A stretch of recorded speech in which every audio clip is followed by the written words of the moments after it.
2020 at 9:02 p.m. So we'll call this meeting to order.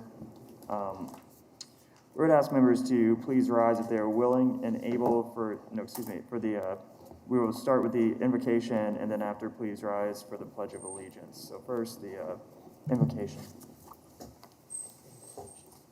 Let us pray. Father, we thank you for this opportunity to come before your presence. Thank you, Lord, for this morning's rising. Thank you for health and strength.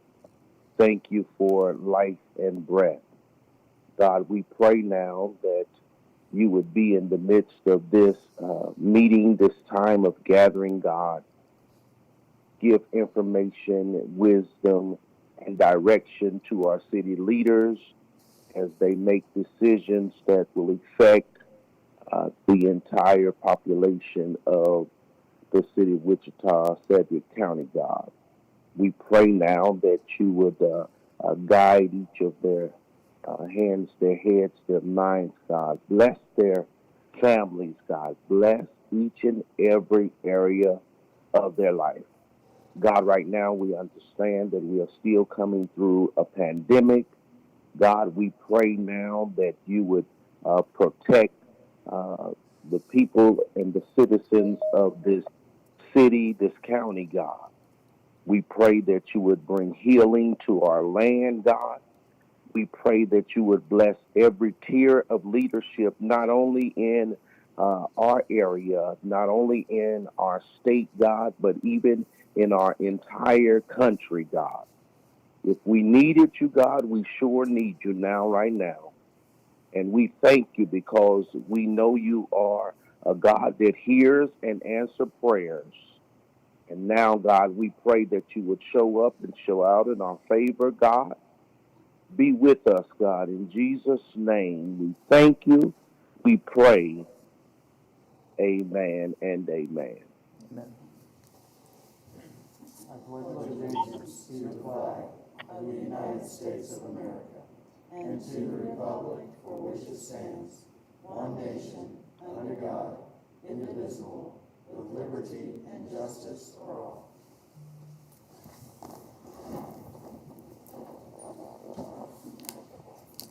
Clerk will read. Approval of the minutes of the regular meeting on June 23rd, 2020. Does every member had a chance to review the minutes? Does any member have any comments? Wish to discuss the minutes? See none. With that, I will make a motion to accept the minutes as presented. Second. Motion has been made and seconded to accept the amendments. If there is no discussion on said motion, clerk will open a roll. Members will cast their vote.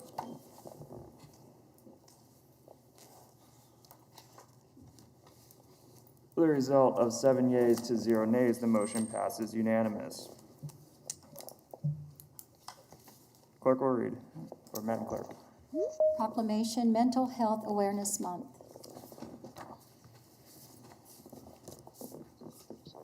So I'll read the proclamation from the bench to allow further social distancing, and I will apologize ahead of time. I somewhat mumble without a mask on, so with the mask it might be a little tough to fully understand, but I'll do my best.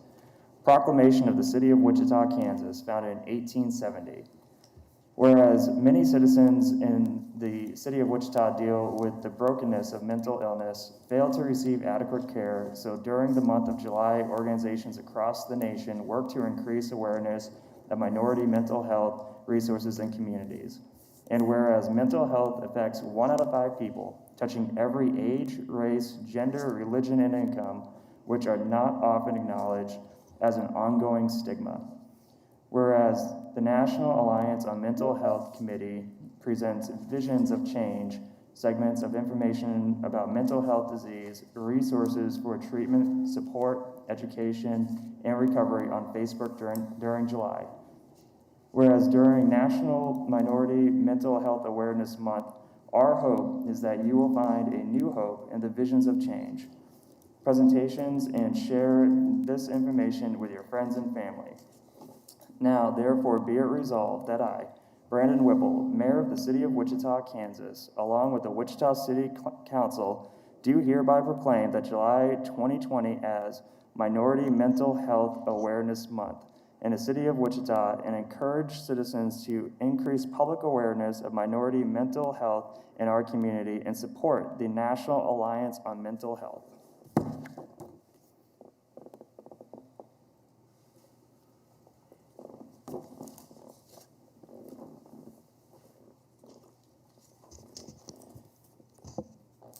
Madam Clerk. Under the public agenda, the first speaker is Lisa Finch regarding police matters. Of course.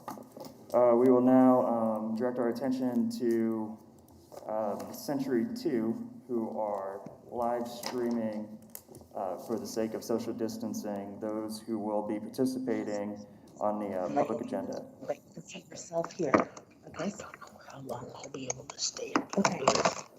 Good morning, Ms. Finch. Good morning, everybody.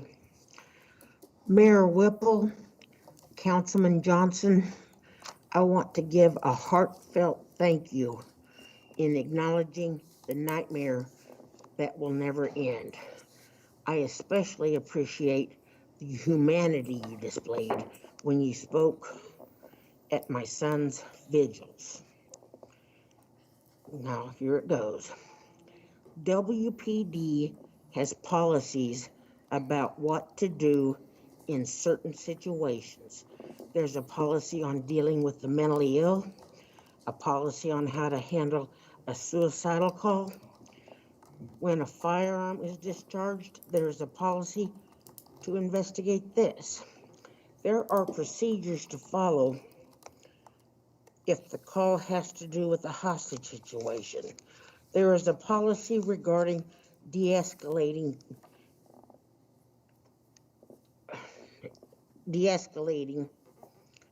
using the techniques displayed. WPD is supposed to have a crisis intervention team. None of the above issues were displayed the night my son was killed. The call implied it was a hostage situation. The call had suicidal issues.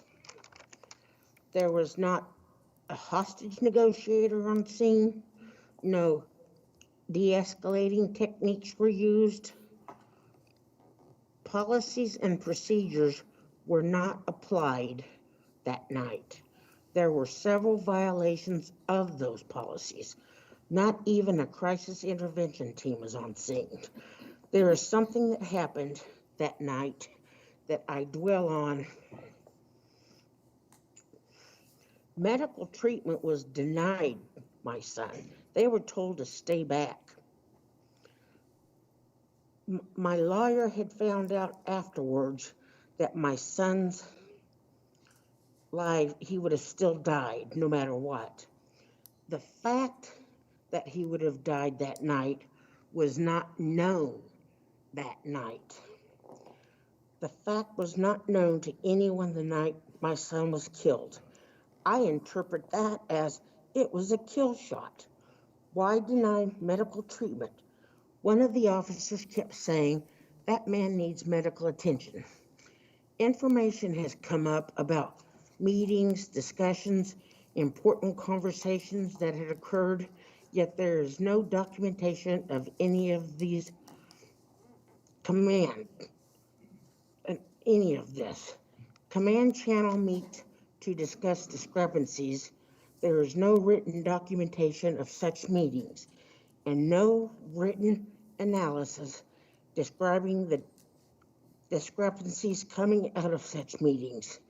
There are no policies as to how Professional Standards Bureau detectives should conduct and report on WPD lacks on policies or templates as how to command channel review officers should access PSB investigations, make evidentiary findings, and assign discipline.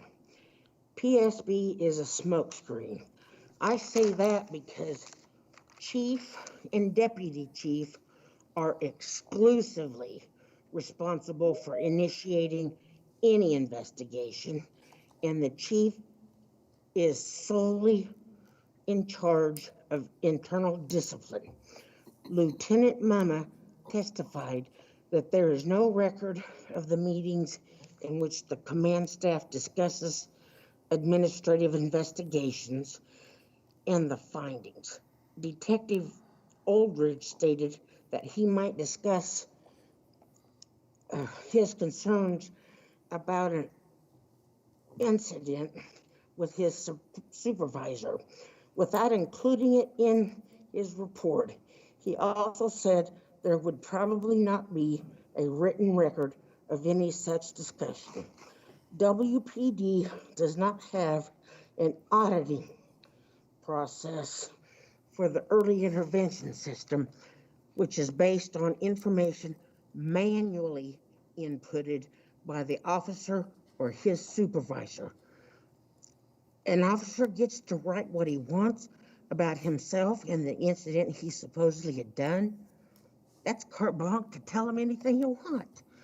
The information about officers who have had incidents that they report is supposed to give PSB alerts when an officer accumulates a certain amount of complaints, uses of force, or firearm discharges.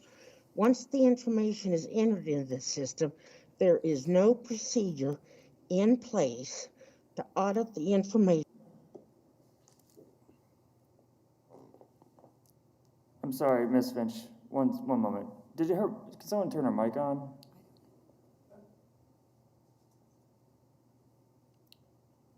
There seems to be a problem with the, Miss Finch, I don't know if you can hear me. I will let you finish.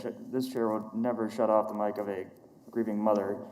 Can someone ensure that her mic is on?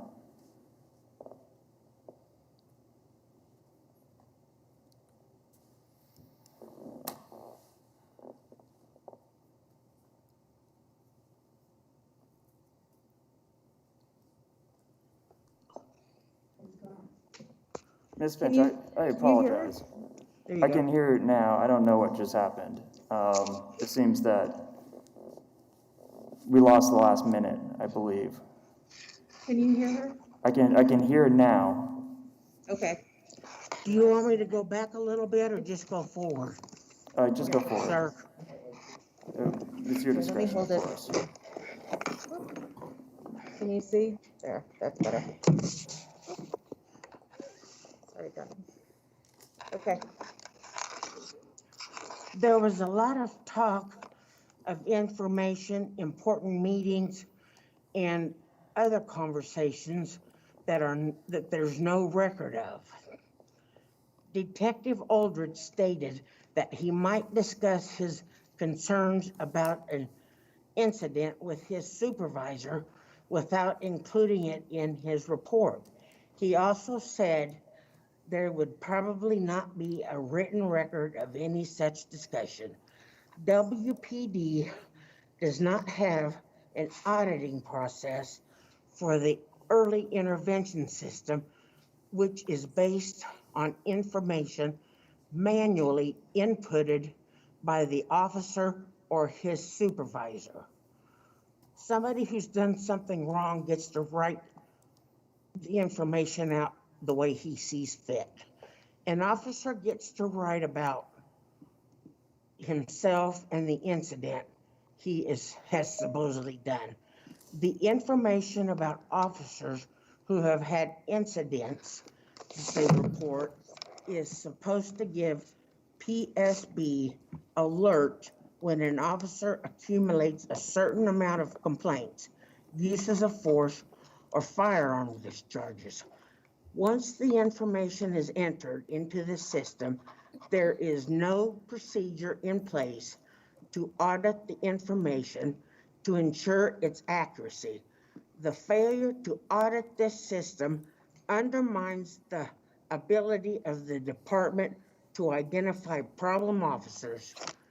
It seems as though WPD lacks a functional, effective system of internal accountability. There is no independent oversight on either administrative or criminal investigations within WPD. From 2014 to 2017, each year, Officer Rapp was referred to this EIS. There was a 6-month period where he had been charged with 6 things that he had done. Still can't hear? Oh. Sergeant Rapp had 6 months with 6 successive forces that he had not done right. Why is there not in place that would alert PSB to this information? How many referrals needed to EIS before something is done about it? How many more people have to die before it's enough to want to change things? Okay. In the same article about Rapp and Jonker being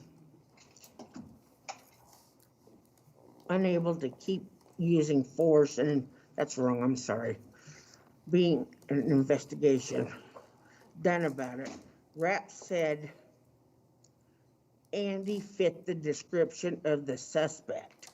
I would like to know where the description of the suspect was given. The suspect was in Los Angeles. Am I not aware of something? How could my son fit the description of the suspect when there was never a description given? It was all over a phone call. Often, WPD fails to conduct an administrative investigation of officers who use lethal force, to include officers that use excessive or unjustified lethal force. WPD does not conduct parallel administrative and criminal investigations involving potential misconduct.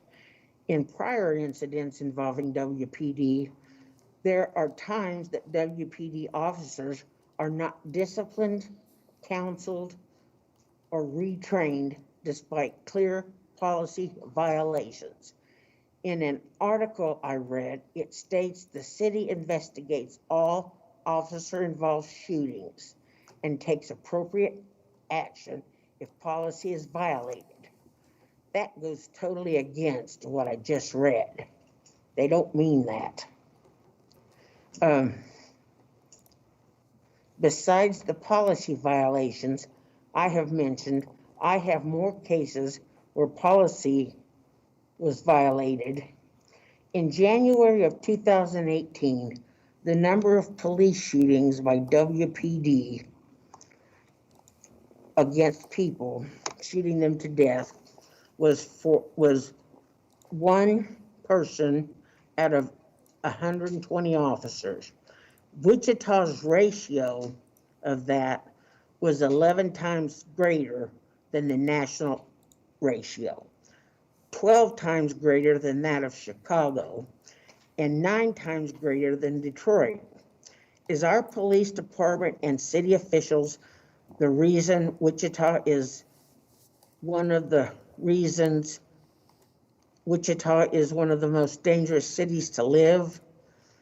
I ask that seriously. Is Wichita on that derogatory list because of the habits of the Wichita police force getting away with anything they want? I have information of misconduct being concealed, wrong actions done by senior leadership, and more. I will save that for another time.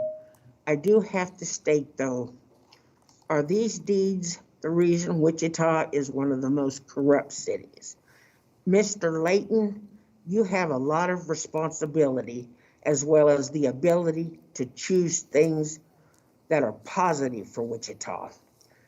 you have responsibility. Dang it, sorry. For implementing the policy direction of City Council in an efficient and responding manner. How efficient is it to have a police department that answers to no one?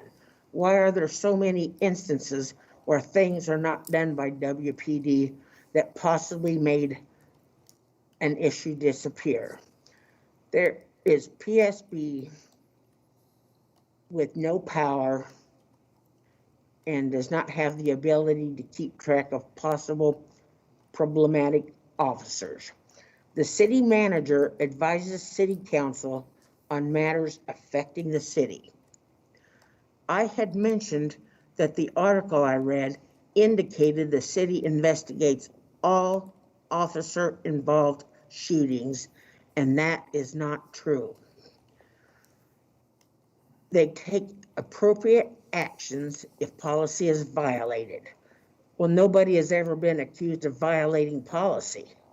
I gave instances of when policy had been violated. No appropriate action was taken. I could compile a list of WPD violating policy. Mr. Layton, you are very much involved in matters of the city. Why wouldn't the public matter enough to you to have WPD provide the necessary answers to fix all the issues that are not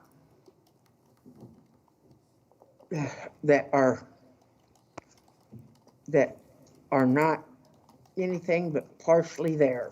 Why wouldn't you want to provide a safer city for the citizens? Responsiveness is feeling better to citizens is one of the most important responsibility, Mr. Layton. I'm sure you take phone calls, exchange emails, address your mails, discuss businesses. I am a citizen. I have circumstances I need to have explained. I am aware we can't talk until the legal things are finished. I just want to know if you will be responsive to me. Do you not deal with individual citizens? Which has been put in place to get Wichitans off those derogatory lists? Or are the lists no concern of the city officials because the city knows what's making the city dangerous and is well aware of who's keeping the city on the corrupt list? Okay, sorry, I can stop there. Yeah, sorry, I'll stop there. Sorry about that. Oh, no, that's fine. Don't be sorry. Thank you, Ms. Finch.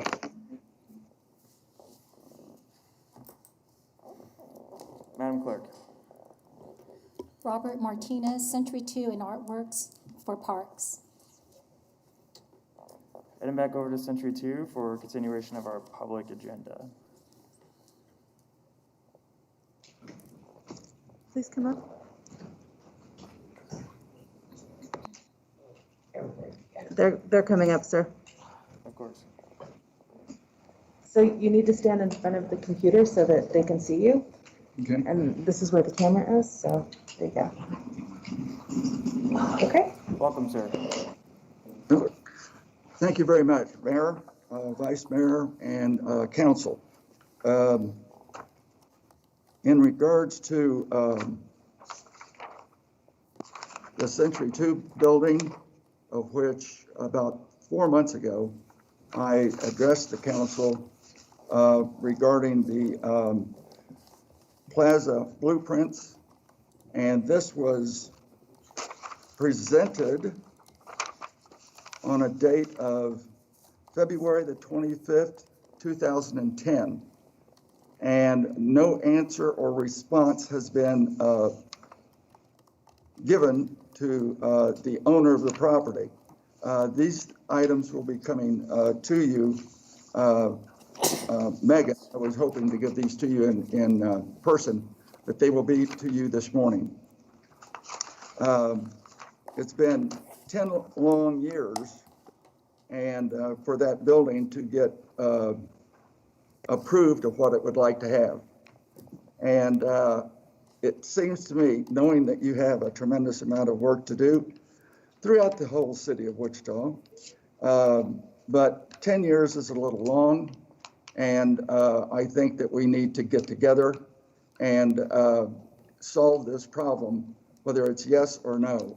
If you need us to go out into the public to get signatures, tell us how many signatures you need in order for us to do business together. At this point, I'm representing Steve Anthemides, and I'll let him introduce himself. And we're both immigrants to Kansas. We are not immigrants. What are we? We are loving American people. There you go. All right. My name is Sophocles Anthemides, and I met a gentleman graduated from Southwestern College in Winfield, Kansas, in Greece, 1959. And I never went to high school in Greece, and I was complaining to him, I need an electrical engineering degree, but I don't have a high school, and I have to go 6 years in high school in Greece. He says, write a letter to the Rotary Club, Winfield, Kansas. I wrote a letter to the Rotary Club, Winfield, Kansas. They accepted me, and I came to America in 1959 with $150. America like a paradise. And I went to high school. Mr. Midley changed my name to Steve because my father's name was Stephanus. And then all Winfield knew who I was. Graduated in 1 year in high school. Then I came to Wichita University, applied for electrical engineering degree. And the registrar said, sir, you'll never finish electrical engineering degree because you don't speak English, and that's the toughest course there is in the world. And I said, well, sir, I will see you in 4 years. And he got mad and said, well, nobody graduated in 40 years in electrical engineering, and he left. But with God's help and lots of hard work, I got my degree in 4 years, and I didn't go anywhere. I went to his office. He says, well, you Greeks have lots of determination. Anyway, immediately Boeing hired me, and then I worked there a month, and I took a month and got my degree in Greece, validated and gave it to my brothers, and I came back to the U.S. And then I went in business. Now I own Athena Jewelry, and I own Century Plaza building. I work very hard, and I know almost everybody in the city, and everybody is very happy working with me. And my problem in all this, what we're doing is, I own the building, and I build a Grecian club for it's 800,000 square feet, and I can get 400 people in there, but I have a parking that once belonged to the city, and urban renewal gave it, once belonged to the building, urban renewal gave it to the city, and now I don't have that parking. And then I have businesses like Nola's Pizza and Copy Express, and I have a place where I have weddings and parties and everything, thousands of Mr. meters, I mean, square Anthemides, meters areas to take care of. Mr. Anthemides, the 5 minutes is up. Can you wrap it up in the next minute, please, so we can get to the next person on the list as well? I just want to be respectful of everyone's time. But I'll allow you to wrap it up, please. Okay, in other words, what is my request is how I can take over that parking and rebuild it, and I want to bring live music and make Wichita great. And that's my purpose. Just to make things better, not let them rot into nothing. Thank you, sir. Thank you very much, Mayor, and all you guys. And I know everybody, so I'll talk to you some other time. Of course. Thank Thank you you. for being here. Madam Clerk. Ann Jones regarding Andrew Finch. And just moving forward, when we go into, I believe the Zoom or Teams or whichever software, there's a 5-minute limit, and of course it's the chair's discretion to have a few minutes to let the conferee or the speaker finish. But normally there's a timer, so I think people might lose track of that. I don't think you guys see the timer on your side. My goal is to always err on the side of public input, but I just wanted to remind folks that we want to keep it somewhat around 5 minutes so that we can get on to other folks who are on the list. Welcome. Hi, I think I'll be within my time. Of course. Let me see if I can, can you hear me okay like this? Yes, ma'am. Okay. Good morning, Mayor and council members. My name is Alma Ann Jones and I live in District 5. Most of you know me as the advocate for the family of Andrew Finch and their spokesperson. I wish I didn't have to come before you again today to speak about the terrible and inhumane treatment of the Finch family by the city of Wichita. However, I'm here because it's time for you to take a stand. Those of us that have been advocating for police reform over the years have made one thing clear. The residents of Wichita demand transparency from our city government. We demanded a new police chief, and we are so grateful to have Chief Ramsey in our community. We went to the ballot box and spoke loud and clear that we wanted change and elected a fellow activist, Brandon Johnson, and a progressive mayor, Dr. Whipple. However, but despite these wins for our city, we see little change in how the working class families who suffer loss are injured by or killed by the Wichita police are treated. Our form of government may not be inherently corrupt, but under the failed leadership of city manager Bob Layton, we see corruption around every corner. He wants to use Mayor Whipple and Chief Ramsey as props to advance his own agenda, but refuses to treat them like partners or provide the resources they need to succeed. Under the current setup, the City of Wichita Legal Department reports directly to Bob Layton, the city manager, not to you, the council. And while Bob is supposed to report to you, it is clear that he hides information and does business behind closed doors in order to manipulate decisions in his favor. The special meeting last week was a breath of fresh air because the residents of Wichita were able to see each of you discuss and debate a very important policy for our city in the open. Even though there were disagreements, the public discussion allowed us to see where each of you stood on the issue, and we had the ability to see each of your questions considered during the debate. I want to thank each of you so much for that. However, under normal circumstances, the city manager engages in discussions with each of you in private behind the scenes. He has created a culture in which a 7-0 vote of unity is more important than public discussion and debate. By doing this, our city manager has the ability to change his narrative for each of you without any of you ever talking to each other. This is wrong because discussions about policy should happen in public meetings. This hurts every single one of you who engage in this culture of secrecy because it creates unnecessary division between members of the council. Since the city legal department does not report to the mayor and the city council, the city attorneys know that if they make a decision that goes against the city manager, their job is at risk. We witnessed this at your special meeting last Friday when the city attorney, Jennifer Magana, was presented with a question, and instead of trusting her own legal knowledge, she leaned over to the city manager, who whispered in her ear, and then she answered the question. It's no wonder the people of this city don't trust our government. It's controlled by an unelected dictator who is entirely free to do whatever he pleases and knows he will never face any consequences. And just yesterday, a decision was made to file an appeal to protect Justin Rapp yet again. The city has made no real attempt to settle this case, just presenting one insulting offer after another. Instead of doing what is right by this family, you continue to protect a murderer. You all have heard from Lisa Finch several times about the pain and suffering the death of Andrew caused her. But today I'm here for the 2 kids who no longer have a father, and it's up to the city to make that right. The taxpayers have paid over $309,298 to this high-powered lawyer who continues to insult this family and make the situation worse for the city every day. However, the city manager makes the decision to hire Stephen Pigg, not you, the council. The city manager makes the decision not to investigate the murders of others in our community by the police, not the council. Perhaps the city manager makes every single appointment to the Citizens Review Board for police misconduct, not the council.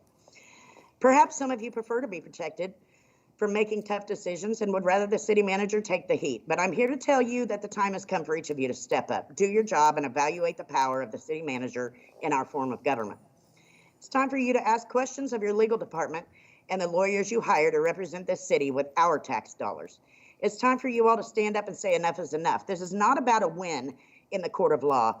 This is about mediating a solution with a family who has suffered unspeakable loss because Justin Rapp decided to murder a man while wearing a WPD uniform.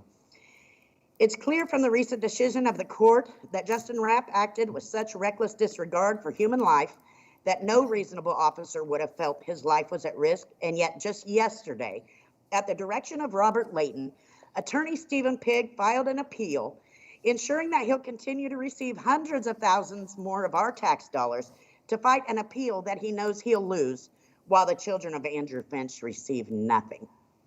It's time for DA Bennett to examine the new information and charge Justin Rapp.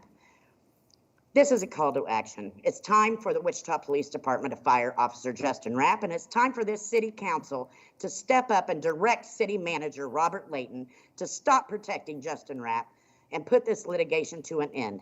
If he refuses, then it's time to fire Bob. Thank you. Thank you, Ms. Jones. Madam Clerk. Martin Mork, ideas on policing. The chair will allow Century 2 to retain the floor so that Martin Mork may, I think we went to a different room at Century 2. You're good. Go ahead. Martin Mork, welcome, sir. You have 5 minutes. Good morning, Mayor and City Council. Morning. I'd just like to throw a few ideas at you. I strongly support the police. I want you to know that.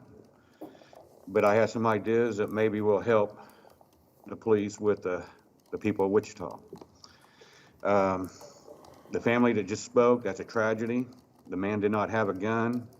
He was killed by the police officer, and they said the man was reaching. It seems like every time someone's shot, the police officer always says they're reaching. Well, the police officer should not shoot unless he actually sees a gun in this situation. But here's some ideas that may help. Why don't we have the Wichita Police go through like a 6-week training and teaching of the Constitution? That way they're not violating people's constitutional rights whenever they approach a citizen, because they'd have a better understanding of what the Constitution is. As a young person, I grew up as a young hippie, and I was always harassed by the police. And with that being said, one thing I'd like to bring up is every one of you were elected. That was the voice of the people. And it was the right thing to do for you to be elected because they voted you in. Well, think about this. In 2015, the people voted to decriminalize cannabis, but the city shut it down. The mayor and city council, they would not stand with the people. So I asked today's mayor and city council to go back to the people, their voice, and honor that. And if cannabis is decriminalized, that will probably stop about 50% of police harassment instantly. And another thing that you want is good communication and good relations between police and citizens. Well, when the city is having a hotline, which is I call a snitch line, to call on people if they don't have a mask. The Bible teaches us to love our neighbor, not to turn each other in. So you guys are creating a really bad situation here by having people turn people in about everything, whether your grass is too high, whether the dog is barking, whether they got stuff in their yard that the neighbor don't like, whatever it may be. Well, I believe in freedom, and I believe in living without harassment. So I would just like for you to think about some of these ideas, like if you got a checkpoint, DUI checkpoint, okay, in my eyes, that's the way Hitler ran his country, checkpoints. You're stopping a lot of innocent people, harassing them, and we see in the newspaper, on the news, okay, they arrested 2 or 3 people, but they stopped 500 people.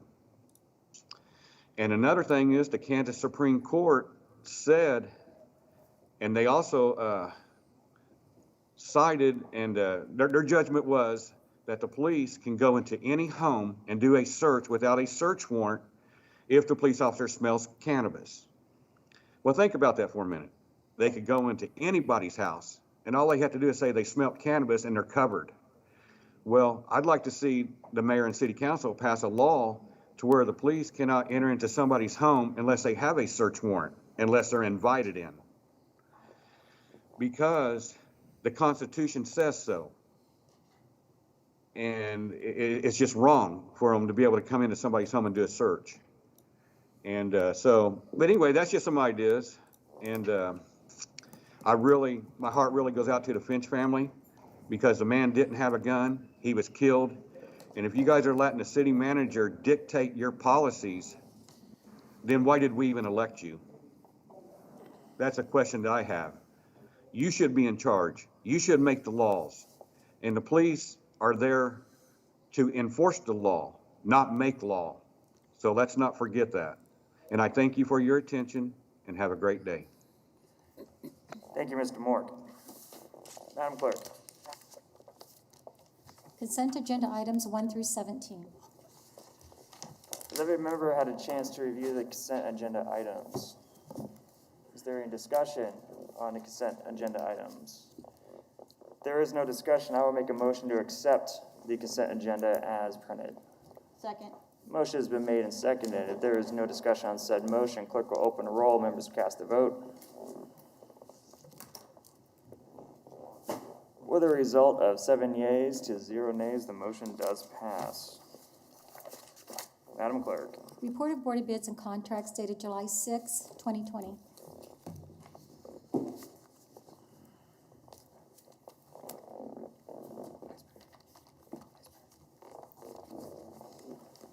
Good morning, Mr. Mayor, City Council. Hannah Lang, Department of Finance, here to present the July 6 Board of Bid recommendations. First engineering bid we have is the Riverside Tennis Center improvements. Recommendation is Multicon Incorporated for the base bid, alternate 1, 2, and 3 for an aggregate total of $1,514,000. Paving Pawnee Street from 119th to 135th. Recommendation is Meese Construction for $1,473,224.75. Lower Level C Tow Drain Replacement Phase 2, Dutton Construction and Plumbing, $427,161.25. Broadway Hotel Sanitary Sewer Waterline Improvements, Donlinger and Sons Construction for Group 1 and 2 for an aggregate total of $172,651. Water Distribution System Sanitary Sewer Improvements to serve Estancia Addition Phase 3B, DLS Underground for Groups 1 and 2 for an aggregate total of $89,608.10. 37th and Tyler Intersection Signalization, Phillips Southern Electric for $114,665. Cell phones for the police department. Recommendation is T-Mobile USA for $364,686. Compact skid steer track loader, Clark Equipment Company, $50,929.81. Toro Grandmaster 4100D front deck wide area rotary rotary mowers. Professional turf products for $135,368.82. This is the Purchasing Procurement website, as well as our current open request for proposals that we have. And with that, we recommend the approval of the bid awards, and with that, I'll stand for any questions. There are questions for staff? See none. With that, I will consider questions from the audience and the public. Ms. Discussion will come back to the bench. If there's no further discussion, then I will make a motion to accept staff's recommended action to receive and file the report, approve the contracts, and authorize the necessary signatures. Is there a second? Second. Motion has been made and seconded by the vice mayor. If there's no discussion on the said motion, clerk will open the roll. Members cast the votes. With a result of 7 yeas to 0 nays, the motion passes unanimously. Madam Clerk.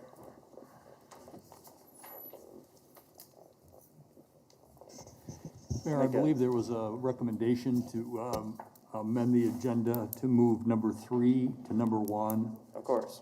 I have that on my notes. However, I wanted us to get into new council business and have the clerk announce that. So we're now into new council business. With that, I make a motion to take item 3,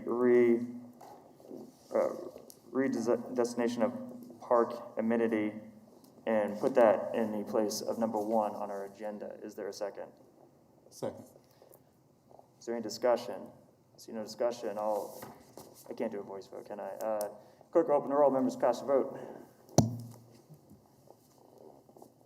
With the result of 5 yeas, 0 nays, 1 absent, the vote passes. Item 3 will now become item 1. The chair recognizes Councilmember Johnson. Thank you, Mayor. I'll have Reggie come up and give the presentation. Reggie, the floor is yours, and we are glad you are here.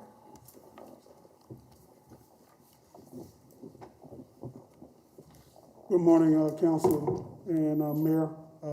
It's my pleasure to be here to talk about this opportunity for McAdams Park today. So, pool segregation was prevalent in the mid-20th century. To combat equity issues, a pool was constructed in McAdams Park in 1969. Sir, could you just take the microphone and aim it up to you a little bit? I want to make sure that we all can hear your presentation. Thank you. Perfect. Okay. This pool was designated by renowned black architect Charles McAfee and received an award from the American Institute of Architects. Currently, the pool is undergoing renovation as part of the Aquatic Master Plan Phase 1, expected to be operational in summer of 2021. Qualification for the rename. McAfee advanced racial equity in Wichita and McAdams Park through the design of this award-winning pool. McAfee established a nationally recognized architectural firm headquartered in Wichita. McAfee has served as the president of the National Organization of Minority Architects and has been affiliated with many projects receiving honors and recognition.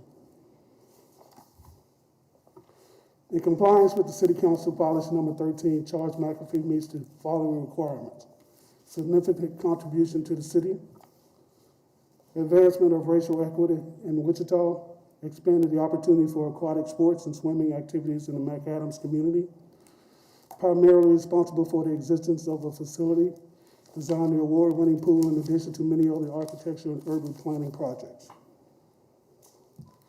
There are no financial or legal considerations. This item was unanimously approved by the Board of Park Commissioners on June 28, and it is recommended that the City Council approve the renaming of McAdams Pool as the Charles McAfee Pool. And I personally want to acknowledge Mr. McAfee is here on this program.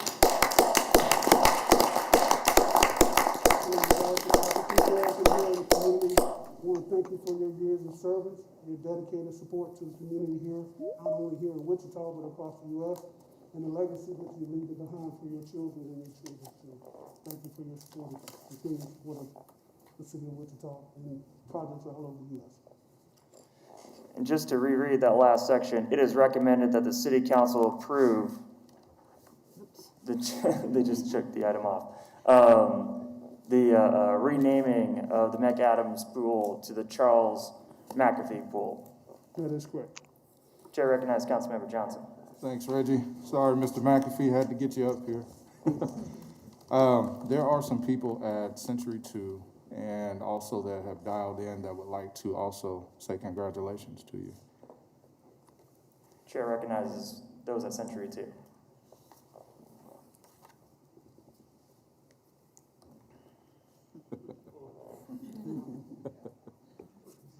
We have a big group coming up right now to come join us. The floor is yours. First of all, I want to congratulate you, Mr. McAfee, for the tireless work you have done in our community and inspiring a whole generation of us who come behind you. We say thank you, and this is well deserved. And as a presiding elder of the Council of Elders of the City of Wichita, again, thank you, and it's well deserved. And we look forward to working with you for many more years. Ashe.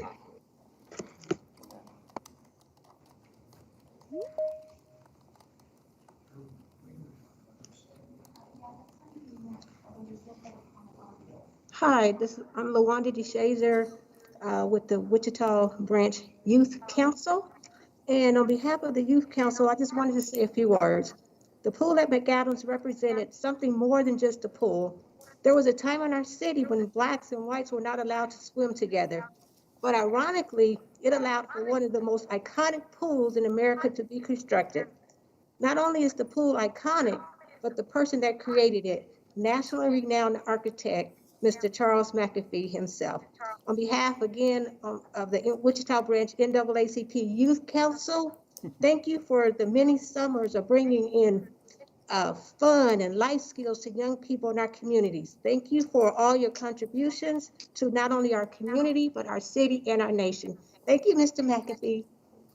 The chair would like to recognize the Honorable Representative Gail Finney, who has her hand up on Zoom. So please, Gail, if you, Representative, you're muted. If staff would unmute you so that you may take the floor. Okay.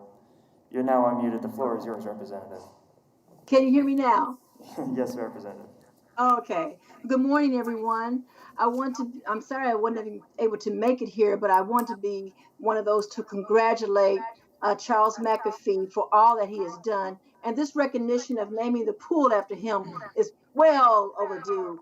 He has done so much for our city, and I think he's one of those unsung heroes that haven't had the recognition that he has deserved for all the time and the energy he has pushed for making sure African Americans in our community, they have equity, economic justice, and fair treatment. And so no one deserves this honor better than him. And thank you so much, City Council, and particularly Councilman Brandon Johnson. And I'm glad to see his daughter, Cheryl and Charlotte, out there. Hello to everybody, and congratulations. And I love you, Charles. Have a nice day. The chair recognizes Mr. Larry Burks of the NAACP. Thank you, Mr. Mayor. To Mr. McAfee, again, we want to, on behalf of the Wichita Branch of the NAACP, we want to thank you for the example that you have led this community with. You also sat in the chair that I'm currently sitting in as president of the NAACP. It's been a great time and a very prosperous and meaningful term behind at the chair. We want to thank you for your guidance and your leadership. And we think that this is in fact a great honor for you, for the entire city of Wichita and for our community. Thank you so very much for your leadership and all that you have done. And we appreciate you greatly. And this is an honor that you rightfully deserve. And again, on behalf of the NAACP, we honor you. We thank you so very much for your leadership and wish well for you and all the other things that I know you're going to do with us and for us. Thank you very much. The chair recognizes Miss Mary Dean.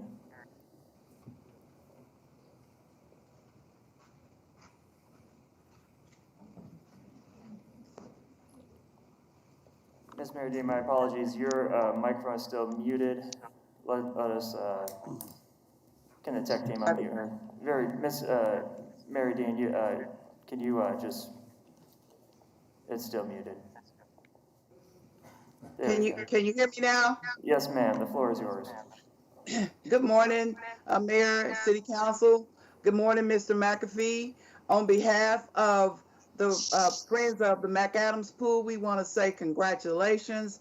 It's so well deserved to name the pool after you, especially with the design. Your pool was the best design for all the pools in Wichita, Kansas. So you deserve this honor. And thank you very much for all the work that you have done in Wichita. And thank you, Councilman Brandon Johnson, for everything that you have done to make this happen. Again, congratulations, Mr. McAfee. Chair will now relinquish the floor to Century 2, which is my understanding we have more speakers who wish to speak. And then we will get back to the online list where the Honorable Levante Williams will be recognized. Century 2. Hello there. Oh. Good morning, Mr. My Mayor. name is Vice Elizabeth Mayor. Bishop. I live at 8518 East Long Lake, and I am here to congratulate Charles McAfee on his entire body of work on a beautiful design for McAdams Park, both at the stadium and at the pool, which related to each other. I remember the colorful canvas covers that used to be at the top, which made it lively, interesting, looked like fun, and also provided shade. I want to commend Mr. McAfee for his long service as a citizen, for especially working toward the improvement of his community. I've worked with him on a number of different committees, and he always had something productive and helpful to offer anything he worked with. Mr. McAfee was there at the very start when we met at the closed pool and vowed to resurrect that pool to make sure that McAdams Park had a pool. You can see I still wear the buttons. We worked long and hard. I want to commend the City Council for reversing some decisions and coming forth with a pool that we can offer to the younger generation that will know that we together as a community decided to do something good for them, to ensure that they have a place to enjoy, to play, and to learn water safety, which is so crucial. So thank you to the Park Department. Troy Houtman worked long and hard on it. It was an arduous, often, I think it was like a 2.5, 3-year battle, but we won. I'm smiling. Thank you one and all. Mr. McAfee, congratulations. Wish I could be there to give you a hug. So here goes. Thank you. Thank you, the Honorable Representative Bishop. We do have another, I believe at least one person over at Century 2, and then we will get to the online list. I believe we might actually have 2 people at Century 2, so I apologize that given the technology, we're trying to make it as smooth as possible. Century 2, you have the floor. Okay, this is Vernette Chance at Century 2. Welcome, and Ms. Chance. It was 3 years ago, this June, I believe, that we started this process with a splash mob at the empty pool. And it was 3 years of working hard with lots of people in the community. I want to thank Mr. Florence. He got me involved. And from there, it grew into a committee of people and then a community of people. And Mr. McAfee, I know you kept saying, it's not about me, but this is about you this morning. And we would like to say, you have earned this. Sorry. I've been out to that pool twice. Every week I go out to see what they're doing. And thank you for sticking with us, trusting us. And I hope you enjoy this pool when you see it all put together again. Thanks. I believe we have one more at Century 2, and then I will recognize the Honorable Levante Williams. Century 2, you have the floor.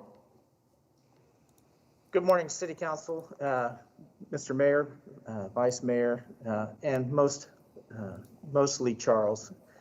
Charles, this is Steve Falke. Over the past 14 years, I've gotten to work side by side with you in District 1, Northeast Heights neighborhood, and I didn't come today with any comments prepared, but I would be remiss if I didn't get up and say thank you so very much for everything you've done for our city. The legacy that you have left personally for this city will be felt for generations to come. Just the distinguished people that I see on the screen in front of me is evidence to that. And I'd just like to say, Charles, we love you and thank you very much for all you've done for our city. The Honorable Levanta Williams. Thank you, Mayor. Can you hear me? Of course. Mr. McAfee, my heart is so happy right now. You've come a long way from the West Side, and now here, as we honor you with the Charles McAfee Pool in our very own Emerson McAdams Park. Thank you so much to you and your family who have contributed so much to this community. And it has taken us many years to recognize and give you the honor that you deserve. But believe me, later is better than not at all. Thank you so much for all you've done and your family continues to do, from your daughters who are following in your footsteps, your wife who thought about kids at all times, and all of the things that you have done around this city. Your fingerprints are every place. And we love you. We want you to know that. And thank you for all that you've done, Mr. Maxey. We love you. Thank you so much. The chair recognizes Mr. Kyle Ellison. Hey, what's going on, Brother Matt? Can y'all hear me all right? Cool. Hey, I just wanted to reach out and, Brother Mac, just so you know, several brothers on here from Cap Alpha Psi, and, in our organization, the big thing that we talk about is achievement, and just wanted to let you know that we appreciate you always showing us the way, always challenging us to be greater and be bigger and realize that we could do more. And, without question, this is very well deserved, and just want you to know we're proud of you. And can't wait to see you in person so we can celebrate with you. Thank you for everything. Thank you, sir. The chair recognizes, I don't have the list there, if the tech support could tell me the next person in line. Kyle Ellison just spoke. Can somebody please click that for me so I can see who's next?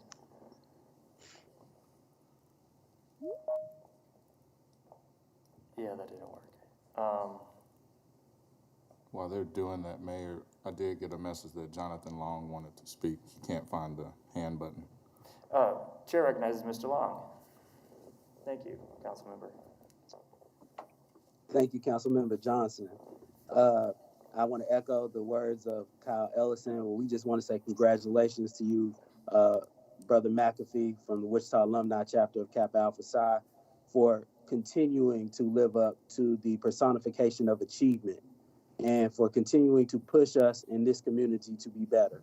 The Wichita community is better because of you and because of the things that you've done in all fields. So we thank you for all that you've done.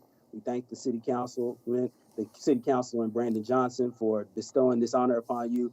And we look forward to celebrating with you for many more occasions like this. Thank you for all that you've done. It appears that the two hands that are up are people who have already spoke. I believe Mr. Bergson, Mr. Ellison, the hands are still up unless you need the floor again. It looks like you don't. Okay, excellent. Is there anybody else who wishes to speak? Chair recognizes Ms. Cindy Duncan. Hi, Grandpa, all the way from New York. I have looked up to you my entire life, and it's not just this pool that you have given to this community.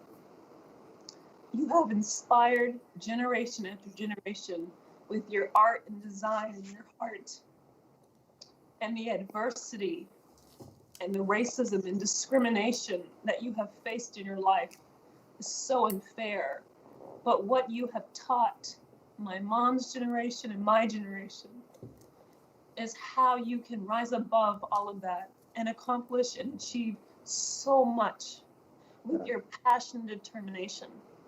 And when I learned that from you from a young age, I took that into my own fields of science and art.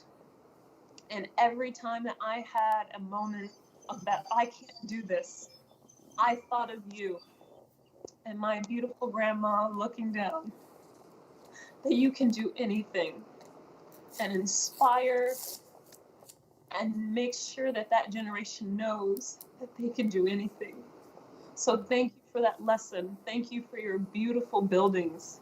And thank you for your endless heart of giving and showing people what Black people can do. Amen. Yes. Grandpa, Yes.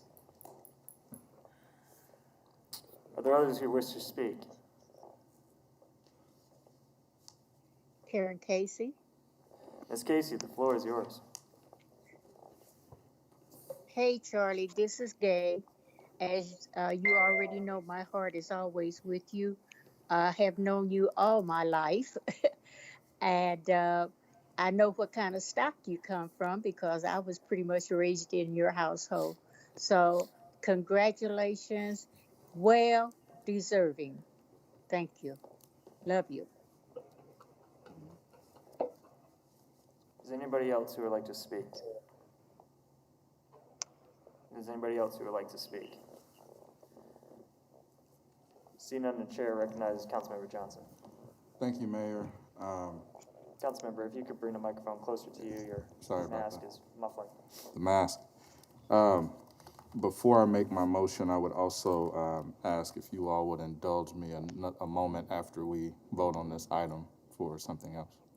Chair is At the the podium. floor is yours, Councilmember. Thank you, Mayor.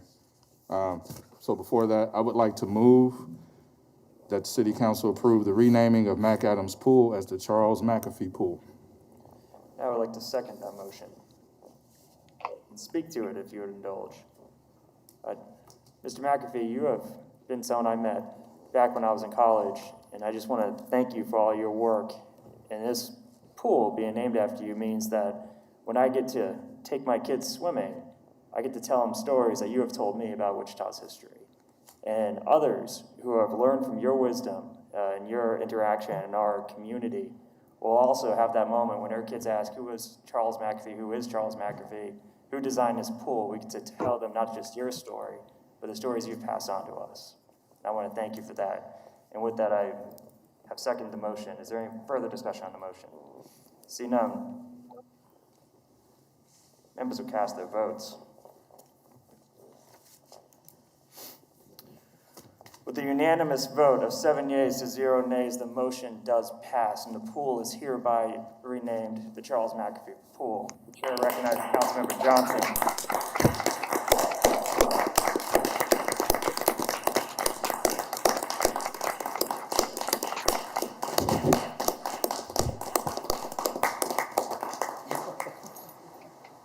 Thank you, Mayor.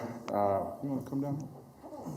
So I know Mr. McAfee's going to talk to me about this later, but love surprises.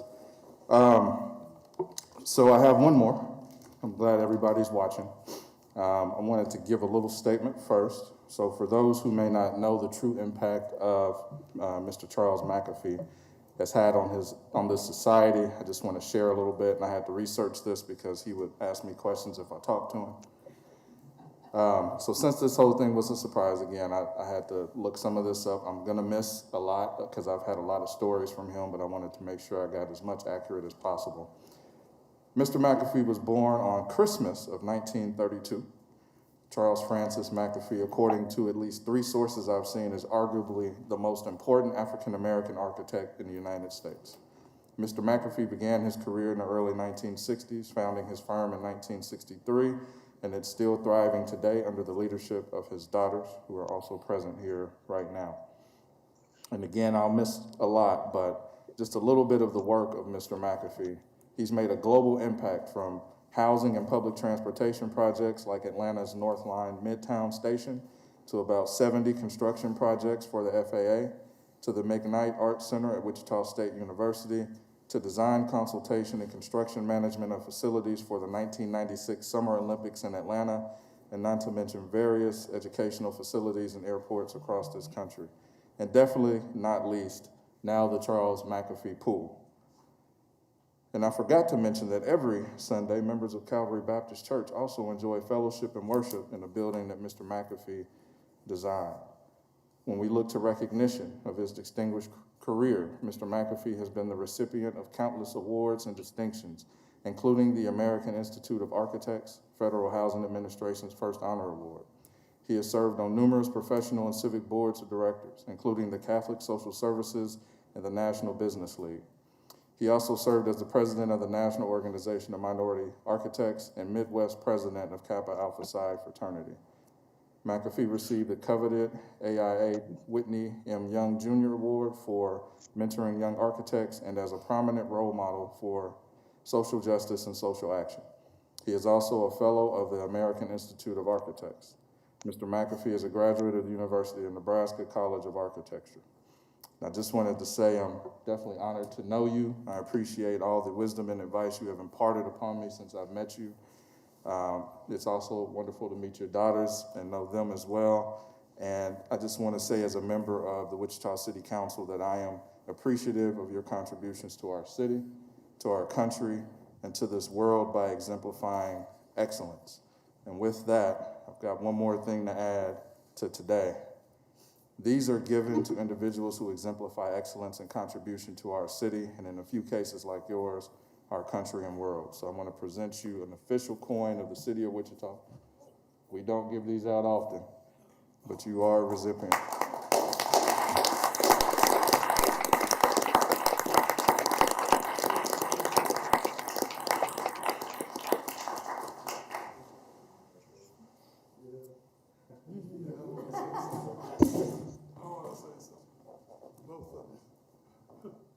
Listen, this has been one hell of a week.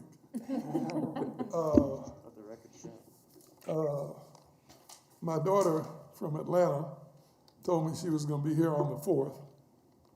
That's this one. And on the 4th, I was sitting at my house by myself, and I thought I hadn't heard from her. So I called my sister-in-law in Atlanta. I said, "Have you heard from Cheryl?" "No." "So where is she?" So I called Cheryl. I said, "Where are you?" "I'm in Arkansas." "What?" "We'll be there about 4 o'clock. I said, "Oh, okay." So then my phone rang, and it was my grandson. And he said, "Grandpa, I sent you a package, and it's at the front door." I said, "Oh, well, let me put the big puppy out," because he's 95 pounds. So let me put him out. So I was out to put him out, and I started toward the front door. My phone rang. It's my Dallas contingent. "Daddy, you got a perishable package at the front door." I said, "I'm on my way to the front door. I'll get it." And I went around the corner and opened the front door, and here stands my grandson. I'm going like, what the hell's going on? So Winston comes in. I was so happy to see Winston. Flew in from New York and works for a big ad agency there. And so I'm going like, okay, so Cheryl shows up. So we all go to dinner. And we're all getting ready to sit down. And I turned around, and the one from Dallas walked up and got in my face. I said, "What are you doing here?" I'm going like, what is going on here? So then I'm saying, "Well, I told you I wanted you to bring something about the park you did in Dallas." And she hadn't sent it yet. And I said, she said, "Well, I brought it." I said, "Oh, okay." So I brought the little brochure so that you guys would understand the history of McAdams Park. As a little kid, living in the 900 block on Indiana, it was the only park we could live in. We couldn't swim anyplace else. We couldn't play tennis anyplace else. And that was the only place we could go. So athletically, the black community learned how to do what we learned how to do at Dunbar School Ground or McAdams Park. That was it. So when the road came through where I used to play tennis, they took the tennis courts. They took the swimming pool. And so I got a chance, now I'm back in Wichita, opened my office, to design the pool. And so I designed this pool. And the night before it opened, there was a party at the shelter building. They didn't turn any lights on the pool. And the next morning, they found a young man at the bottom of the pool. I have never forgotten that. And the importance of that pool has been more important to me than most of you will ever know. But the reason I designed that pool was because young black children only were able to practice sports on the poorest courts in the world. We didn't know anything about swimming lanes, so I put lanes in it. So we could teach our young kids the importance of Olympic swimming, to bring us dimensions where we'd never been before. I'm wearing this shirt. This is my big brother. I lost a year or so ago. He is my big brother, my best friend. Out of Wichita, Kansas, Wichita University. Yep. Kansas State, 2 degrees. He has 3 degrees in the state of Kansas. Couldn't get a job. Could not get a job coaching basketball. He ended up with a recipient of the Athletic Directors Hall of Fame.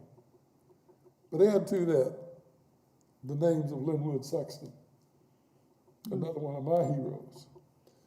The Jernigan family, 5 brothers, great, great athletes, all out of the neighborhood. This is what Wichita gave this city. McAdams Park, to me, was in their dedication. My inspiration came from them. That's what it was really all about.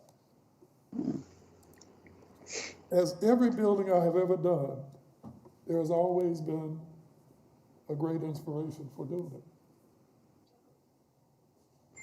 And I want to thank you guys so much for doing what you've done this morning. I really do. And I was going to, my comment was, for all you young people, I was going to give you a history of Wichita and McAdams Park. But you've outdone me. I'm grateful to all of you. I see my brother from Oklahoma City.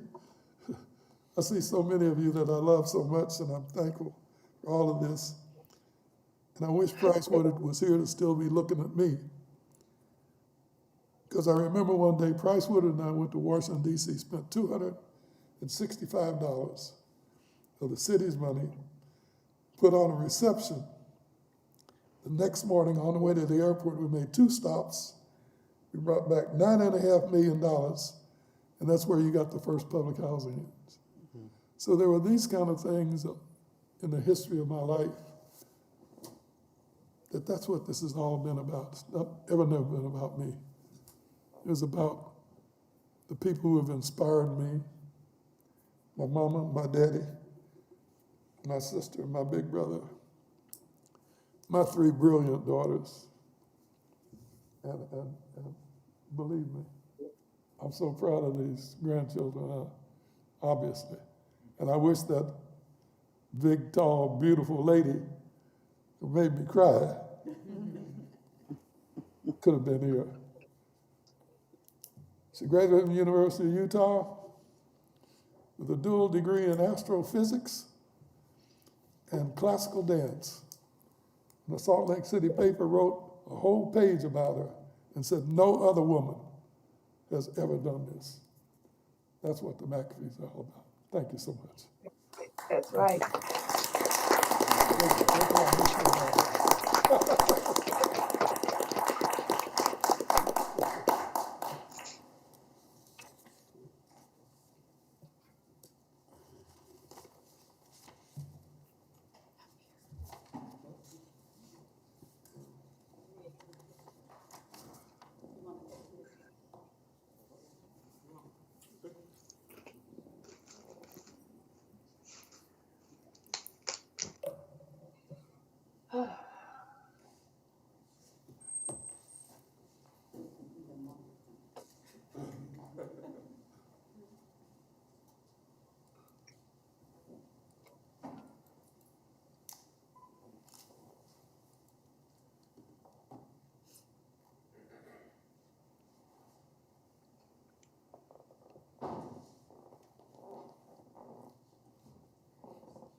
don't think anything could top that. I'll entertain a motion to adjourn. The clerk will read.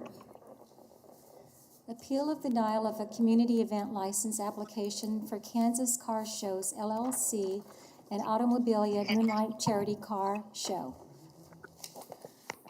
So,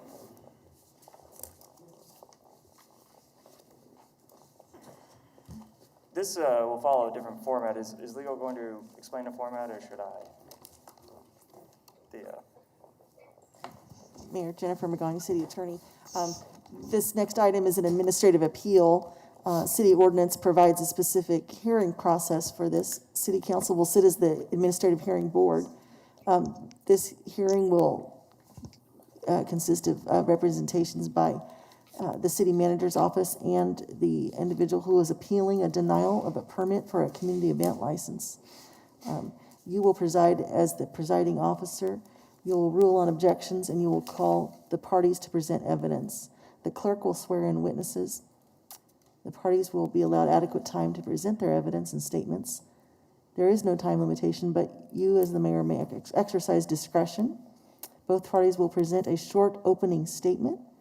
Evidence in support of the city manager's office determination will be presented by Assistant City Attorney Elizabeth Harlinsky. The applicant may cross-examine the city's witnesses, and the applicant has the right to call witnesses on his own behalf. As city council members, you may inquire of any witnesses and ask of the applicant, even if he does not testify. Rebuttal witnesses for the city may be allowed in your discretion. Each party has 10 minutes for closing statements. After that, you may recess into executive session if you desire some general legal advice on the process. If not, you are not required to go in executive session. You can deliberate and then have a motion to make a finding for either party. A simple majority vote is required. Are there any questions about the format? See none. For those following along at home, this is a different format and will be different than other meetings. And I will lean on our legal team to help ensure that I facilitate this properly.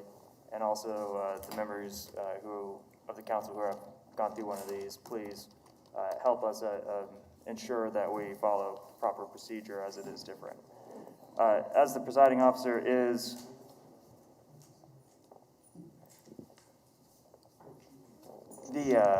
this appeal is over it's an appeal of a denial of permit for Mr. Joshua Blick, a community event permit for the Automobilia Car Show on July 11th, is the topic of this. Is Mr. Blick present?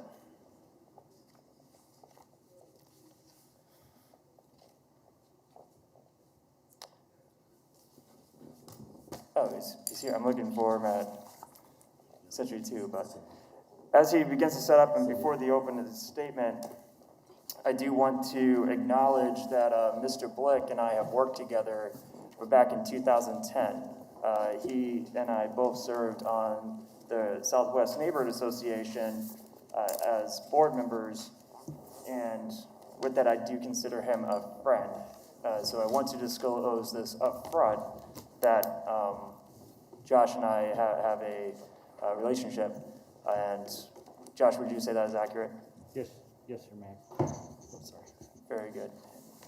And with that, the disclosure requirements are particularly if the person speaking is to gain some type of financial benefit from the city. Josh, are you getting any type of financial benefit from this car show? No, Mayor Whipple. You are not. Very good. So the disclosure is done out of transparency. With that, we will relinquish the floor to recognize Mr. Joshua Blake for an opening statement, and then we will recognize the city for an opening statement, and then we will bring it back to Mr. Blake for the presentation of his appeal. So, Mr. Blake, the floor is yours for an opening statement. Thank you, Mayor Whipple. My name is Joshua Blick. I reside at 2039 South Everett. I'm the CEO of Kansas Car Shows and the Automobilia Moonlight Charity Car Show. I first want to thank Mayor Whipple and council members for your consideration today for this appeal and your time. I'm new to this process. I haven't been aware of this process until just now as speaking right now. I had never received any documentation of how this process goes in writing or verbally by the phone. So this process is new. I thought I was going to actually just present what we plan on doing with the event and then from there. So if you can bear with me, I apologize. But definitely we've been around for 26 years. 4 years ago, I purchased a show. It was for profit and I made it a nonprofit show. 100% of everything I take in after I pay the bills all goes to local charities. I met a gentleman named Tom Devlin. He explained to me the power of local charities versus nationwide charities. Even though they do amazing things, we can have more of a connection and we can make more of an impact with local charities. And so we have 3 charities that we support. As you can see in my shirt, we have Convoy of Hope. They help with backpacks, school supplies, anywhere from 8,000 to 10,000 people at McAdams Park, just like what we were talking about earlier about the pool. Also down south, down in southwest Wichita. They also, right now, as is, they are feeding anywhere from 800 to 1,000 cars. And so money that we take in goes to help that charity. We also have Cars for the Cause. They help kids with cancer for transportation, lodging, and everything to Kansas City and Tulsa. We also, our newest one this year is Wichita Littlest Heroes. They help locally with all kids with all illnesses. So it's very, very important that we have this event, not only because of what we're able to provide for entertainment for our local community, but then also on the backside, what we're able to provide for our local charities. Because right now they're in dire need. Their resources are completely diminished. They are needing help, and so they've reached out to me weekly and say, what can we do? Is there a small show can we do? Can we do different things? Do you know any contributors or donors that could help us out? So we have looked at all different measures. We started a year ago planning. Every year, as soon as we get done with the show, then we start planning again. What can we do to be better? What can we be a better neighbor, a better steward, and everything? And so we started working with the events back in January in Wichita Police Department. We started seeing that there were some safety concerns that we needed to do. And so we looking for a larger footprint. And so that's where we looked at going on to Douglas Street. So Douglas is 7 lanes wide. It's a lot more open area versus First Street, where we've always been for 26 years, and it's only been 4 lanes. So we have way more footprint. We've also increased our footprint also to be able to have for safety for social distancing. And then from there, we started looking at, okay, what do we need to do for CDC, the state of Kansas, Sedgwick County, and the city of Wichita? What do we need to make sure that we're following by all the safety?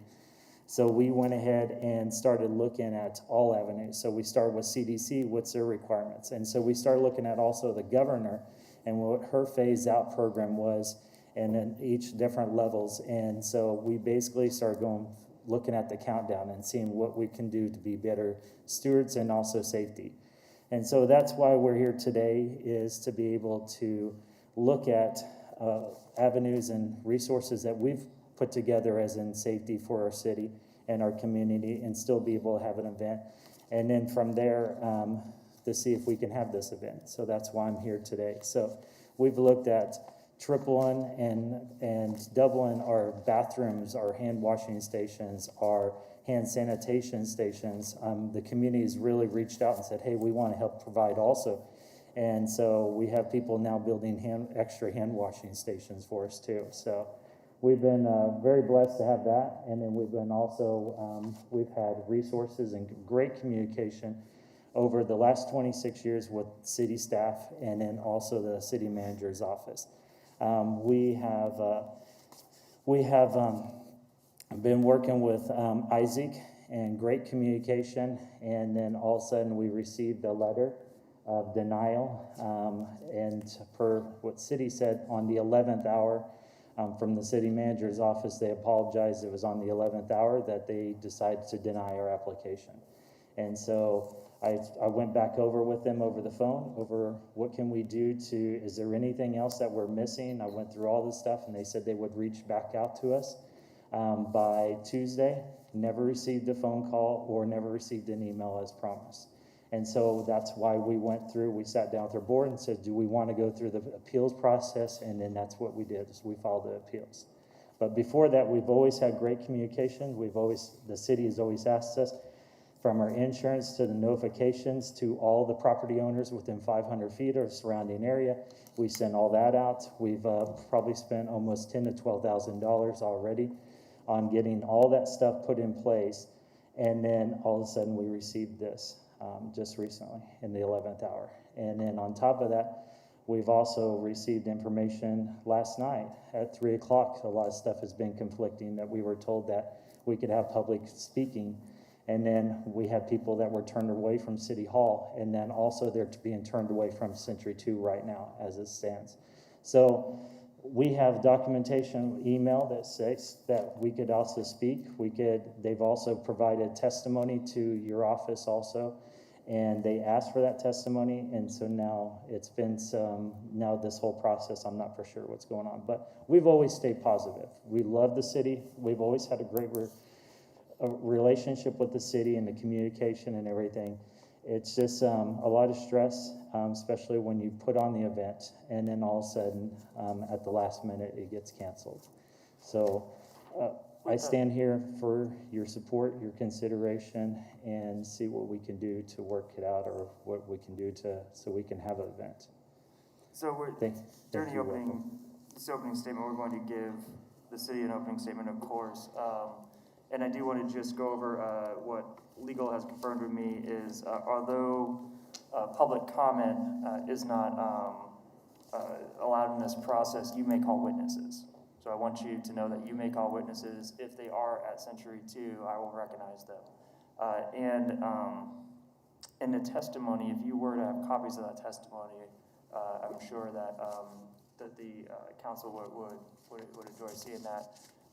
So if you have written documentation or copies you'd like to pass out, feel free to do that as well. Okay. With that, we will recognize the city for their opening statement. Thank you, Mr. Blick.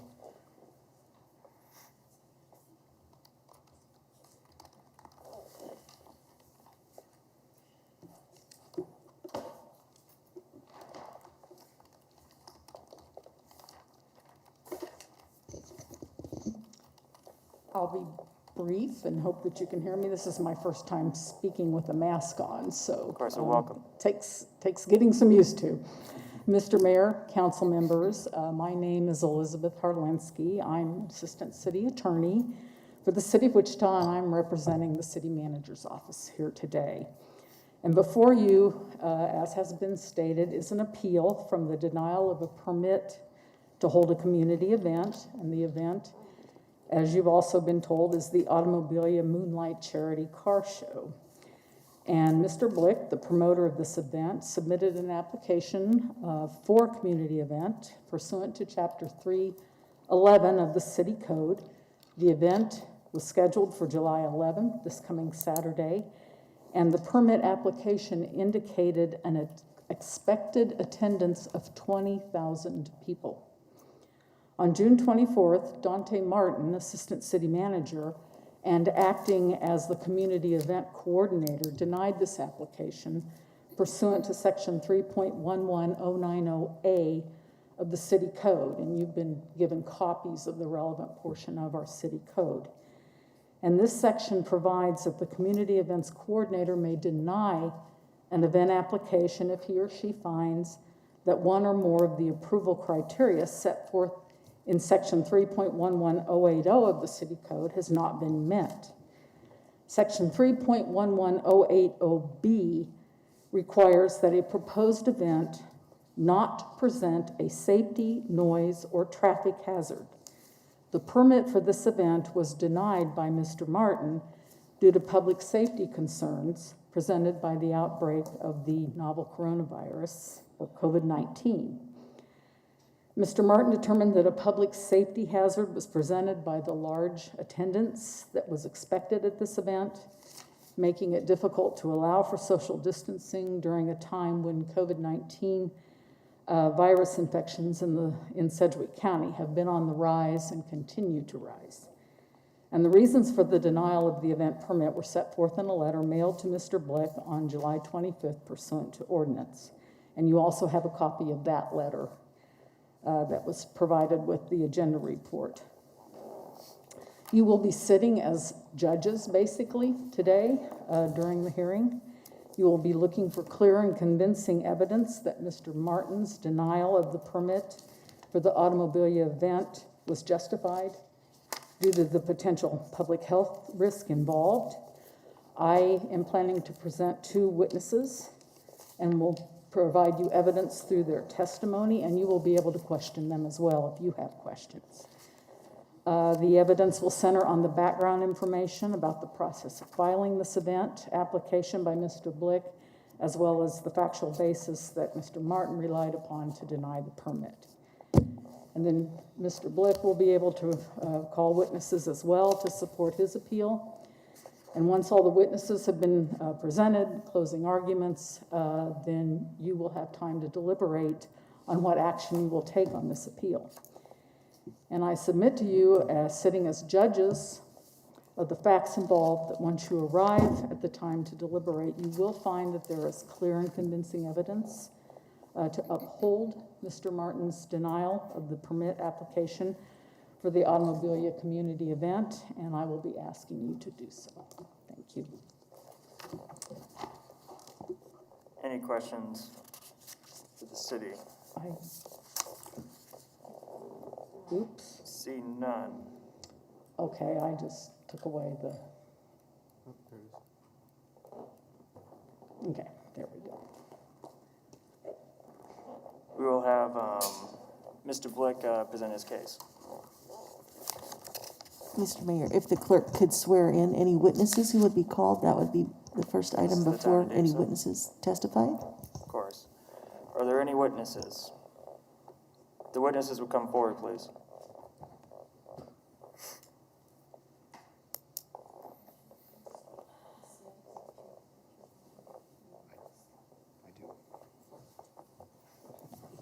The record show the witness did confirm to swear to tell the truth. I'm not sure if everyone heard you, so I wanted to confirm to those listening. Hello, Council. My name is Isaac under Century 2, Division of Arts and Culture. I'm one of the event coordinators and managers for the facility and one of the overseers of the community event process. Thank you. Mayor? Yes. Are you going to, Isaac, can you speak up a little bit? Yes, I can. Would you like me to repeat that? Yes. Yes. Okay. Apologies. Isaac Unruh, Century 2, Division of Arts and Culture of Cultural Services. I am one of the event coordinators for the city, managing events at Century 2, and one of the overseers of the community event process. Are there any other witnesses who need to be sworn in at this time?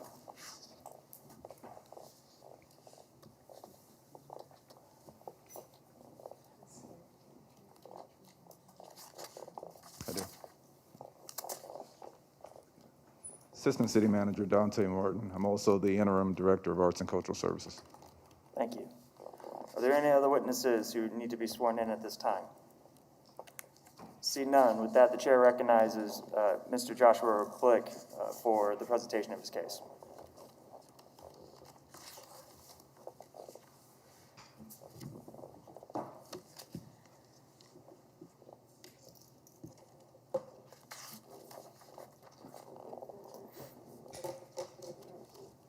Mayor Whipple, I apologize. I didn't know I was supposed to have legal representation. So I'll try my best at this. I presented, as the city attorney said just recently, that review process based off of the letter that was provided to me from the city manager's office in section 3.11.090A, denial of permit. The community events coordinator may deny the application for a community events permit if he or she finds that any of the following one or more of the approval criteria specified in 3.11.080 is not met. If the event fails to conform with the regulations regarding to the allowable number of participants for the proposed venue, location, or site. The automobilia community event has described in the application does not meet the criteria set forth in 3.11.020B as the event presents a safety hazard. Current public health guidelines provide the public gathering should allow for social distancing. And the city of Wichita is taking proactive steps to ensure safety for our community, remains committed to doing its part on limited the potential impact of coronavirus because of estimated attendance at the location event should not allow for compliance of health guidelines. The city manager has determined that no permit shall be issued at this time. I provided in my appeals letter a map of our layout per square footage estimate by GIS mapping. I actually reduced it less than what would be if I went out there with the tape measure from building to building, because I know there's planters and other things that's in the way, street poles and all that stuff. So I reduced it quite a bit. There's almost about, let me get you the numbers that I have.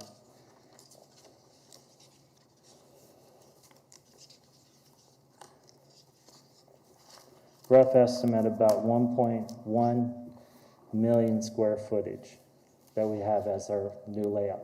This is when I sat down with Kelly Bryan, community policing officer, loved the idea, signed off on the idea, says that it was enough square footage, enough space, everything, so we could have our event. And it was actually more safer than where we've had it in the past years.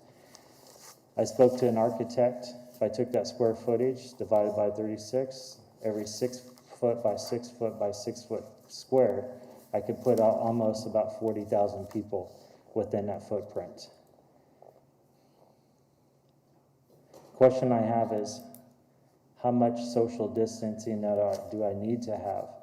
How much, what's the restrictions that the city is now putting on that's additional, or is that just the social distancing that was stated in the letter that was provided for me for denial? Then also notification that was sent out per the city's request that I was asked to do, that I paid for per the city's request to sit out to the property owners within that footprint. I would like to know if they received any, because I did not receive any whatsoever in denial or concerns or anything. Actually, I walked this whole area, and I have signatures of people that supported it and allowed us to use their private property. And on top of that, everybody I've talked to was 100% in support of this also. Every property, every business owner that was down in that area. And I did that for the last month. And I did that 2 months ago prior also when I was walking. Do you have any questions? Yes. Questions for Mr. Blick?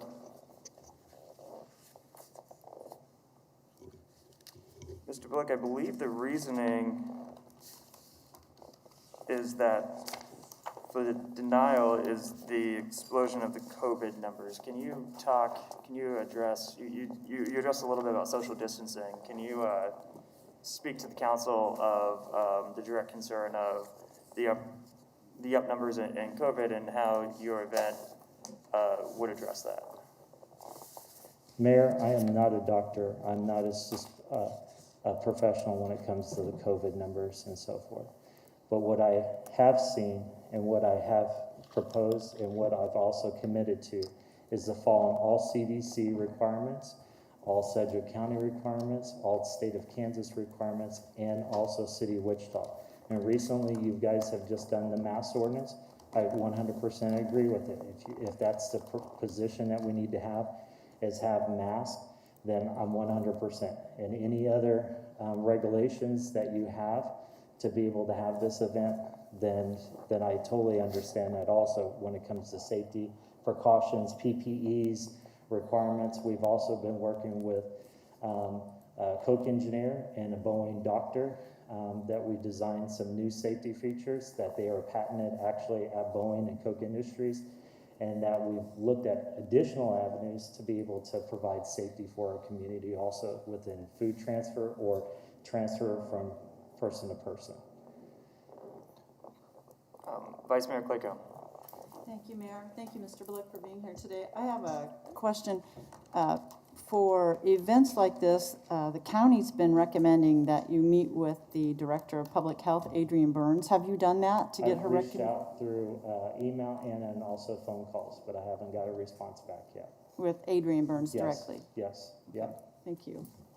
And I have spoke with county commissioners also, and their standpoint is, they said, bring it to county. We'd love to have you out there. But I want to make sure that we do everything in our power to make sure we follow the guidelines of what the city wants us to do and to still have an event and so we can provide for our community. So representation from the county health department has not gotten back to you to help you design a plan? Correct, correct. Councilmember Fry. Thank you, Mayor. Mr. Blick, like the mayor, we've known each other for a long time, and I appreciate what you've done with Automobilia and bring it to our community and keep it going. It is a great event. I've been to it several times, and I want it to succeed and want it to be successful. My question along the lines of Vice Mayor, talking to the Board of Health, and you say you've reached out to them. When did you reach out to them? That was about 2 months ago when we were in a phase program, and then they said per the guidelines at that time, there'll be additional information that's going to be reached out to us further when we come closer to our event. And then that's the same thing when we got closer to event. I also reached out to them again, and I said, hey, now that the governor has reached out to the county and says now it's up to them to make that decision. And then I've also reached out to the county attorney also. And then where I had a separate event that we had at the same time with a drive-in where we provided graduation for students. And we will work through that process. And I said, when we get closer to our event, if there's a phase-out program, and then all of a sudden if it's released, would there be any problems or anything? And he said no. So that's where we were at. Since the denial from the assistant city manager and that specific reasoning, did you reach out to the county health department since then? No, I reached out to the city manager's office, and I explained to them all of our safety precautions. And I was told that I would receive by Dante, that I would receive an email no later by Tuesday. I waited until 4 o'clock before, and I stood right here at City Hall before I walked in the building before you guys closed so I can file the appeals. Otherwise, the appeals, we would probably not be here today if the communication would have continued from City Hall and the city manager's office. Thank you. Further questions? Chair recognizes Councilmember Clendenin. It seems like a good time for me also to disclose. Josh and I have known each other for quite some time. I do consider him actually a close friend, and Josh and I also go to church together. I volunteered for the car show. I've also volunteered for Convoy of Hope, which also receives benefit from the car show. I do not receive any benefit. Didn't know when would the appropriate time to make that disclosure was, but I need to also make that disclosure as well. Mr. Blake, it's very weird to call you Mr. Blake, Josh. Specifically, when it comes to the city's mask ordinance and in public, what are your plans for ensuring that people wear masks according to the city's new mask ordinance? The great thing is we hire Wichita Police Department off-duty officers at about $40 an hour, and we spend probably about $2,000 to almost $3,000. We also have our private security, and we also have our staff. So the nice thing is The enforcement side of it, we do have some backing because I know that it would be kind of challenging, especially nowadays. I've noticed that in Walmart just recently I walked in and they're stopping people at the door and asking them not to come in.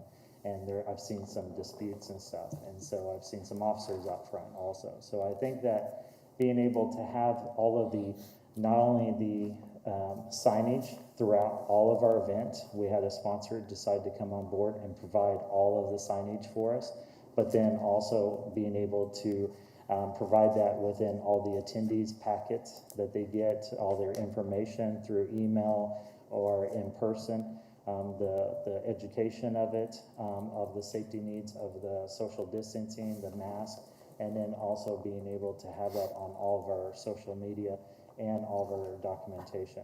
And then being able to stand by that also by the city's regulations. Are you planning on handing masks out? We if do. You see Actually, people? we've had, I have ladies right now making about 100 masks a day for free that they're gonna give out. So just like this, I had a lady that made me this mask. And so she's already, and then plus we're looking at purchasing. And so a lot of that, we definitely understand that safety is first and foremost. But then we also know that it's additional cost. And so that's money that's also taken away from our charities. But we understand that. And we also understand that we have to be stewards on this also. Thanks. Chair recognizes Council Member Tuttle. Hi, Mr. Blake. I don't know you, but nice to meet you today. It seems like everyone else does. I just have a question for you, and I see the map in here, but just to kind of give a frame of reference and for anybody who may also be watching, I see it's obviously on Douglas Street. What is the distance? Is it a mile? Is it 2 miles? We go from St. Francis, if you know where NASCAR Park is. Sure, yeah. All the way to Hydraulic. It's, I do not have that exact number, I apologize, but it's almost probably about 1.5 miles long. Okay. And then width-wise, it is 7 lanes wide plus very, very wide sidewalks on top of that. And the great thing is that's our footprint as in walking for our events and our cars. Now we also have all these side streets all the way down that most people will be parking down through on the side streets all the way down through there also. So I mean, geographically wise, if you look at square footage, we're probably a good 2 square miles in geographic. Thank you. Rough estimate. Thank Yes. you. Chair recognizes Vice Mayor Claycomb. Yes, thank you, Mayor. I have another question. So, Mr. Blick, you're expecting 20,000 people. How many participants, how many cars do you expect? So that number is actually skewed recently because we've received phone calls from people that said, hey, because of COVID and stuff, I decided not to, because these are numbers that the city of Wichita provided for us, the community events, said we think you're around 20,000 people. So we never take an actual head count because our gates are open. So anybody can come in from any direction and then come in. So, and then we've also looked at our numbers are doing it. Ever since we made our announcement or we received a letter, we have actually not received a single registration. And the last 2 weeks is when we get our biggest spike of registration. So right now I have about 200 cars, 200 plus cars. And then all of a sudden, as soon as I received this letter, I put information out of the denial to all of our vendors, all of our sponsors, and all of our cars, and then all of a sudden, we completely stopped. We haven't taken in a single one. No one has paid an entry into it. So right now, I have about 200 cars. How many did you have last year? How many? About 500 to 600 cars.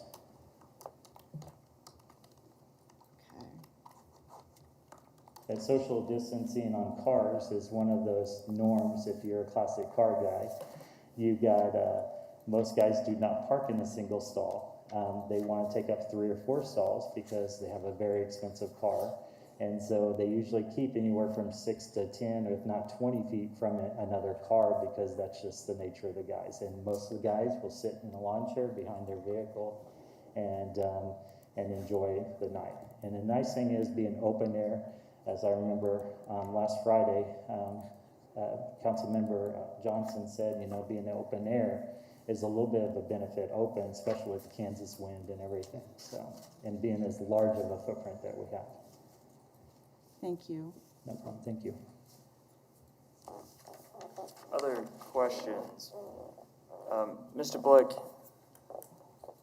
in the inability to communicate with the health department and the experts at the county, were you able to have your plan reviewed by any other health official who is not associated with the county? I had a doctor that's with Boeing that's looked at the technology that we've adapted, and then also our layout and our footprint. And he is very familiar, as in, because he writes all the patents for Boeing also on technology. And then he also said that based off of our square footage with the 12 by 12, and we looked at even possibly getting with the city or the city manager's office when we spoke on Monday of seeing it. Do we need to increase ours? Do we need to possibly move a date? Do we need to? I explained to him, we were very fluid. But at the same time, we want to make sure that we can have an event so we can provide for our community. And I just want to give you a chance to speak to the medical side of this. The doctor at Boeing is a medical doctor who has reviewed your plan. Is that safe to say? And if so, what was the result of that? Or is the doctor at Boeing an engineer? He's more of an engineer, and he's been studying the whole COVID, and he is now writing patents for incubation for the technology and other stuff also. Okay, so he's more in a... He's been actually with the medical society and finding out results and everything else. And I apologize I don't have him here because I didn't know that I was supposed to. So the design side, more so than the infectious disease side. And he works with the infectious diseases. He's been traveling all over the country and being able to sit down with those doctors and find out and pioneer this technology. So we can get past this. And before I relinquish the floor to Councilmember Johnson for a question, did the doctor you're referring to, did he submit testimony by chance? I do not know because I have not received any of the testimony that was submitted. Thank you. Mr. Councilmember Johnson of District 1, honorable. Thanks, Mayor. Mr. Blick, one quick question. Have you talked to any of the businesses along this map that you gave us, and are they enthusiastic about this, or do they have concerns about COVID as well? I've talked to 100% every property owner on that property twice. The first time I went around was about a month and a half ago, almost 2 months ago, and then second time was about last three weeks ago. And I put some miles on these shoes. And right when you think that it's going to take like 4 hours to walk a block or a mile, no, that's about a 2 to 3 day process of actually engaging, talking. Provide the map, provided all the information, explained safety concerns, everything.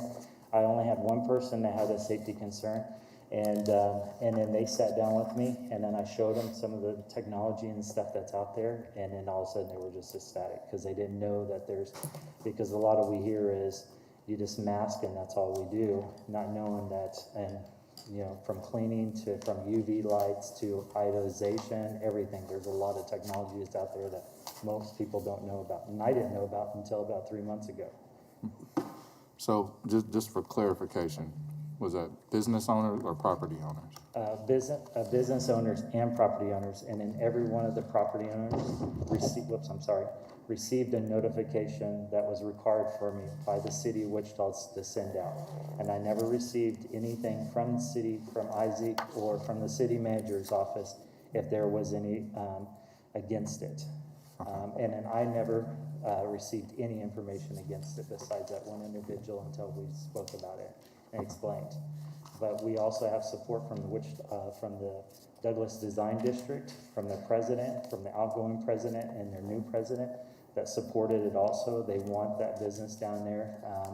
I know that we have a lot of residents, and I'm very cautious with that, especially down there. We're striving and growing downtown living, work, play, everything. And so I've also talked to a couple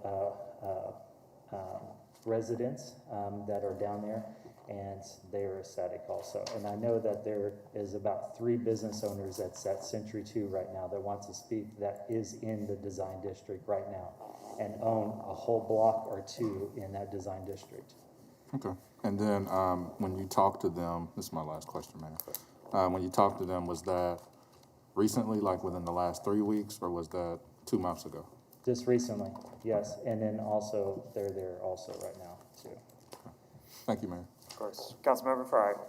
Thank you, Mayor. Josh, quick question regarding your map and your application.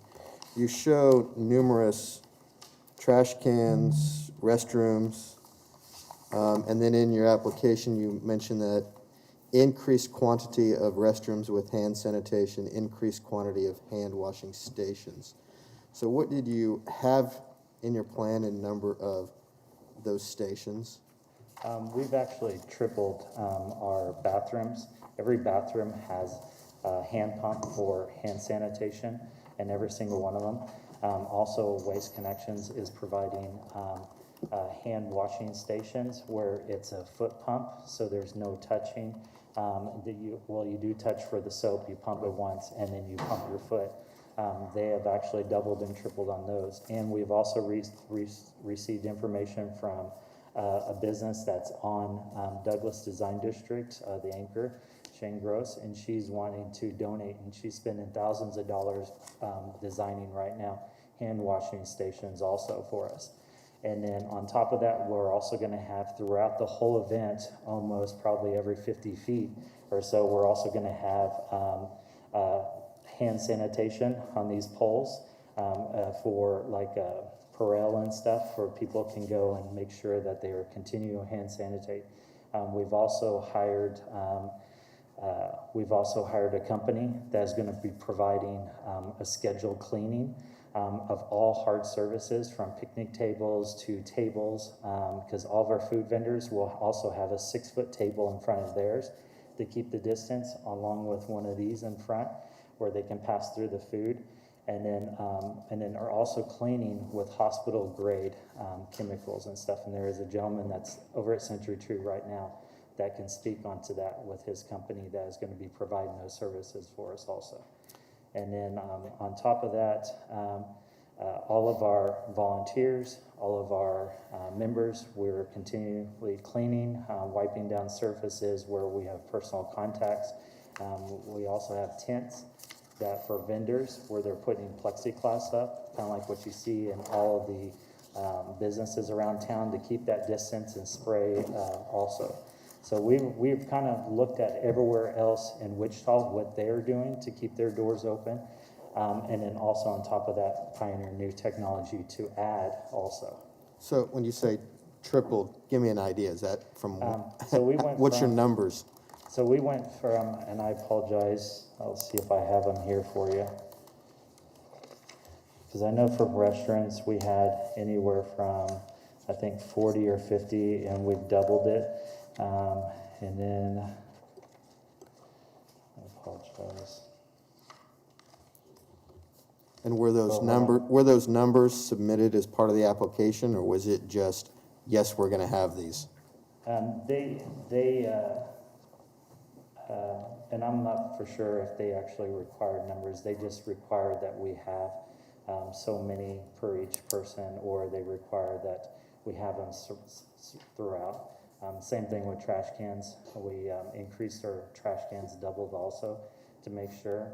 And we also have something new that this year is we have also had a shipping or a roll-off container to be able to dispose of those also. And we've communicated with Waste Connections on making sure that if we have those type of paper towels or cleaning solutions, that have that on there, if there's any restrictions because of landfill or anything like that. And they said no. Most of it is because since we're out in the open air, within the penetration rate is usually less because of the sun that's out there, because it's normally UV light is what's really killing the viruses. And when you're outside now, if you're in the surface, and I'm not an expert on this, I'm just third party. What they told me is if I'm put my hand on here, it's going to stay on here longer, versus if you're out in the sun and this thing is out in the sun, it's half the time.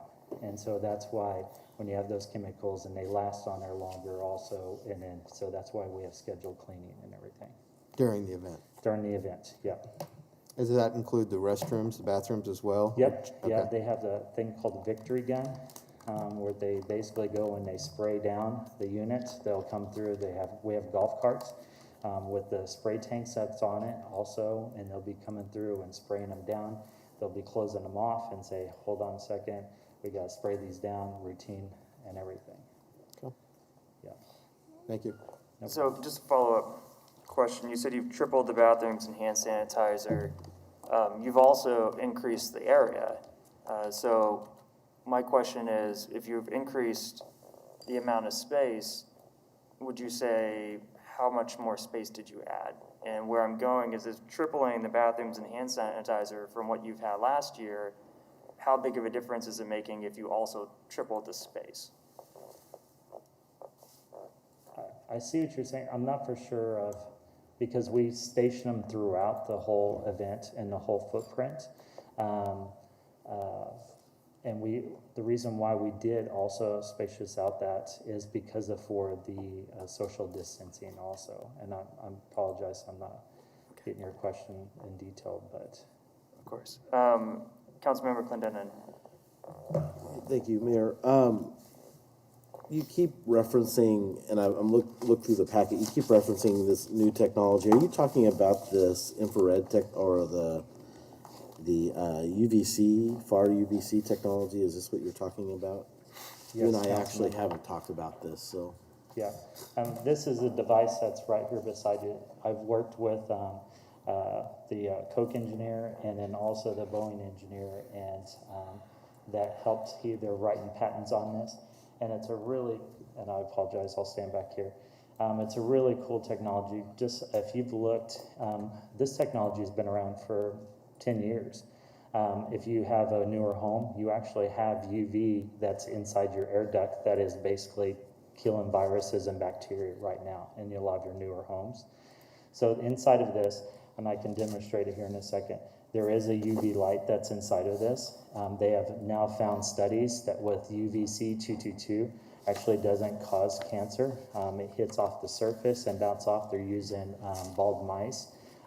There's reports all over, and it's kind of interesting because federal governments are actually buying this technology up faster than they can, and so is hospitals. And then on top of that, we've added in ionization. Ionization is another product that is basically gets rid of bacteria and then also viruses also. It takes the air that has passed through. So when you put something in it, it also has a direct light that's over the top of it.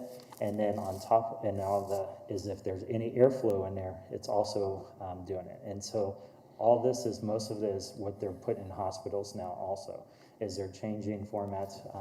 They have these little robots that go into emergency rooms that blast UV light, and it's just killing it. Now, of course, 100%, there's nothing that kills everything 100%. But we know that if we can be stewards and being able to have, we're the air capital city of the world. We have more technology as came out of this city.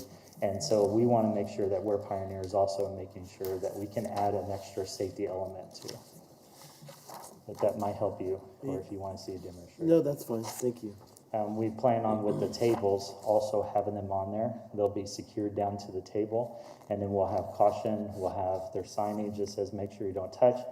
It will actually be all done by the server. On the other side of the table, they'll pull the lever down, they'll put the food in there. You can wait 10 seconds, as what they show per the guidelines, anywhere from 10 to 20 seconds.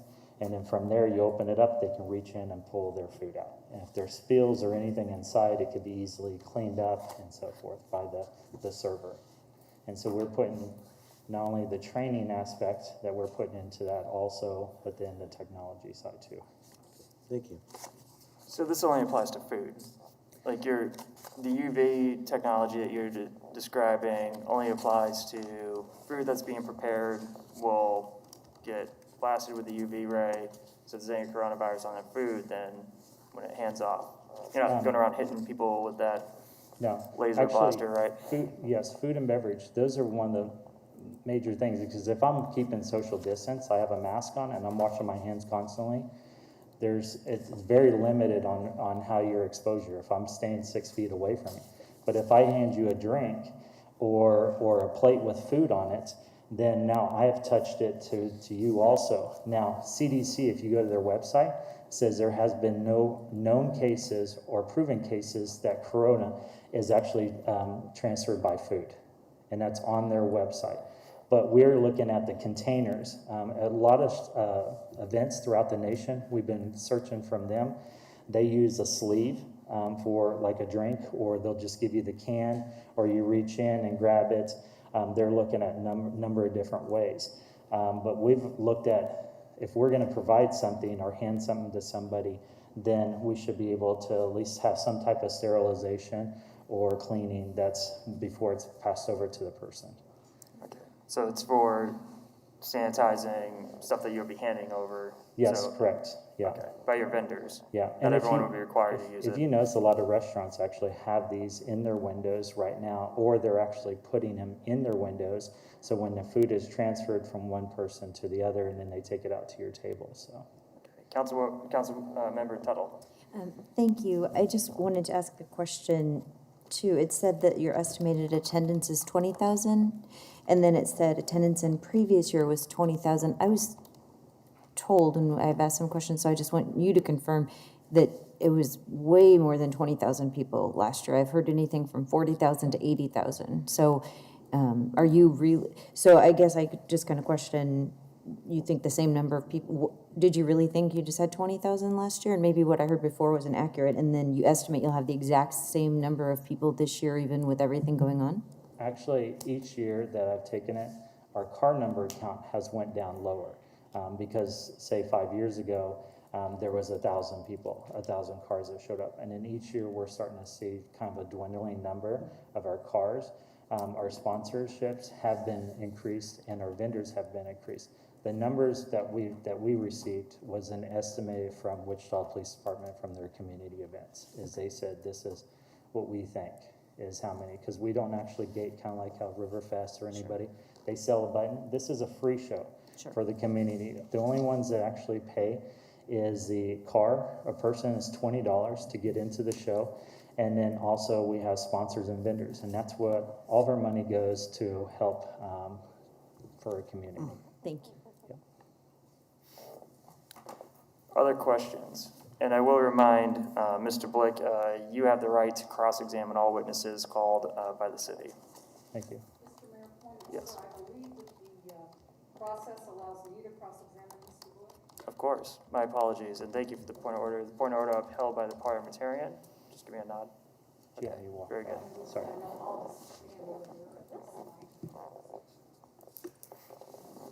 Tyler set this up for us. Is this on? Yes, ma'am. Okay.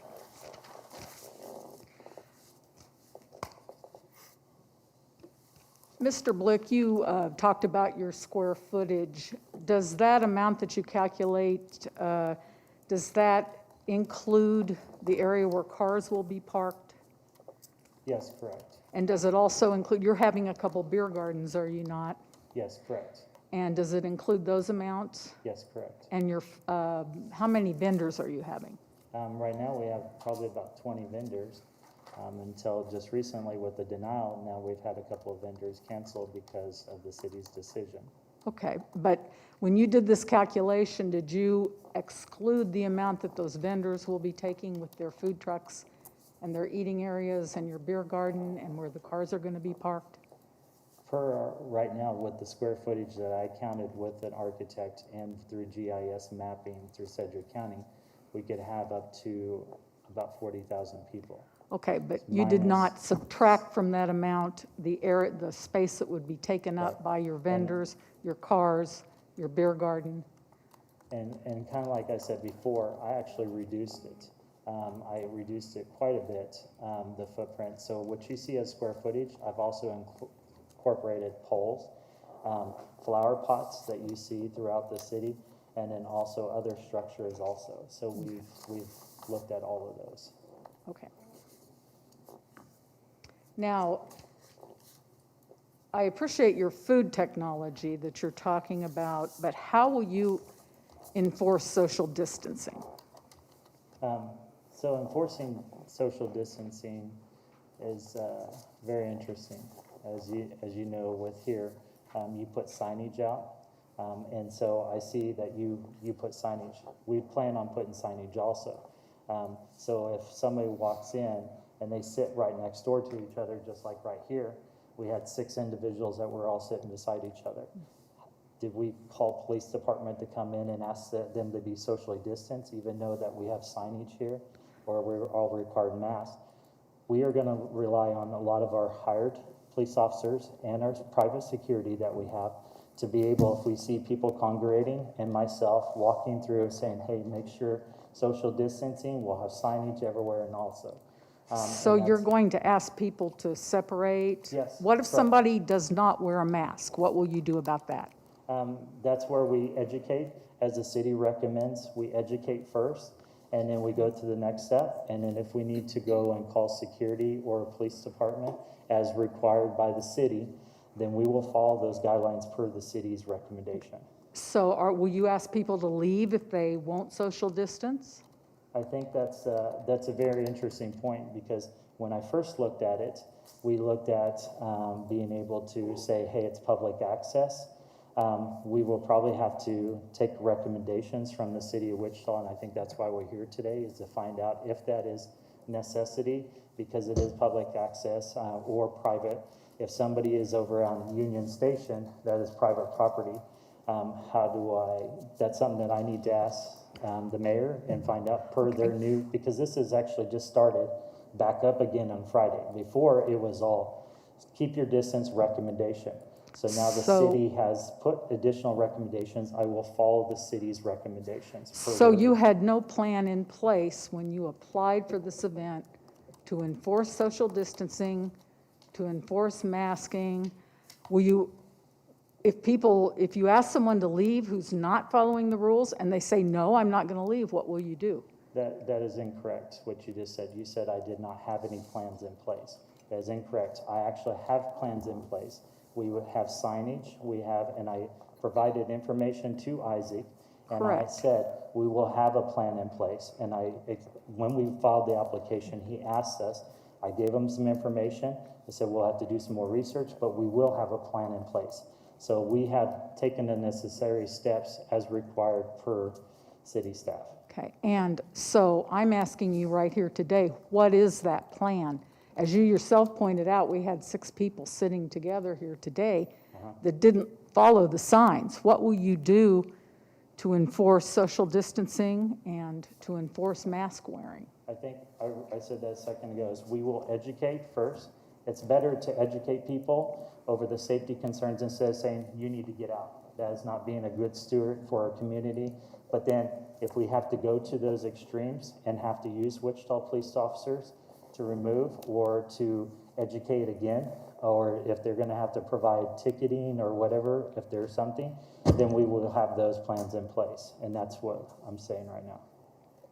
Okay, Because and your this event was- is going to last for approximately 16 hours? Our event starts at 4 o'clock, and then we go till midnight. We Okay, actually I'm close sorry. down the city streets at 8 o'clock because it takes us that long of setting up Okay. to make sure we have all the safety precautions in place, staging, everything. And then at 4 o'clock is when the cars come in.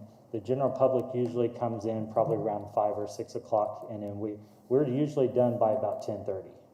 So within this 4 to 6 hour time, you're going to first educate and then move into ticketing for people who don't respect social distancing, don't respect the mask rules. If we see that there's a concern where people are congregating, we will go up to them and educate them, and then proceed to those follow steps. And we have signage, we have everything that talks about social distancing, and then all the other safety measures in place. Now, you're having several vendors, you said, food trucks, beer garden. Isn't it correct people will have to remove their masks to eat and drink?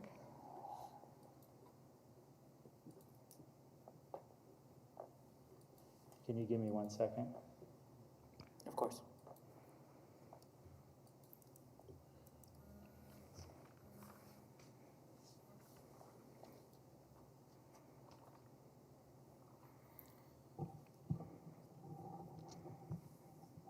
I'm gonna have to agree with you. There will be people, if there's food vendors, they will have to raise their mask or to be able to eat, drink, or even breathe.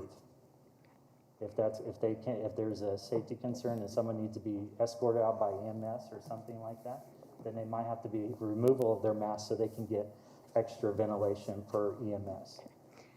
And to make sure I understand, you do not restrict access to your event. It's open. People can come in from all different, where all the streets are closed, they can come in from any point. Is that correct? We have gating where the streets are closed, and we have signage on all those gates on every entrance of all of those side streets, and then also the main streets also. Okay. So there's several ways a person can access your event. And that's what I was going to say, and so you answered it for me. Okay. Okay. Thank you. I have nothing further. So, just a follow-up about the enforcement, and I understand that you had a plan, and the virus has, right now the virus has increased, so your plan has to change. So the plan you originally submitted would be different today if it's responsible.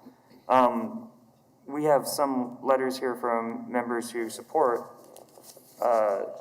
this event, and only one person in this packet acknowledged the coronavirus, but mentioned that it's a person's choice if they expose themselves to the coronavirus.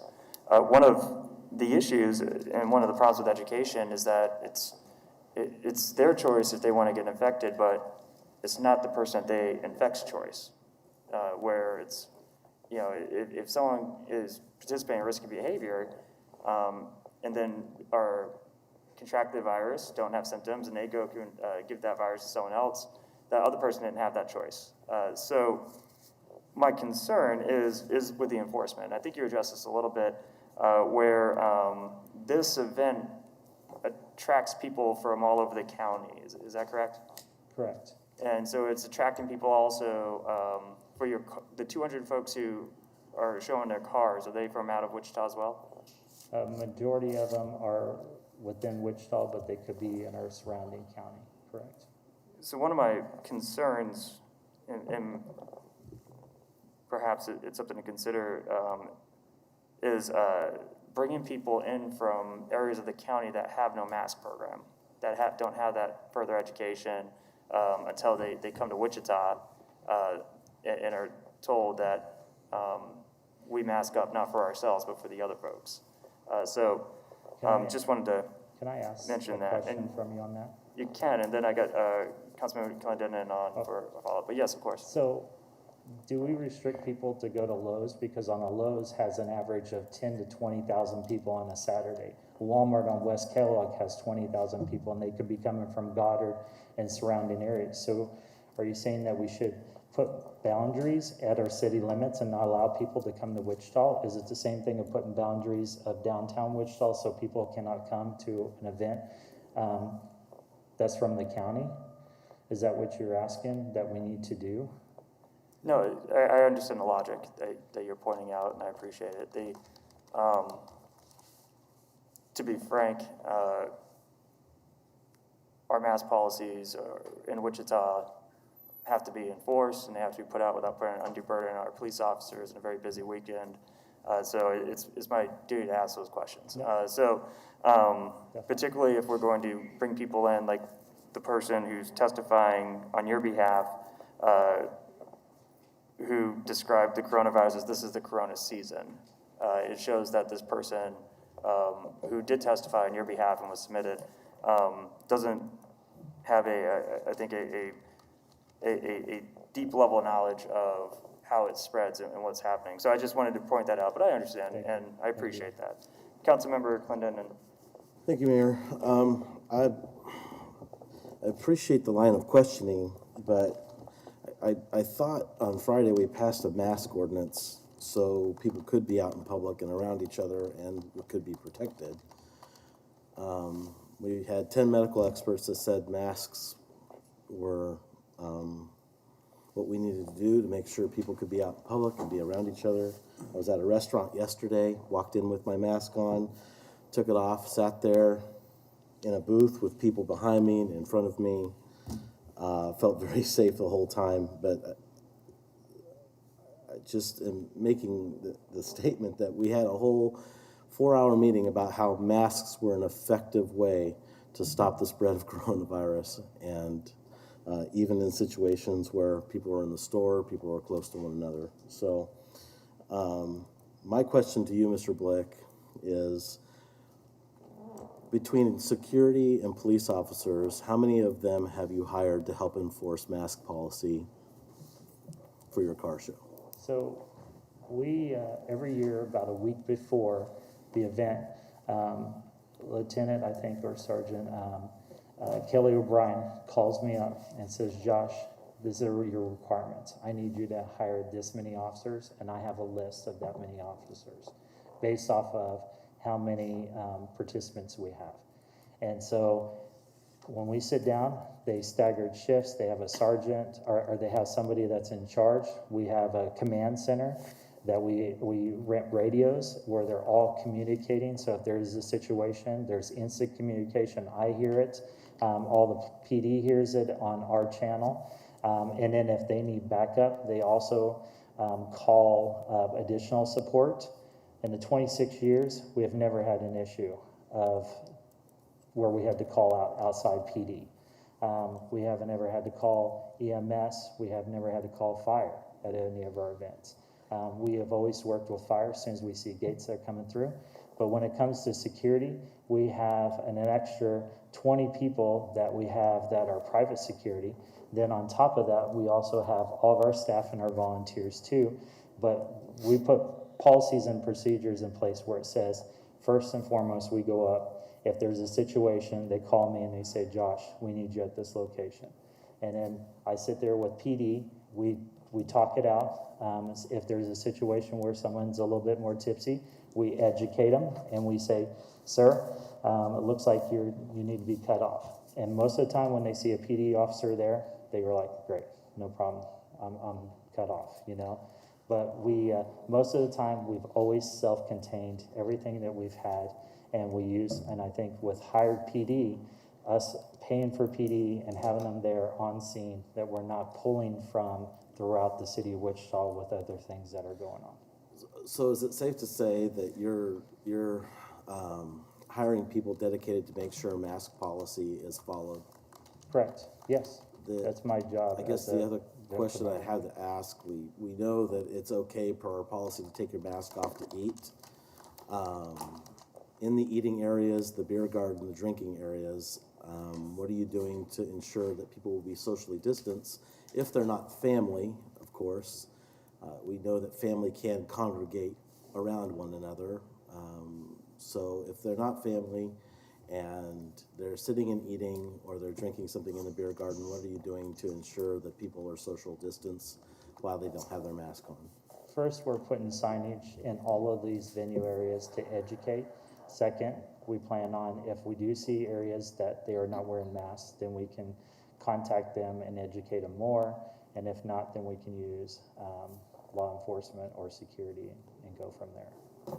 Thanks.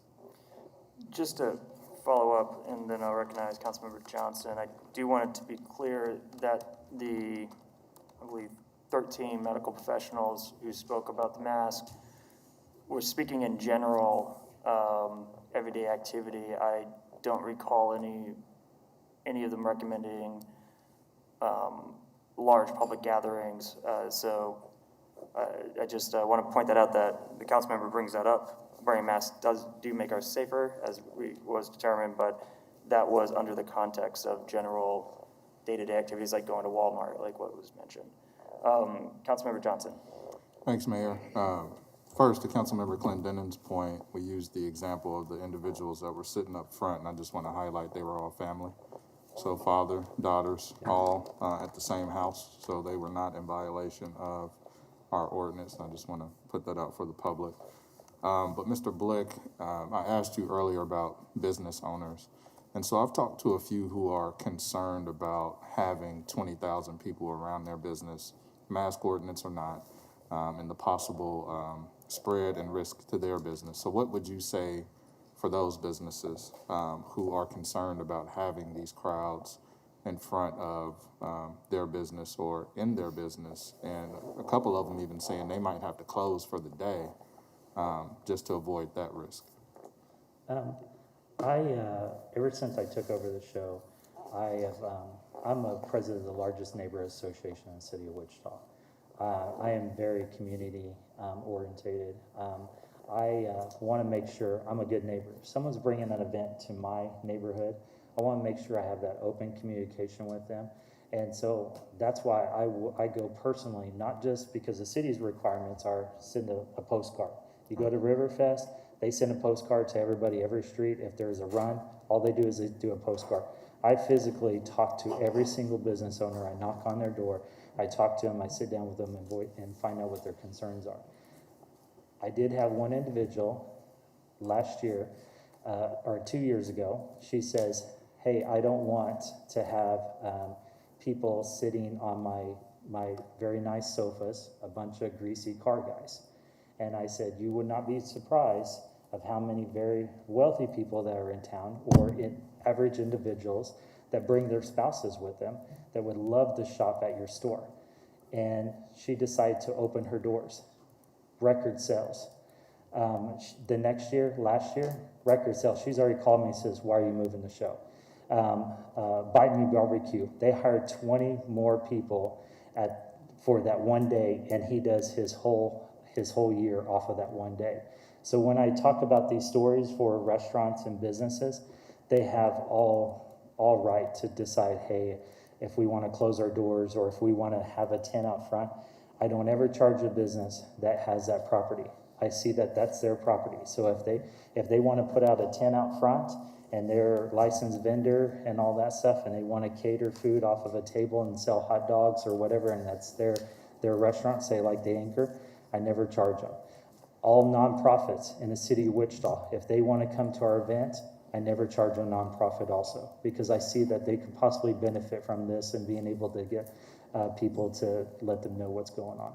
So I want to make sure that I'm a good neighbor and a steward, and I follow back up with them after every year, and I go before their community, their neighbor association meetings or whatever, and answer questions throughout the whole year, and they want to know, hey, when are you having this? Because everybody gets excited in businesses in those areas.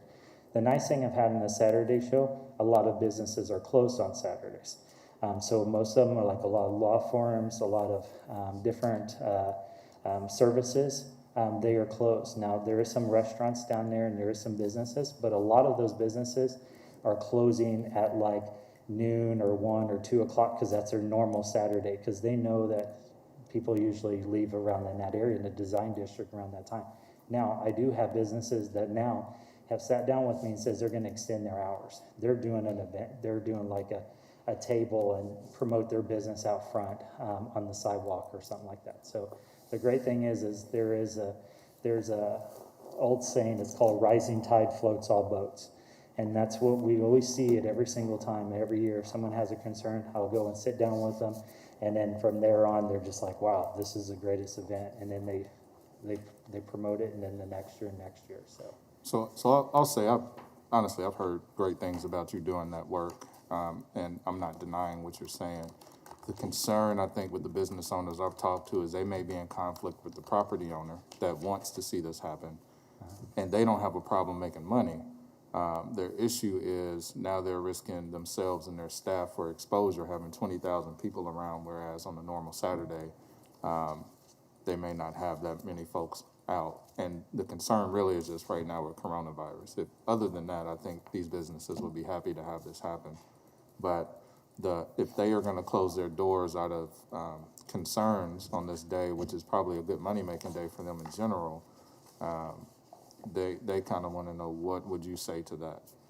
And that's interesting because Shane Gross, that has the Anchor, she came to me about 3 weeks ago when we were through some high points and stuff. No, probably about a month ago when we had some high points. And she talked to me about, hey, I just want to close my door. I'll probably have like a little tent out front, sell some hot dogs or bottled water or give away free bottled water. And then she stepped up and says, hey, you know what? I want to use my parking lot and I want to put hand washing stations on my parking lot. And so she said, I just dropped $1,000 and I'm going to keep doing it to help you out with this event, because we know that it's going to help all businesses in this area, because most of what you see is Delano, Clifton Square, you know, Old Town area. And that corridor right in there has been, you know, it needs some help. And I think that being able to, for us to possibly go to this area, then I think it's going to be a win-win for all properties. But I'm very cautious and very respectful for those property owners, and I would love to sit down with them and see what we could do to work together, or to help talk to them and be a better neighbor and a better steward. Okay. My last question to you is semi on the same path. As a city who has taken action starting back in March to cancel major events, so the opening of Napster Park, and be really cautious about what we do as far as opening and having safety concerns, do you feel it would be in conflict to approve this event with 20,000 people, although we have continually looked at trying to limit exposure? I would say I've looked at numerous events throughout the nation, and when there's the open doors, basically now they're saying let's get back to opening up everything. We have had a spike, as Mayor Whipple has said, and so now we put extra precautions that now everybody is required to have masks. I have done some research, and I spoke to Kelly O'Brien, because during that time around March, I actually started talking to Connie Clark back in Kelly O'Brien back in January, February. And I was going to submit an application in February. I called her and I said, hey, can I go out and submit an application? She said, won't you wait till we get a little bit closer to the date? So I went ahead and waited. I had my application ready, called up City Hall, or Century 2 was closed down, couldn't submit the application, contacted Connie, submitted the application, and then went through the process. And it's very interesting because at the 3 years prior that I've had my application submitted to the city council, you guys voted for my event after my event was already over. And I don't get my license until 3 weeks after my event. So this was a big shock, because everything was great communication. Keep going, keep doing what you're doing. All this stuff, we see the governor's phase out plan. We're doing everything that I'm required to do, because I've been told by Brandon Whipple that he said, it's your constitutional right. You can have this without the city. You know, you can use your freedom of assembly if you wanted to. And many of people have told me that also, hey, you can use your freedom of assembly. I want to follow the right way and go through the city procedures and everything. And it was a shock to me when I got this letter in the mail, because everything leading up to that, even a couple days before, everything was great, great, great. And then all of a sudden, the communication completely stopped. I reached out to the city manager's office, and then after that, there's been no communication except for the city clerk. And then from there, I find out last night at 3 o'clock, they said, hey, Josh, we need you here, not at Century 2. Then I followed up with an email. Can I have the people that's speaking for or against, opposed it, where they to speak? Let me find out. Come to City Hall. So I have tons of people that are outside at the store wanting to speak, and they got pushed away. And now I just found out they got pushed away over at Century 2 also, that they're not able to speak also. So everything was going great. The ball was growing.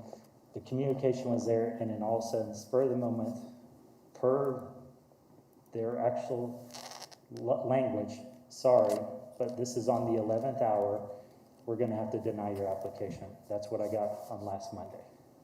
Okay. And then I get the letter, and then I start going backtracking. Okay, I have the square footage. I've been working with community policing. I've been making sure everything is what they wanted. Every department has been signing off. I met with the fire chief. He had some concerns. He walked through. He's like, I would have denied this because all I got was a map. He goes, they didn't even provide me with your all of your barricades, the city license or the event staff. He goes, they're not doing you any favors. I'm just telling you, Josh. He said, I said, you know what a type 3 barricade, that's where we use them, type 2? He goes, no, I don't know what the type 3 or type 2, all I see is a box.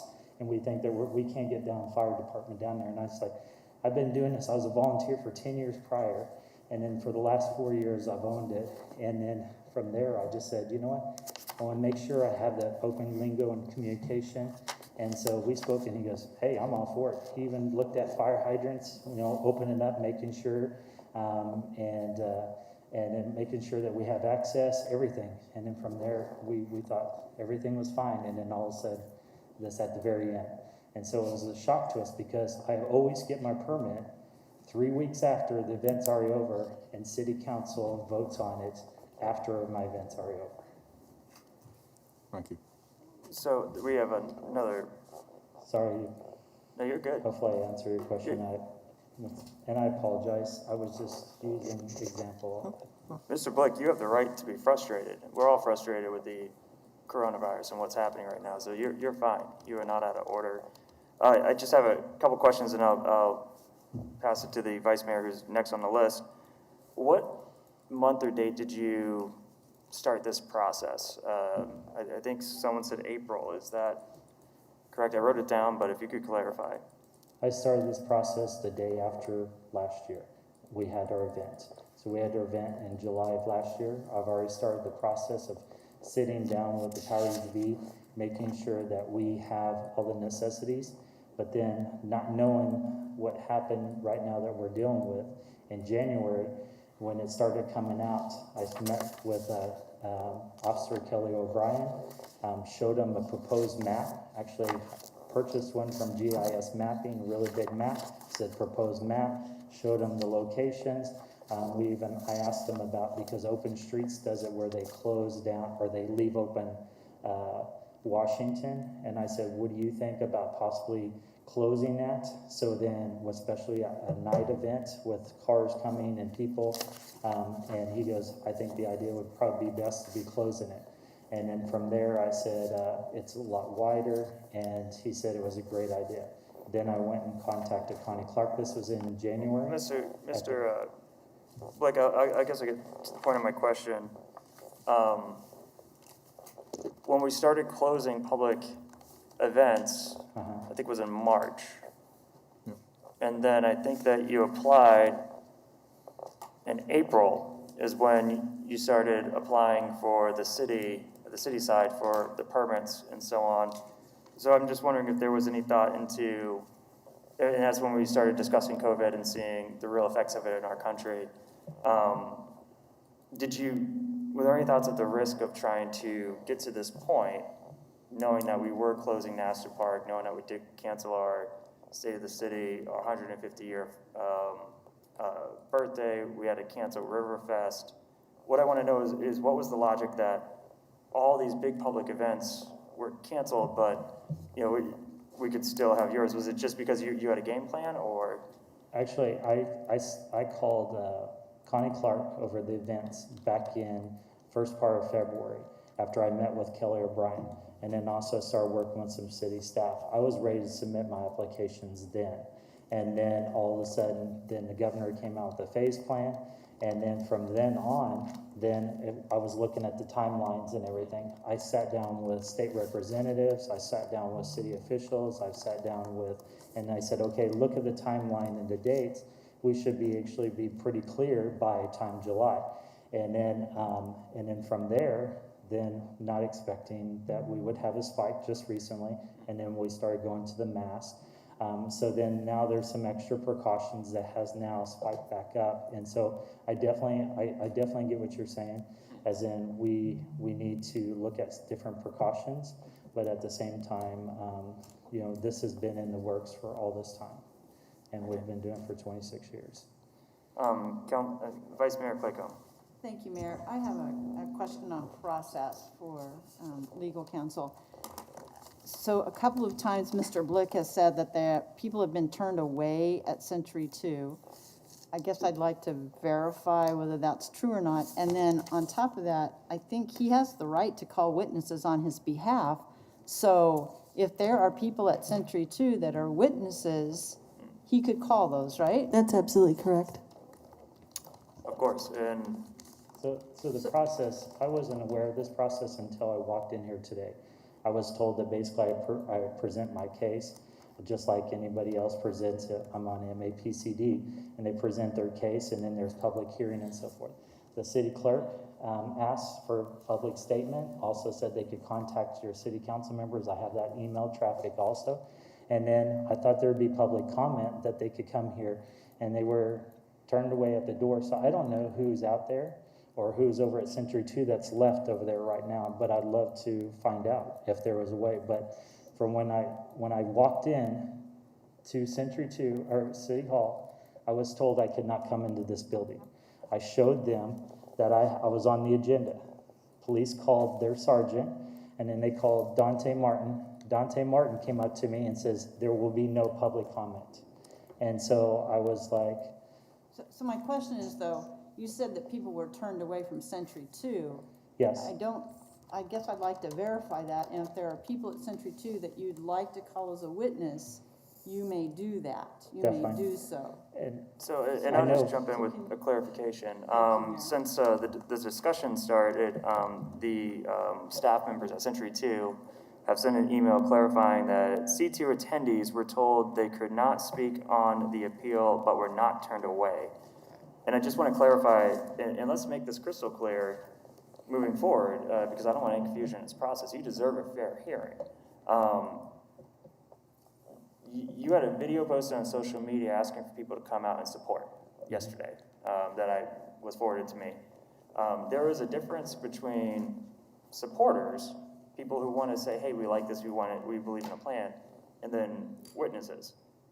So I want to make sure that no witnesses that you might want to call forward have been denied an opportunity to be here. And if you are, once we have the city present their case, if a witness comes forward and texts you and says, hey, I came in as a witness and was told I couldn't be a witness, let us know and we will accommodate that, because it's my job to be lenient enough for you to present your case. But I just want to make it clear that public testimony to this, just to show support, is different than a witness, and public comment was what has been deemed by our legal team as not allowed.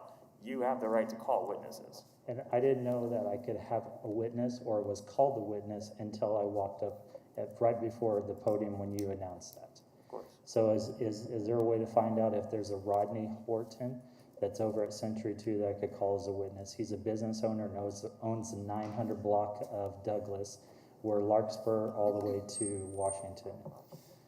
Madam Parliamentarian, my question is, once Mr. Blick discusses his case, and the city, if we were to allow the city to discuss the case, could we then call witnesses? Could Mr. Blick regain the floor and call witnesses at that point, so he would have time to decipher who are witnesses and who are just supporters? That decision would be in your discretion as the hearing officer. There's no specific procedure on that. And I think for the interest of the process and ensuring that you have a fair shot, my perspective was you would lay out your case, be cross-analyzed by the city will lay out their case, and then if there was any questions, we take questions. However, while the city is giving their case, if you have witnesses to your plan, to what you have presented, we will entertain those after the city has presented their case. Is there any further questions of Mr. Blick? No. Oh, sorry. Anyone need a recess yet? You guys good? Okay. Thank you, Mr. Blick. The city recognizes, the chair recognizes the city for the presentation of their case.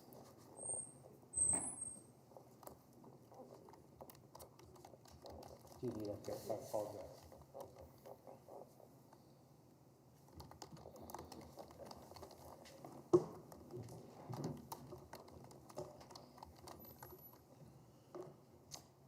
First witness is Mr. Isaac Unruh, and stand right there. Thank you.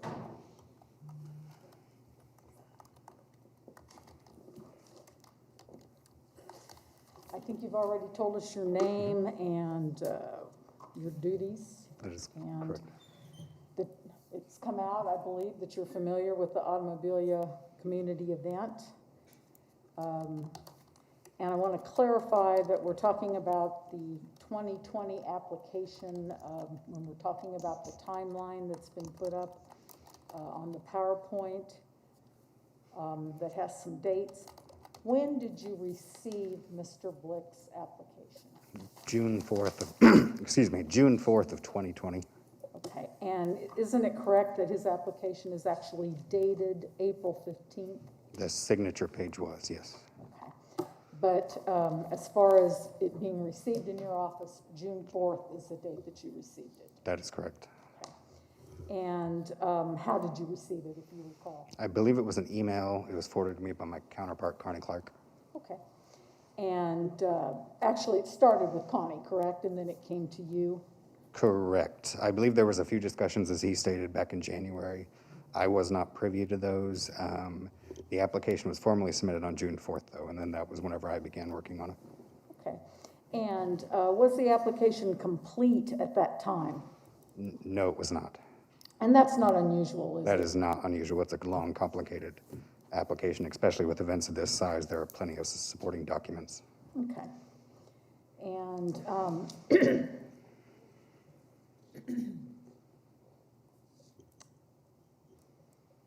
is it correct that there was a period of time during which you were not accepting any applications for community events due to the coronavirus? There was a time we weren't accepting applications for events prior to July 1st. I don't recall when that went in to play, but there was a short time, maybe 3 weeks, in which we were told not to accept applications. Okay.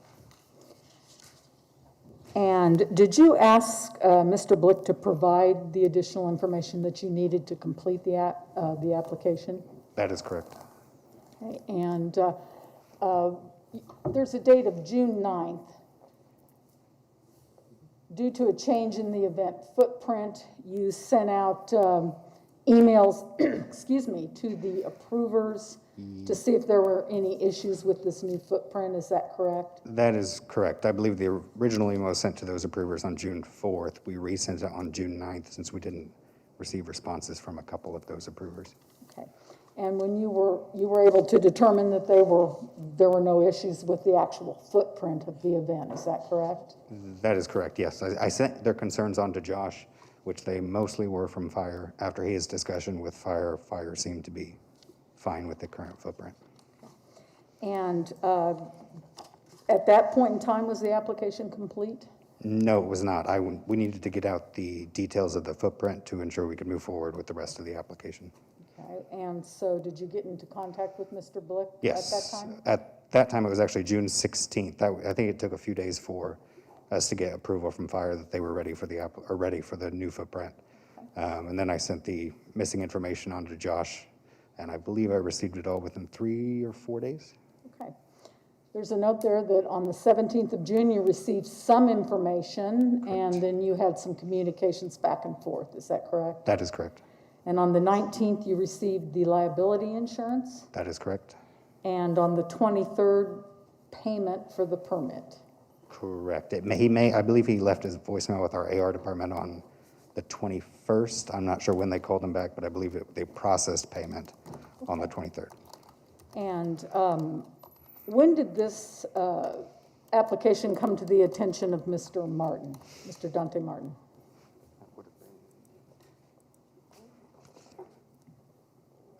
Unless there was communications with somebody else other than me, I first reached out to Mr. Martin on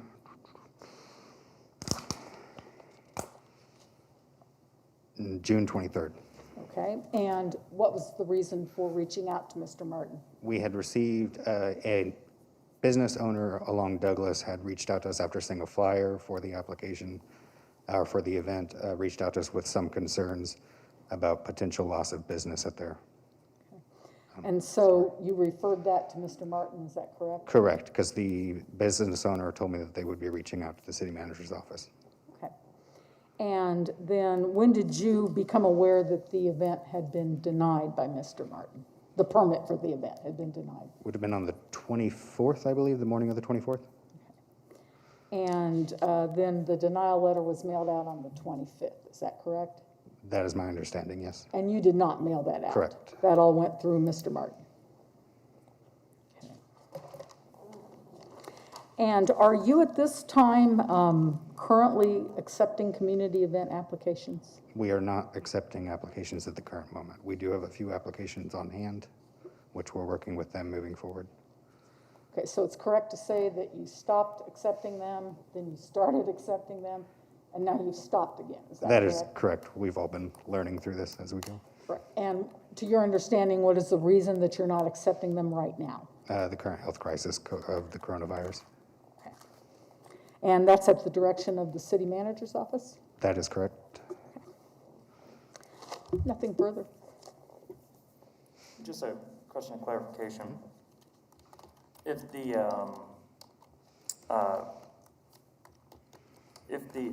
application, or the check at least, was dated in April but not processed till June, is that because we've had we had a shutdown of most governmental functions at that time, or is it that the check was sent in later, much later than it was actually dated? I'm trying to determine if I think you left when that testimony I was listening to it, and that's why, yes. yeah, we have speakers back there, by the way. I just want to, what I'm trying to determine, I'll just get right to the point. Was the moment the check was put in to the months later when it was processed, was that of Mr. Blick's fault, or was that really of the city's fault in which the check took out of process? Were you in the office at that time and able to? We were working from, I think I'm understanding your question correctly, but with these applications, we receive them a lot of times piecemeal, and we cannot formally submit them to the licensing department until they are complete. And it's very rare we receive a full application. It is complicated procedure, and we ensure that we have all the supporting documentation before we send it to licensing. And the, Mr. Blick's comment that he normally gets a license even after the event. Is that evidence of that the process is ongoing? In my experience, and I've been in this position for 7 years, the last time I recall, I believe Josh has been filling out this application for the last 3 years. Prior to him being our main point of contact, we were struggling to receive the needed documentation on time, which in other words, we would be submitting the applications to the licensing department within 3 or 4 days of the event taking place. And just one final question, so you would know this, and then I'll relinquish the floor to the vice mayor who's on my questioning list. The layout looks very similar to, I think it was ICT Open Streets, which just popped up my timeline. It was around this time last year. Or were they able to secure a permit and to do their event this year, to your knowledge? I don't believe that they have, I believe the city of Wichita has canceled all of their events, so Open Streets ICT, we do not have an application for it on hand. So to your knowledge, no event that looks like the layout that has been described to us for this event has gotten the green light to go forward for this year? Correct. Since beginning of March, I believe we've only had one event be approved on our end. Vice Mayor Claycomb. Thank you, Mayor. And maybe there's not a typical to this, Isaac, but how long does it typically take to review and respond to a community event application? Do you mean from when we receive it to when the event's approved? We typically receive events, most of these applications about 30 to 45 days out. If they're complete, we'll send them to the licensing department, and from there it could take up to 2 weeks. Because once it's sent to the licensing department, there are 16 different city officials that have to sign off on that, sign off and approve the event. So it's typical that June 4th to June 25th would be typical. And just to be clear, we didn't receive the application till June 4th. That is correct. Okay. I believe Josh and my counterpart had some communications in which he shared the new layout. Okay, but we didn't. The application itself was not received until June 4th. Thank you. I have one follow-up question. Of course. Mr. Unruh, is it correct to say that once you received the application on June 4th, you immediately started processing it. That is correct. Thank you. Okay. Councilmember Tuttle. Thank you, and I want to ask Jennifer if this is appropriate before I do this. The mayor asked a question about open streets, and I know that that's not in your purview, but I could provide some statements about that. Is that okay for me to do? That's fine. Thank Okay. you. I just want to make sure I'm following this. Just real quick, Open Streets ICT, I'm on the planning committee, and we made the decision not to hold the event. It's annually in September, but we were already thinking ahead of not knowing what the situation was going to be. And as a clarifying point too, Open Streets is 4.1 miles and has about the same number of people. So a little bit different than, not quite the same, but just wanted to provide that for context, just because I know it's not in your purview, so we could have the information. Thank you. Very, very much appreciated. Other questions at this point? See none. Mr. Blick has the right to cross-question and examine the witness.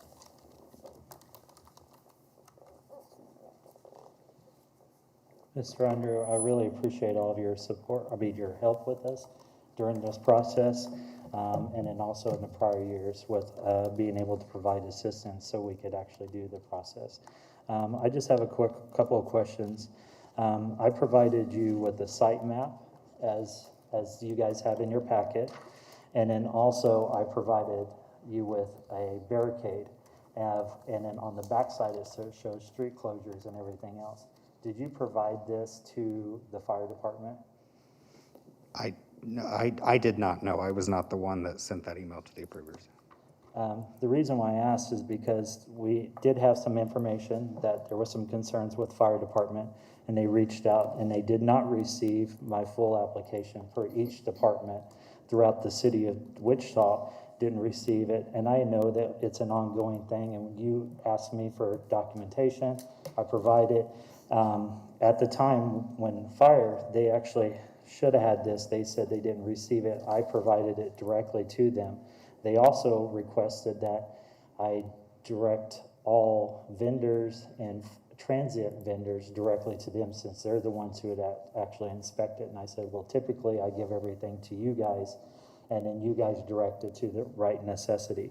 After we received that and after we clarified it on July 7th of 2020 at 2:30, I received an email from you after it says, fire reached out to let me know they are feeling more comfortable after speaking with you directly. Thanks for reaching out to him. Moving on to the application as whole, overall, it looks great as usual. Mm-hmm. And so I just wanted to let that be known. Did you send that information? Yes, I did. Okay. And then also, whenever I was requested by, per the application, and then also your office, that I need to send out notification to all the property owners in the surrounding area. I have to purchase a list from the city of Wichita through GIS mapping. That cost will then come to me for every property owner that's in that area. I submit this information to you. Down at the bottom, it says contact information.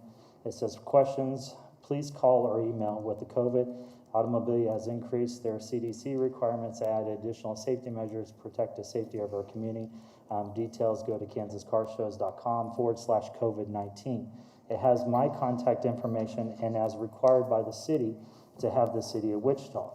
Normally, if there's anything in the past that I ever get one of these complaints or anything, you guys send that information to me so then we can address it. Did you ever send me that one complaint from that one person to me? I don't believe so. The notifications were not sent out when we received that complaint. He had seen your event on some sort of banner or poster in his area. I did give him your phone number and contact information on that notification. I was assured by him that he would be reaching out to you, and if he never did, I do apologize for that. And we don't ever chastise anybody. We just want to make sure we're good neighbors Correct. and stewards. And so we understand this process, and we know that there is a need for this process. We just want to make sure that we receive that follow back and that feedback from the city of Wichita, so then we could be better stewards also. So thank you. Mm-hmm. And then I think a question on June 13th at 5 p.m. I was just happened to be driving downtown, and I seen an event over on Century 2, and I seen the streets were being blocked off, and I seen that PD had police cars on every corner. And I pulled over, and I seen Officer Kelly O'Brien that's in charge of events. And I went up to him, and I was like, hey, how's it going? Because he helps us out with our events. And I said, hey, I want to get with you on how many officers and everything. And he mentioned that the group and the organization that was there had a permit that was issued to them for a parade permit and an event permit, and it was approved that from city events per him, and that's why they have police resources. They had probably about 20 police cars that were down there because they were going to do a parade. Do you know if that event was actually approved or was? Parades do not go through our office, they go through licensing directly. Okay, and then they had a big event on Century 2 on public access also. I just didn't know if that was a community, because it looked like more than 250, and per city licensing and requirements, any event that's over 250 people have to have a permit per the city policy. And so that's why I was wondering is if they actually had an event permit and then also a parade permit, or was it something that was? They wouldn't have had a community event through our office. If I'm thinking of the right event, it was an event that was, one, a parade, and two, a political demonstration, which would be covered under their First Amendment right, and no permit would be necessary. Okay, I was just wondering. I didn't know what the event was. I didn't get into detail. I just knew that there was a large group, and then they also had a parade, so that's what I was wondering. Okay, thank you so much. That's all the questions I have for you, Isaac. I appreciate your time. I have a question, then we'll get the, and I don't know if the city is finished with their case or not, but you finished cross-examining the witness? Yes. Question for the manager. My understanding is we were supposed to, if the Ad Astra plan for reopening stayed in place and didn't get overturned by the city, by the county commission, we could have reopened if we followed that plan.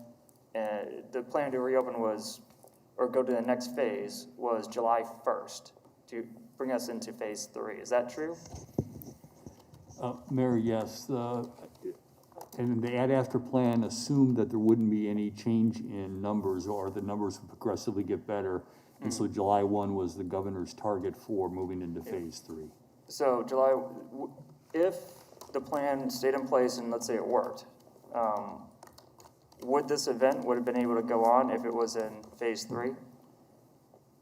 Mayor, I can't answer that because I don't remember what the limitation was on the number, on public gatherings. Okay. Does staff know what the number was if we were to go into phase 3, if the plan actually did work? And my line of questioning is, even if we stuck to the plan, knowing with the coronavirus, knowing the changes in state law that happened afterwards, if we stuck to the Ad Astra plan and it actually worked to the point where we were in phase 3 of reopening, I'm wondering if an event of this size would even be permitted then, which means in the greatest of scenarios, which I guess my line of questioning with this is to ask about the organizers, like if, in good faith, you've planned this event, and my wondering is, once that plan came in, if you guys were aware if this would have gone on even under the best scenarios. Councilmember Frye. Thank you, Mayor, and I just looked it up. It was no more than 45 individuals in phase 3. Mr. Unruh, I have a couple questions for you, please. So what specifically was missing from the application? And then was it complete upon sending it to Mr. Martin for review? So when we originally received the application, there was two things that took priority. One was getting his COVID-19 safety plan, which he provided, and then to get clarification on if there would be any issues with the new site plan. Once those were both approved, then we could move on to the actual items that were missing, which was a copy of the street closure notification letter, a list of addresses that would be receiving it, and notification of the date in which those notifications would go out, 2, I needed clarification on where alcohol would be consumed and sold. 3 would be missing insurance, and then 4 would be vendor lists, which I was provided a vendor list. I just needed clarification on which ones were food trucks and which ones were transient merchants, since those are licensed differently. And then the application fees, which were dependent on the vendor list. So all of those were complete upon sending it to Mr. Martin for review. I believe when I sent it to Mr. Martin, I had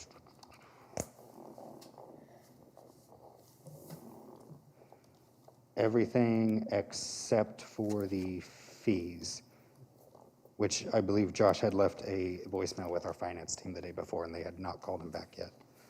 Okay, thank you. Mr. Mayor, if I Yes. could clarify, gonna ask you to, the original Ad Astra plan actually talked about a phase out if the numbers continued to progress in a positive manner that would begin no earlier than June 22nd. And in that phase out period, there would only be a requirement for social distancing for gatherings. So, but of course, that was continually moved as the numbers progressed in a negative manner. And they haven't, I believe CDC recommended 2 weeks of continuous numbers going down. We haven't seen that. And just to clarify, Mr. Manager, from Councilmember Fry's point, or numbers here, phase 3 was to allow 45 individuals, and phase 3 would have started, if the plan all worked out, July 1st. So even if everything was working out, if the Ad Astra plan was going as what was originally designed, and we were able to have continuous decrease in numbers of COVID, this permit still wouldn't have been approved. Is that a fair assessment? Mayor, under the city's plan, not the Ad Astra plan, we looked at going into phase 3 on July 1st. However, we also indicated we would be reviewing them, the results or the numbers on a 2-week increment. And so if there had been a significant change in numbers to the positive, we could have skipped phase 3 and gone into the phase out. So it was really subject to the numbers and how we experienced Okay, those numbers. of course, but if the numbers were to be predicted, as our modeling suggested, it would have been phase 3 at this time. Okay, thank you. Mr. Blick, thank you. We'll give the floor back to the city if they would like to call the next witness or continue on their case. I just had a quick question at the end. Of course. For Isaac is, typically, you guys give us, typically over the years that I've had it, we have to build a spreadsheet with all the vendors and transient vendors. So when one comes in throughout the application process, we leave an Excel spreadsheet and we update you guys on that Excel spreadsheet. So on our initial application, it might have 5 vendors, because at that time we have 5 vendors that signed up. Halfway through the application process, we might get a 1 or 2 or whatever. And then towards the end, that's when you ask us to say, okay, this is how much the licensing fee based off of how many vendors you have, what they are classified, and that's what is paid. Is that correct? That is correct. And then so when you, towards the end of the application process, I received an invoice from you for it, and then that was paid after, because of, I think it was the person that you had me pay this to, they were out of the office. And then I had to wait until the following Monday to go ahead and get that paid. Is that correct? I'm not sure what the timeline was. I know you left voicemail the day which she was out of the office. She was supposed to return the next day. If she didn't call you, then I'm not certain why. Thank you. I appreciate your help. Thank you so much. Thank you. The chair recognizes the city.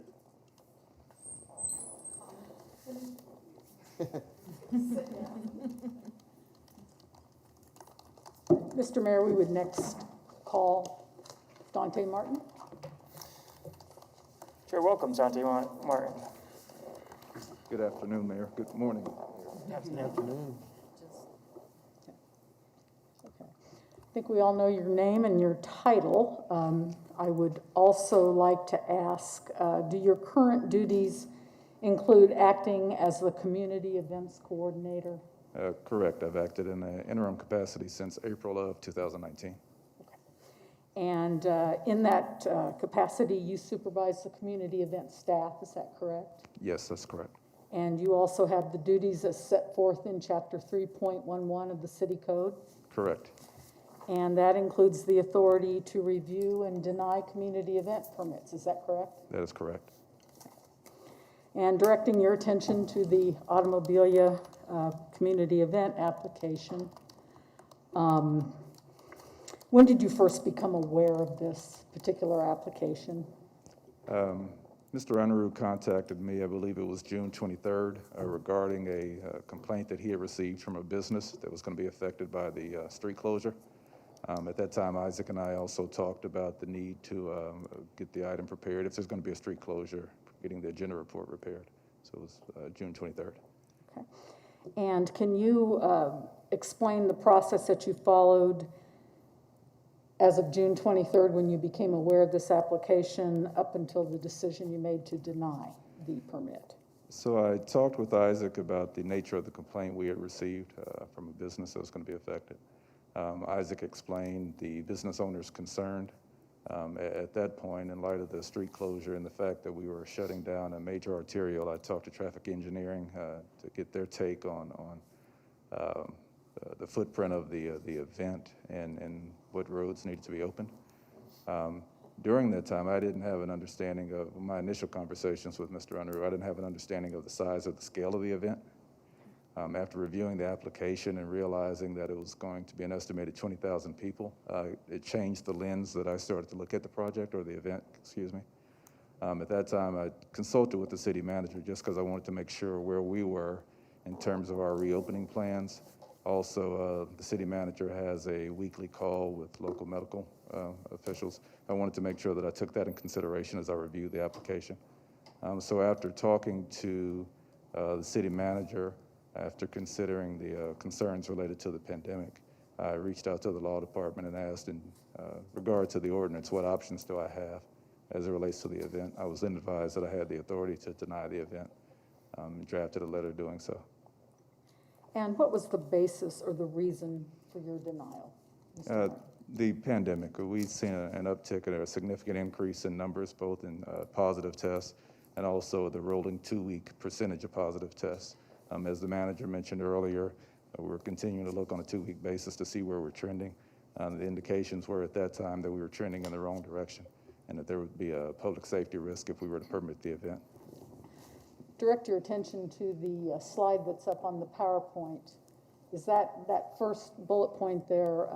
On June 22nd, we had 250 cases based on data from Sedgwick County, and then we jumped to July 6th showing the significant increase.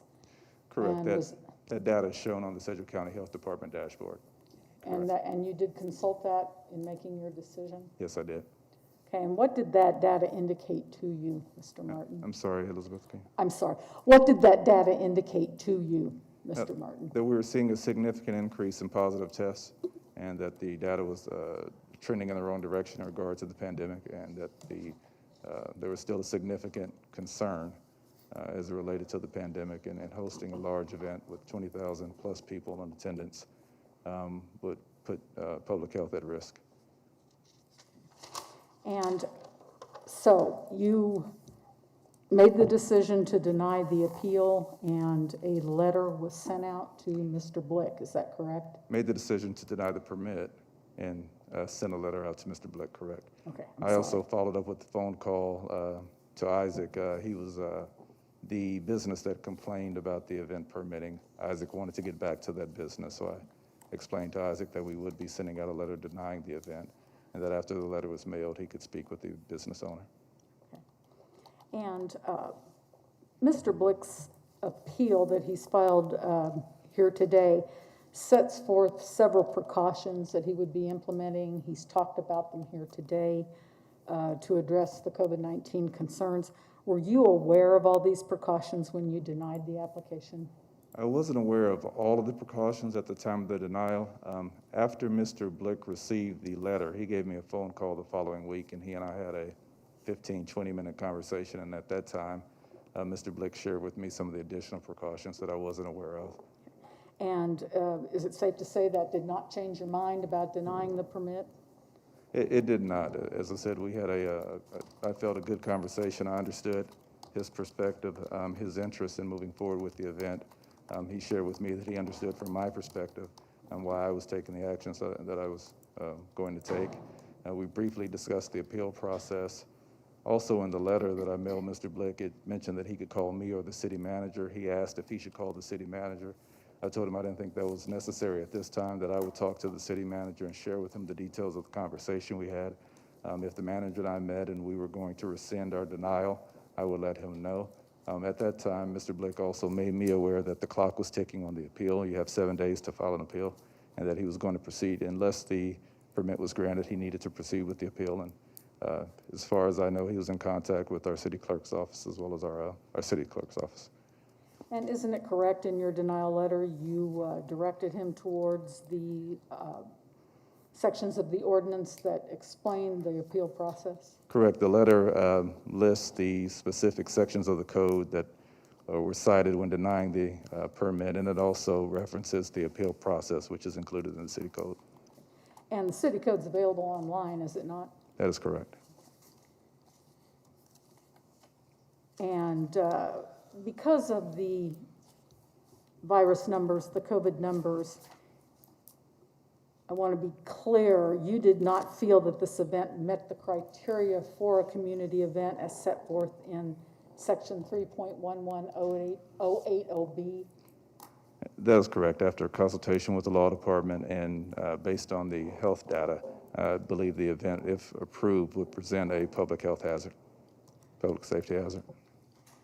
And here, this particular chart of the health data, is this the chart that you consulted?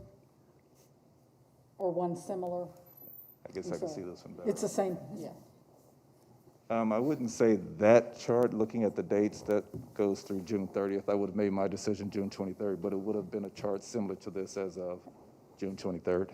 And that chart is published by the county, is that correct? Correct. And it changes? It's updated daily, I believe. Okay. Were you able to get the actual chart that was shown that you would have looked at to deny the event? Yes, so the county keeps, in addition to updating it on a daily basis, there's historical data, correct, and I could access that data. So again, for clarity, your testimony is that this was a public safety risk that compelled you to deny this application, correct? That is correct. Okay. And it was driven by the COVID-19 data that you were able to access from Sedgwick County? That is correct. I have nothing further. Mr. Blick, you have the right to cross-examine the witness. Mr. Martin, thank you again. I appreciate it. I did not know until recently when we spoke on the phone that you were actually in charge of the events section until the day we spoke on the 29th. And then we had a great conversation over the safety, all the safety features and everything. You made it known that you didn't know all those details. You would actually pass it on to the city managers. City manager would also pass it on to city council members and the mayor, and would get back to me by email by Tuesday. I didn't receive any information. We talked about the sense of urgency because I received a letter on the 26th in my mailbox. By then, City Hall was already closed, and I also have the front of the letter where it was metered. It doesn't actually show the date when it was sent out and the time, but I had 7 days from the 24th, and then also down at the bottom of the letter, after just recently paying the fees, it says I had 3 days to contact licensing to get the money back for my fees that I just now paid. And so there was really no time for me to even get fees back because of the timeline and when it came through. The question I have is, did you speak with the city manager about the safety concerns and everything that was? A couple things. Yeah, I did speak with the city manager regarding the safety concerns. And if I may clarify, and I apologize, Josh, if there was miscommunication, When I said to you that I would speak to the city manager, I told you that I would get back to you if we were going to rescind our denial. And I realize that the lines are somewhat blurry, but you continue to talk to Mr. Unruh and Ms. Sublette, who are part of the city manager's office, and I apologize for not making that clear. When you made it known to me that you were going to file an appeal, that's why you heard from the city clerk's office, as well as the community events folks, and not me. In regard to the timing, and you're absolutely right, and we talked about this during our call, there were tight windows in terms of your appeal and also in terms of your filing fee. And I made it clear to you during that call, we would not charge you the licensing fee. And if it had been paid, I'd make sure that it got refunded to you. I realized the windows were tight. So when we talked, and it was a good conversation, when we talked on the 29th, I believe it was, I did say that I was going to follow up the city manager, that if we were going to rescind our denial, I'll get back to you. And otherwise, you would hear from the city manager's office. So you're absolutely correct. I apologize for the confusion in regard to not explaining the city manager's office includes the city clerk's office as well as community events staff. Definitely. And after I filed the appeals on Tuesday at 4 o'clock, I filed it with the city clerk. The only communication I received from then on was from the city clerk. No one else, basically communication has ceased from the city manager's office, from your department, from the events department, except for the parks department asked me to pay for the stages and the picnic tables 3 days later. And they sent me an invoice, and I was like, do you not know what's going on right now? And so I had to educate them, and so we put it on. I could have paid for it, but I was like, no, I'm just gonna wait and follow the procedures since I filed the appeals and so forth. At the time, I wasn't aware that you had staging from the park department or that you'd receive an invoice. There was another statement that you made there, Josh, and I just lost it, so I apologize. The first part of that statement. One other one, and we can come back to it, Gary, in your thought. Question I have is, are you aware of the notification that I'm required to send out to all the property owners? I am. Okay, so when the notification came to, because typically whenever we get any notification comes in from the city or from us, we share that information because that's that partnership we have, so we at least know what's going on. And Isaac didn't provide that information. You received it from Isaac. Did you not thought to give that information to our organization so we could be aware of the situation before the 29th when we spoke? So Isaac, as your events coordinator, handles the communication between, as it relates to the notification and businesses.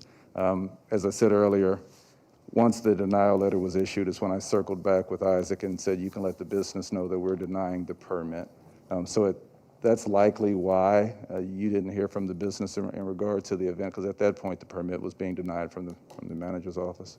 Okay, and that was activated by a notification that was sent out, or somebody called into the city and said, we have a concern, and then that's when you got activated, and then that's when you went through the denial process. Correct. Okay. Question I have is, on our safety and based off of our footprint and our layout, we have almost roundabout 1.1 million square feet.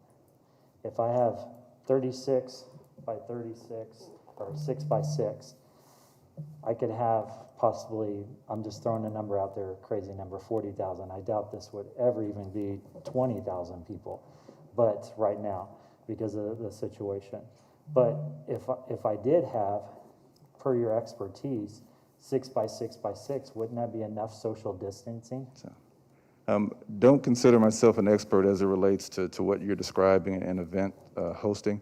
But as we looked at the data from the pandemic, the positive tests, and we looked at potentially 20,000 or more people being in a confined area and not being able to predict human behavior, that's the nature of what caused concern and what I deem to be a risk.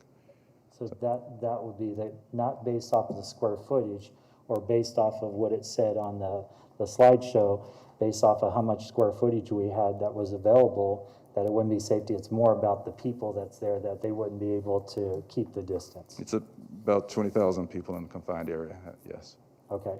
Even though the square footage would acquire for it, you're saying it's just because of the nature of the people in Wichita that wouldn't be able to be within that a 6 by 6 or keep social distance. Saying that I have public health concerns about 20,000 people in the confined area. Okay. Sounds all right. And with Josh, if I may, and I'm sorry, I don't mean to interrupt you. I was thinking back to, I just remember what I forgot. The reason you didn't hear from me is because once you file an appeal, this is a quasi-judicial process. And so at that point, it's not appropriate for me to interact with you. Gotcha. Okay, I gotcha. And I waited for you all the way till Tuesday to at least hear some information that if you spoke to the city manager or to the city council, and if they had any direction. And I said, I'm gonna wait on you until Tuesday, and then I already met with my board on Monday, and they said, if they don't get back with you, then file the appeal. And so I'm following by my direction of my board too, so. With the increase of the mask ordinance with the city, do you think that that's gonna help with the people of Wichita within the social distancing, and now they're required to mask also? Versus before, there was no masks that were required for Sedgwick County. And now that we have masks, do you see that might help with the social distancing and the spray and everything else? I think it does provide an additional layer of benefit. I will say that I've had several conversations over the past couple of weeks with the county health department, including Adrian Byrne. And none of us look at the mask as being a fail-safe cure-all. It's an additional layer of safety. But as Adrian and I, and I've talked to county officials regarding large public events and attempted to get guidance just as you have, there's still significant concerns when you have large number of people gathering in closed spaces. So do you think maybe additional hand washing stations, restrooms, trash cans, signage, and educating the public will add to that also for I think it all a helps. number of everything? Because that's what CDC says, is all of those things that we've put in place says that's what you need to help prevent the virus from spreading. I think all of those things help, yes. Okay. And that's the same thing for the state of Kansas, Sedgwick County, and the city of Wichita. Okay. Thank you, Dante. I really appreciate your help. Thank you, Josh.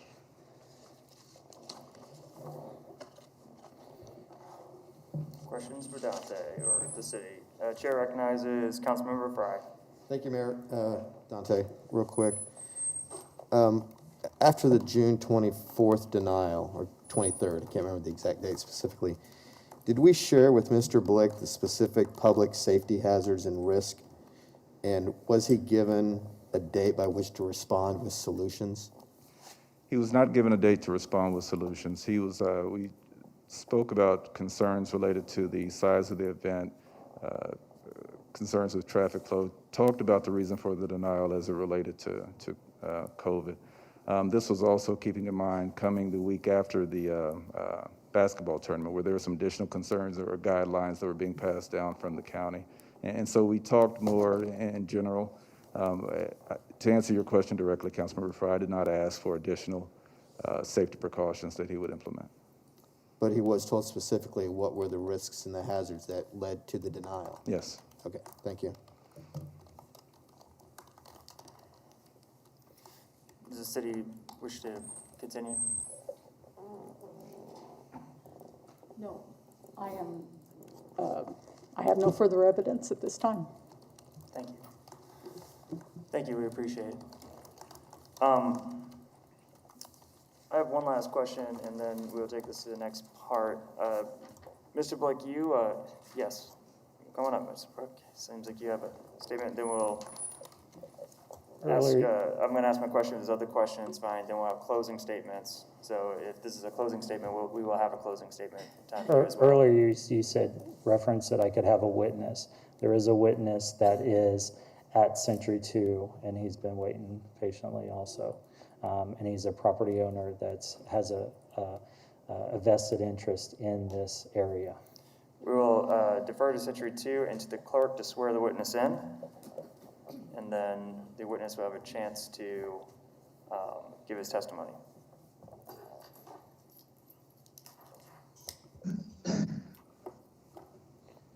You can see yourself there. Before you begin, sir, we would ask you to raise your right hand. Clerk will read.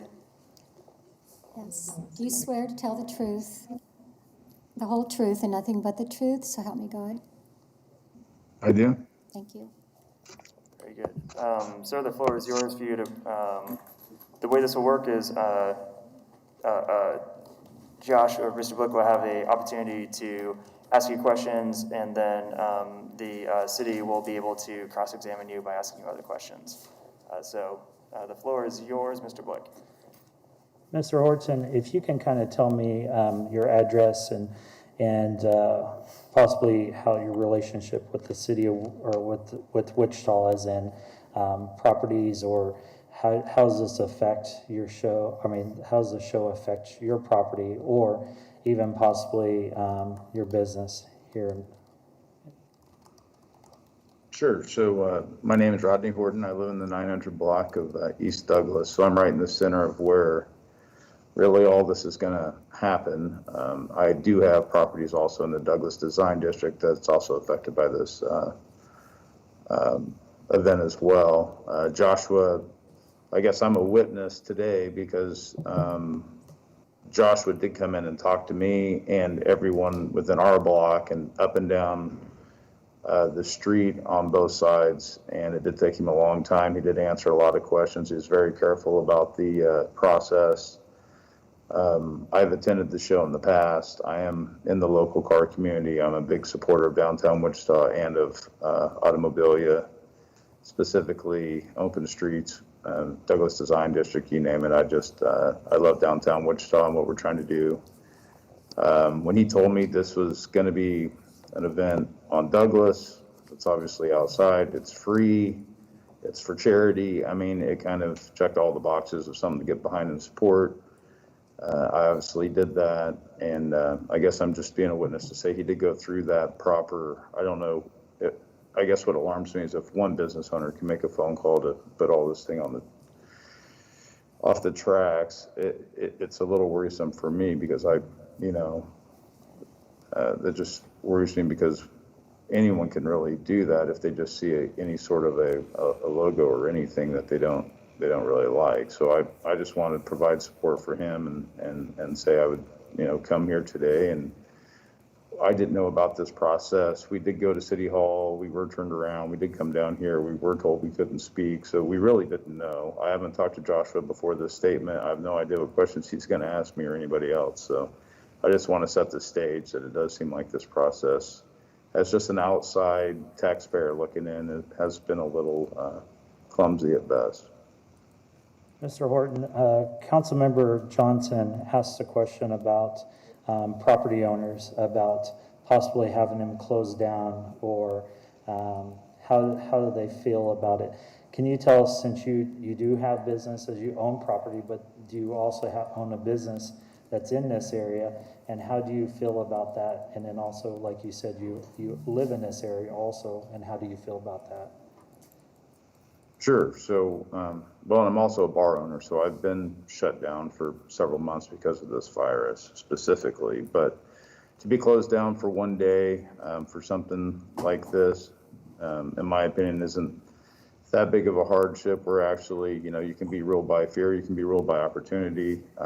We planned on taking a spin on this and actually working, getting more exposure for our business in unique ways, creative ways, doing things on the sidewalk and whatnot, having some banners, partnering with our partners up and down the block. So we were going to kind of turn it into more of a block event and have some fun with it rather than just, be ruled by fear for one day and not go out. It does, there are going to be a lot of people on my block. It is literally outside my door where I live. I believe in, masks and precautions and safe distances and everything else, obviously. And I think that, people will do the right thing. I just believe that, social distance is the biggest thing. If we are talking about 200 cars in a mile and a half, I mean, those are very widely spaced vehicles, and just like you said, most people sit behind their cars, and the people that are walking up and down a street that's 7 lanes wide that's a lot of space. I live on the same street every day, and people are walking up and down and parking cars a heck of a lot closer. Awesome. Thank you, Rodney. I know that the city attorney will probably cross, but I really appreciate your input, and hopefully that might answer some of Councilmember Johnson's questions.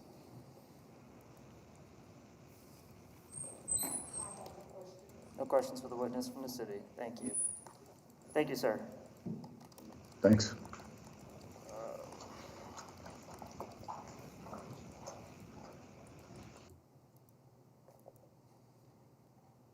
I think I've got my question for Josh. Anyways, is there any further questions? See none. With that, we can get into closing statements. I believe, Mr. Blick, a while ago, you went first for opening. We will start with the city to go first with closing.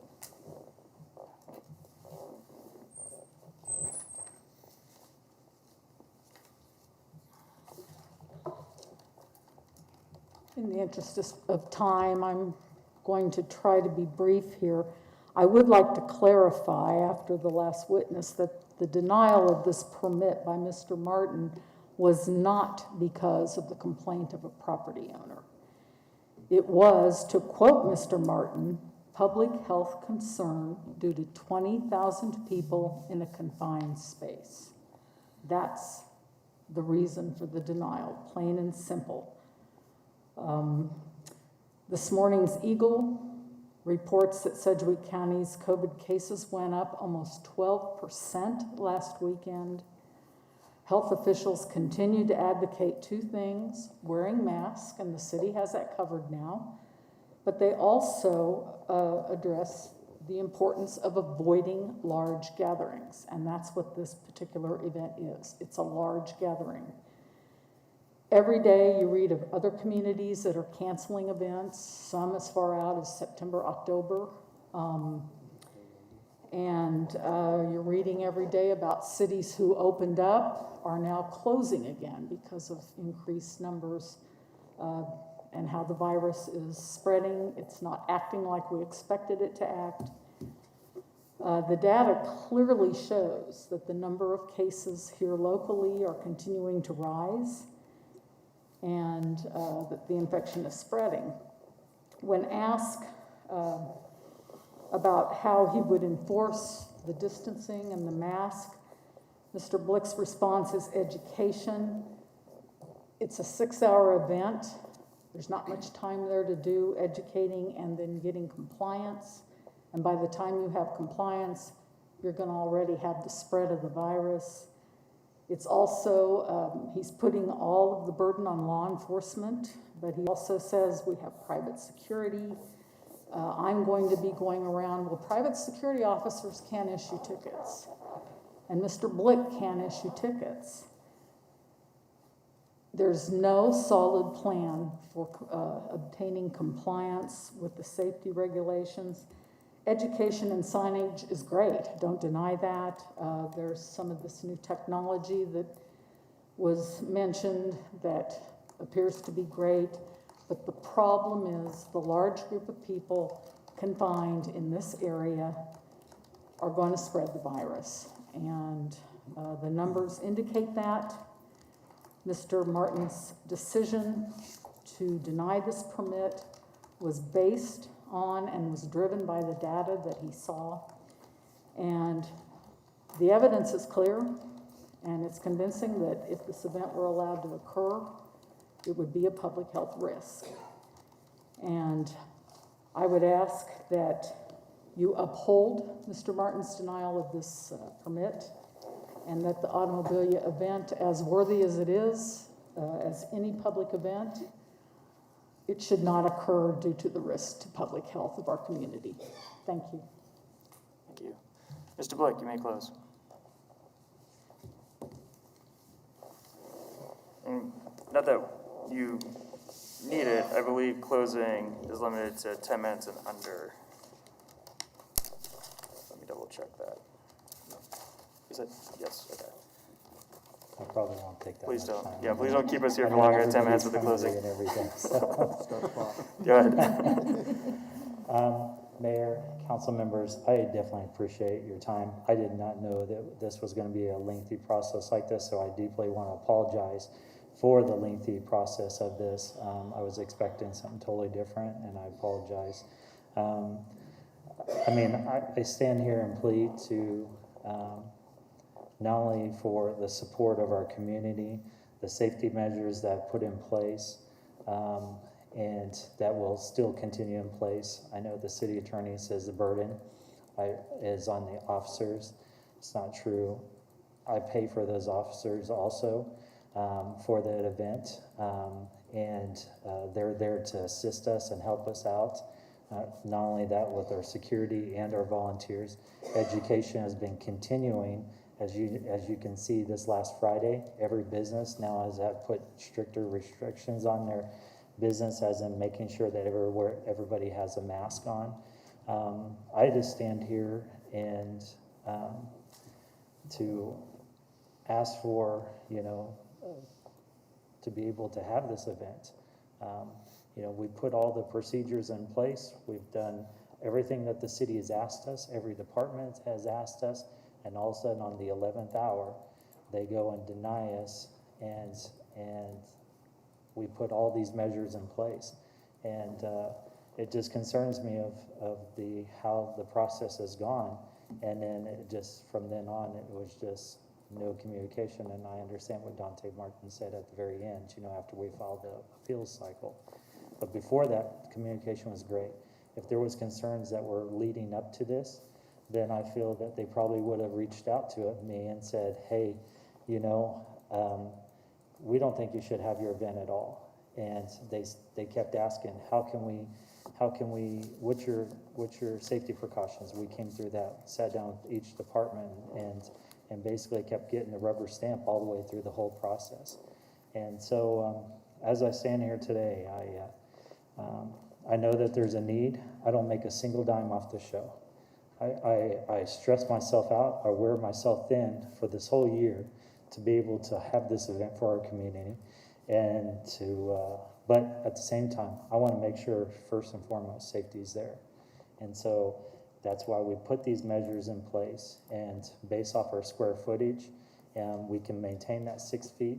I think that when I was just recently in Walmart, and I seen that there's some people standing around, and associate, surprisingly, young man walked by, and he was like, hey, 6 feet, 6 feet, and just kept walking.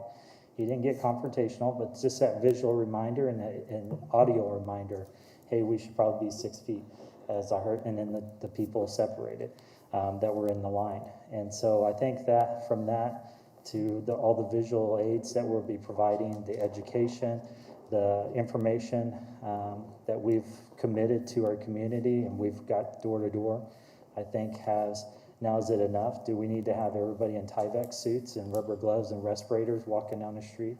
I don't know. That's why I have came to the city and said, what's your requirements? What do you guys want to see out of this, instead of just saying a no? So as you know, with the city, if we just went ahead and just said, no one can come in the city. There's a basketball tournament that had 300 teams that came in from all over, Did we just say no to them? No, we said, okay, let's look at doing some masks. Let's go and allow the people to be able to live and then still be able to be safe. So I think you guys, I don't want to be a dead horse, and I know that you guys have taken your time, and especially today, and I apologize, but at the same time, I want you to, if you can give us consideration. So thank you so much for your time. I appreciate it. Thank you, Mr. Blake. So with that, we have the opportunity, if we want, to go into executive session 15 minutes only for legal advice. So I'm not suggesting that we go in to deliberate like a jury would. This is just for legal advice. I personally don't need any legal advice in this matter, but if one person needs legal advice or has a legal concern with this, then we will go into executive session. I'm seeing heads shaking no. Is that the general consensus? We don't need to go into executive session. Unless there is an objection, we will not go into executive session, and we may deliberate among ourselves and comment.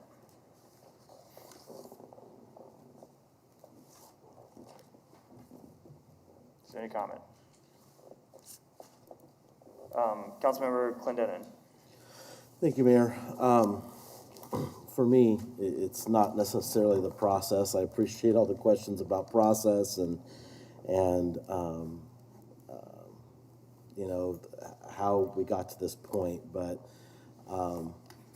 for me, it's the ability for the public that chooses to go to something like this to feel like they're safe, or the businesses that are in the area, if they feel like they're safe. We recently passed a mask ordinance. Everybody in the city of Wichita, at least in my opinion, most people right now know about what our mask ordinance is and what you need to do if you're in a public place to stay safe.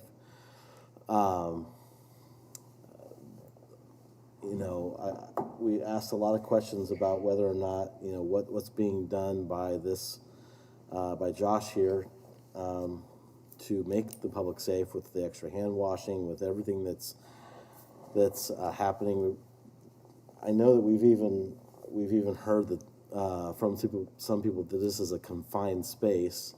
I don't think I consider this a confined space. People could come and go as they wish. There are no walls. There's no ceiling.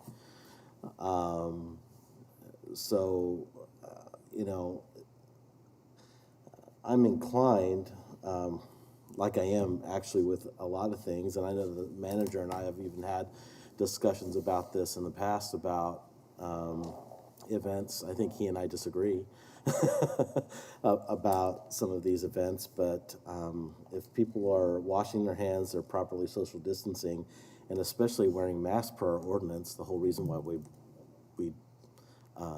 as a body passed that ordinance was to protect people while they're out in public. I do not see an issue. I feel like the public can be safe, not just in this event, but again, like the city manager and I have discussed, I feel like there are many events that we can start having as long as there's a safety plan put in place. And the city of Wichita is requiring everybody to wear a mask as part of any safety plan now. So as I make my decision, I'm going to be keeping some of those things in the forefront of my mind. Councilmember Bluebog.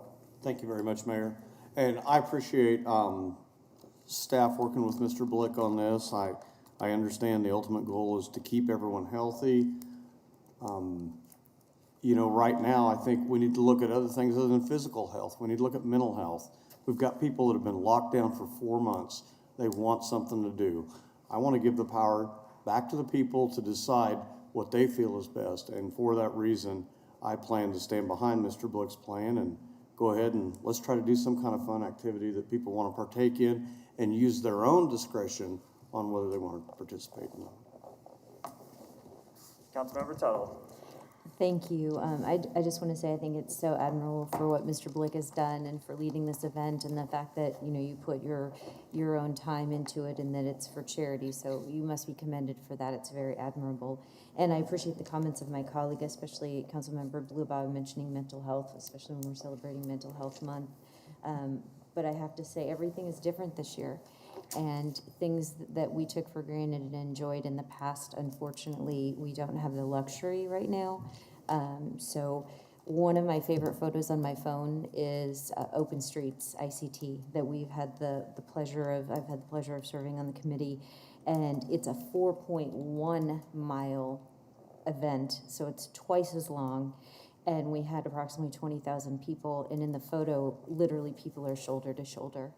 And so we know to keep our community safe, it's not just masks, that's one step. It's also hand hygiene and social distancing. And I just worry about people wearing their masks. I worry about people not having opportunity for hand hygiene and then people not being able to social distance. So while I think it's a fantastic event, I just really think that, this year we have to think of everything in a little different lens than we have in the past. Councilmember Johnson. Thank you, Mayor. I would also like to echo, I think that Mr. Blick does some great work, and this is a wonderful event.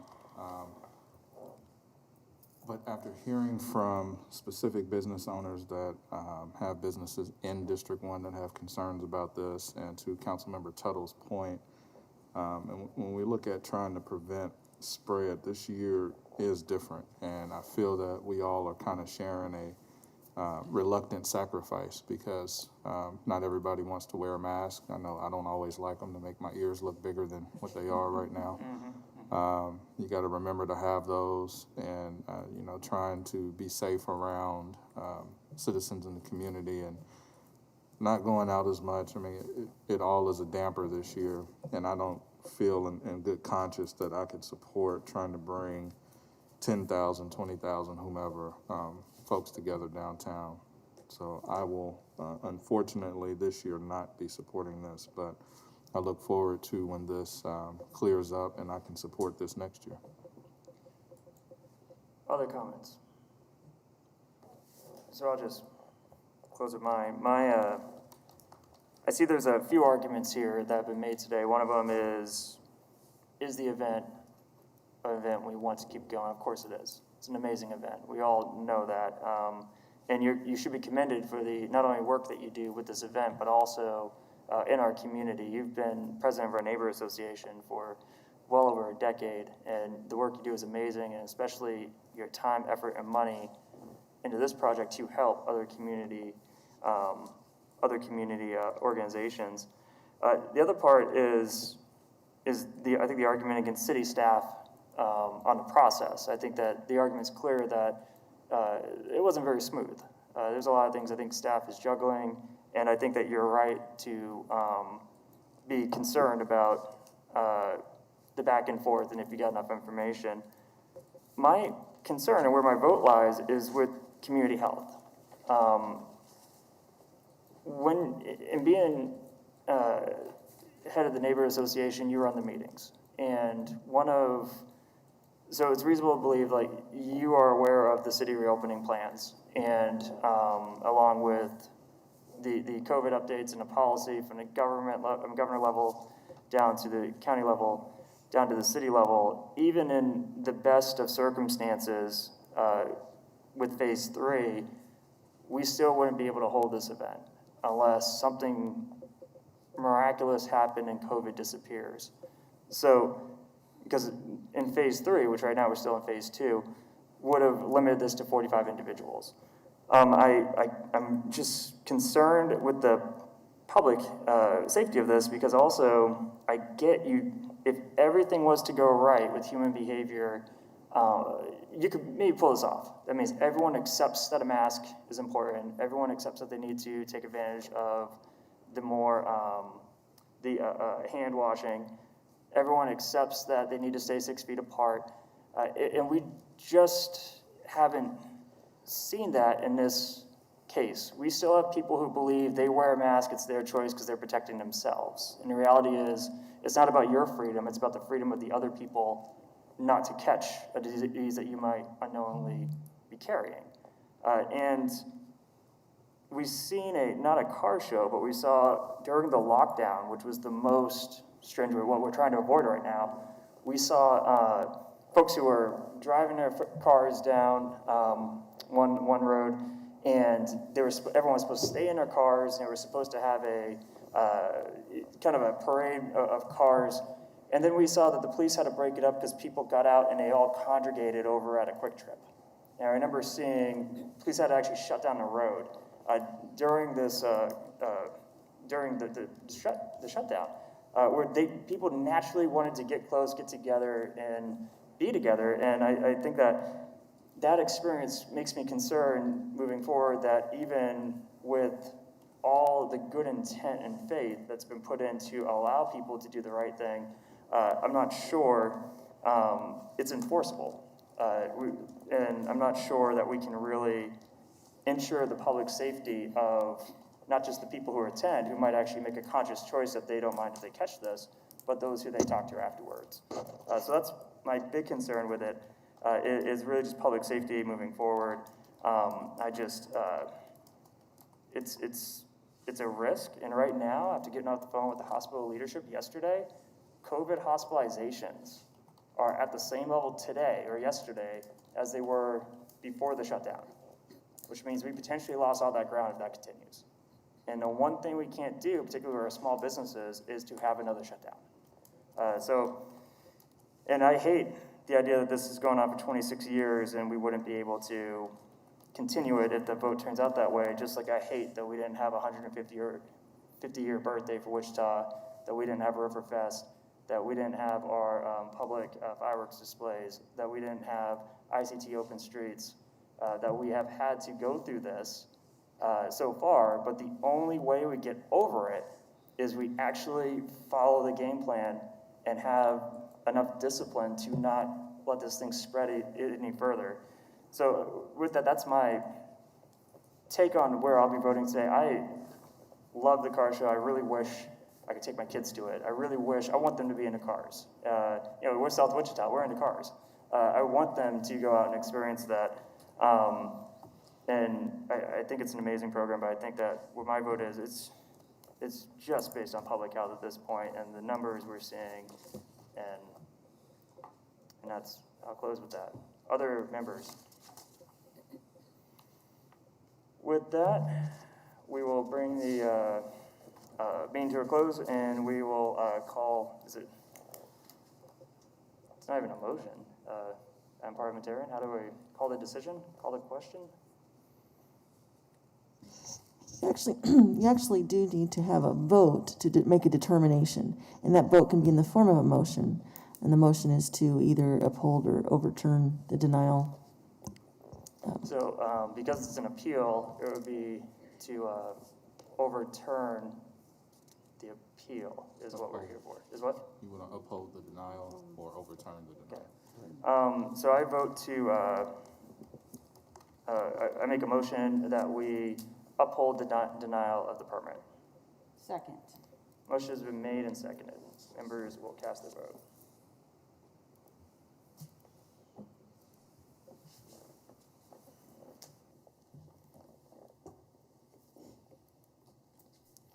The motion of 4-3, the motion passes.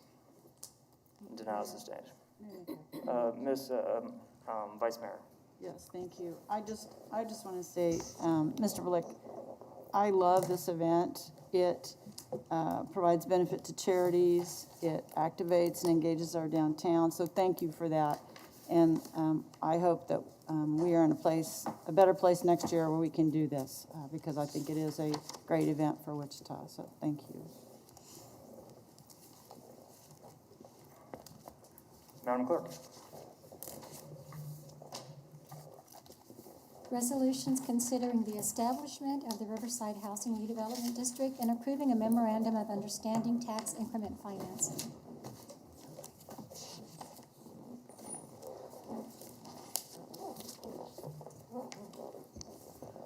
Good morning, Mayor, members of City Council. Mark Elder with the Office of Economic Development. The item for you today is a resolution setting a public hearing for August for consideration of the establishment of this redevelopment tax increment financing district. The project itself is the development is Riverside Housing, and so it's a residential infill in Riverside, just north of Sim Park. They have recently, in the last year, removed a lot of the old buildings that were vacant and being vandalized. They plan on putting in 40 new patio homes in this area. The proposed TIF boundary includes not only that housing area, but as well the north of there where there would be the park, trailhead, and as well as along the river to allow for TIF improvements, also to fund the pathways along the river and any other amenities that our funds would be available to do. So the approximate area of the entire district would be around 90 acres. It would be considered TIF eligible based on a third-party study that determined that there is blight in that area. And so the boundaries would be Amidon on the east with McLean Boulevard on the west, as well as extending from the river from 13th Street on the north down to West Central on the south, which there's a pedestrian bridge in there that crosses over the river for helping with that boundary. Just wanted to kind of highlight a little closer what we're talking about with the development. This is considered one project area, but just kind of show the area in red is the private development where the 40 patio homes would go. The area in yellow to the north is what we're calling right now like a trailhead, to be some sort of small park amenity, most likely a trailhead that would tie into the bike paths. And then the river area would be where you'd have the riverbank and other path improvements within the TIF district. This is part of the bicycle master plan that identifies that path area and improvements that could go along there, just to kind of highlight the the reason for justifying the area that would be described in the TIF boundaries. With this action today, we're also asking for adoption of a resolution for a memorandum of understanding in which in later actions there would be a development agreement, but this sets forth the general expectations that we define in that development agreement, where the developer would construct those 40 patio homes, as well as set the milestones in place as far as when they will begin the construction, when they'll complete the all 40 homes, as well as any other commitments by the developer as far as any guarantees associated with the development and the TIF. And then the additional infrastructure and public improvements would be provided by TIF. The developer would guarantee any bonds issued that would be financing those TIF improvements. So following that, the next steps would be that on August 11th, there would be a public hearing to actually consider the establishment of this district. The county and school district then would have 30 days to consider if there's any impact on themselves for the district. Following that, the staff would bring forth a project plan as well as a development agreement. And the project plan actually is where you set forth the details of what the project would be, the financial analysis is related to that, as well as the bonding. And first that would go through the MAPC and then followed by a city council. Same process as this, where we would take one council meeting to set a hearing and then 30 to 70 days later have that hearing for consideration of that project plan. But today again is just a resolution setting that project plan at a later date, as well as the adoption of the MOU setting forth the in-motion negotiations for an actual development agreement with the developer. And with that, I would stand for any questions. Questions? See none, Chair recognizes Vice Mayor Claycomb as this falls in District 6. Thank you, Mayor. I just want to talk a little bit more about this process. Over the last several months, I have spoken with the neighbors that live along Amadon a lot. And we've facilitated several meetings between the neighbors along Amadon and the developers. And when we first saw this project, it was very different than it is now. But the developers have really listened to the neighbors' concerns and looked at the market. And so I think this project has developed into something that will really fit with the neighborhood. When we actually see the plan come forward, we'll see what that looks like. The last meeting that we had with the neighbors was about 2 weeks ago, I think. The developers were there, and neighbors along Amadon and 12th Street, which is right where this is located, were there, and they were very pleased with how this has transformed. We've also, I also attended a neighborhood association meeting with the Riverside neighborhood, and they're scheduled for an update next week. So with that, I would move that the City Council adopt the resolutions providing notice of consideration for the establishment of the Riverside Housing Redevelopment District, setting a public hearing for August 11, 2020, and approving the Memorandum of Understanding. I will second. Any discussion on the motion? See none, clerk will open the roll. Members cast the vote. The motion, with a result of 7 yeas, 0 nays, the motion does pass. Next item, Madam Clerk. Biological nutrient removal. Good afternoon, Mr. Mayor, members of the council. Alan King, Director of Public Works and Utilities. The city operates sewer treatment facilities which bring sewer from its customers, treats it and brings it up to water quality standards that are established by the EPA and the state KDHE, and we are under obligation through our permit with them to meet these water quality discharge standards. One of the requirements that is evolving that we have to anticipate is removing phosphorus and nitrogen from our wastewater before it's discharged into the Wichita or the Arkansas River. That's what we mean by biological nutrient removal. Back on January 28th, 2020, this year, we presented to council in a workshop what our overall program, what our plan was to be able to meet these BNR requirements. We were looking at a significant capital expenditure, over $355 million, to build this new treatment plant to meet these requirements. Back in March 11th, We received proposals for what we call a concept development phase, which is the first step in actually building this treatment facility, and we're bringing that contract to council for their consideration today. But before we go into that part of this project, let's put it a little bit into context. So we have the green box down on the left side of the timeline that shows the concept development and letter of interest project part of the project. The letter of interest is what we would be submitting to EPA for a loan, a WIFI loan, similar to what we did with the water treatment plant. It's very advantageous to the city to be able to get this kind of funding. It keeps the rates low to our customers. So the first step is to actually come up with a concept of what this sewer treatment plant is going to look like, and then we're going to bring on board a owner's representative. That long box is shown below, and that owner's representative is a very important part to this approach. One of the questions asked by the council at the workshop was, why aren't we doing a design build similar to what we did with the water treatment plant? We're doing something a little different from that. We're doing a design bid build with the hopes that we're going to be getting more competition in the bidding part of it for construction, but we don't want to lose the advantages of a design bid approach that we're enjoying with the water treatment plant, which makes it so important for us to have an owner's representative in this approach. That owner's representative really is our way of making sure that the costs are in line, that they do some value-added engineering, and that they help provide us with the expertise that we don't have in evaluating the design and those cost estimates. We have an RFP, just so that you know, ready to hit the street for this project owners following approval of the contract today. And it would be for the starting off in the concept phase, which is what we're talking about in the start of this project, all the way through the design phase, all the way to the construction phase. We feel it's important for us to have one owner's rep through all phases of the project.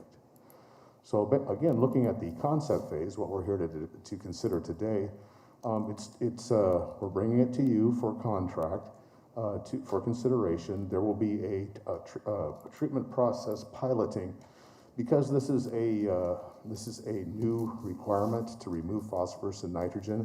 We want to make sure that we have the right treatment process. This is especially important for this project, and we want to actually test different processes, because there's more than one way to achieve it, and look at what is the best way to achieve the results both in process and in the siting, what particular improvements are made in our system, with a business case evaluation for the different approaches that are going to be considered in this effort.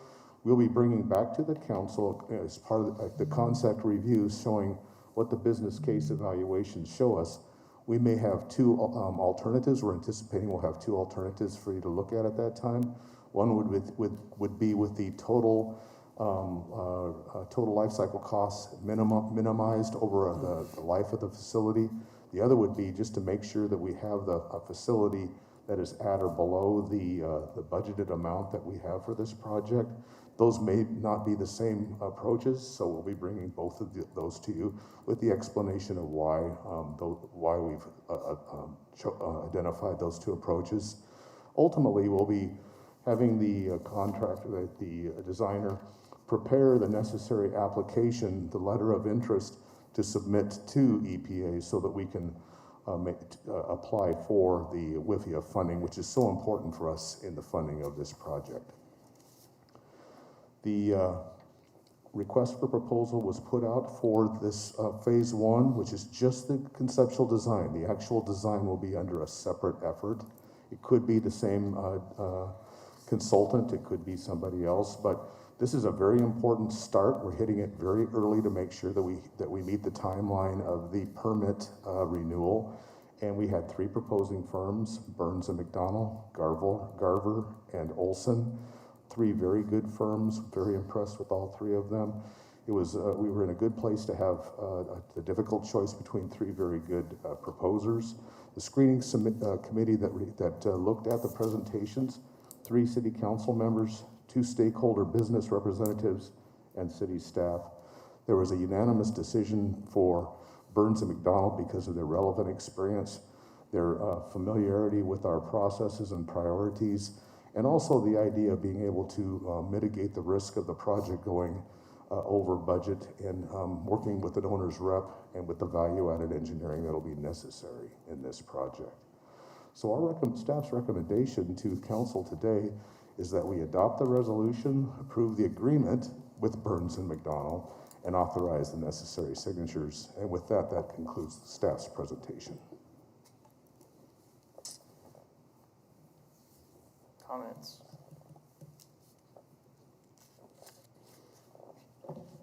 Seeing none, I'll make a motion to accept staff's recommendation. Second?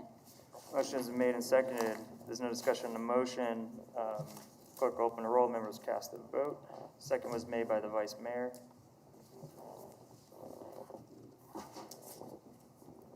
For the clerk, it says that I seconded it, but I think the vice mayor did. He did.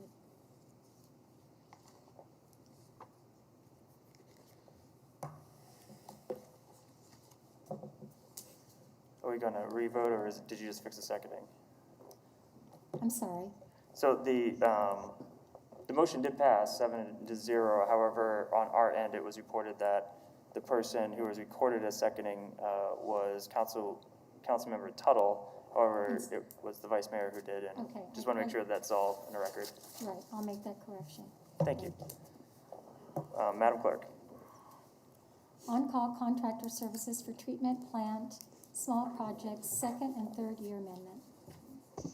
Good afternoon, Mayor and Council members. Gary Jansen, Public Works Engineering. The item before you this afternoon is a requested amendment to the second and third years of the on-call contractor services for treatment plant small projects. The Production and Pumping and Sewer Treatment Divisions of the Public Works and Utilities Department require contract services throughout the year to assist city staff by providing equipment or to perform repairs on treatment plant infrastructure. In August of 2018, the City Council approved contracts with 4 firms as part of the on-call services to provide the same for up to 3 years. We are now in the middle of the second year.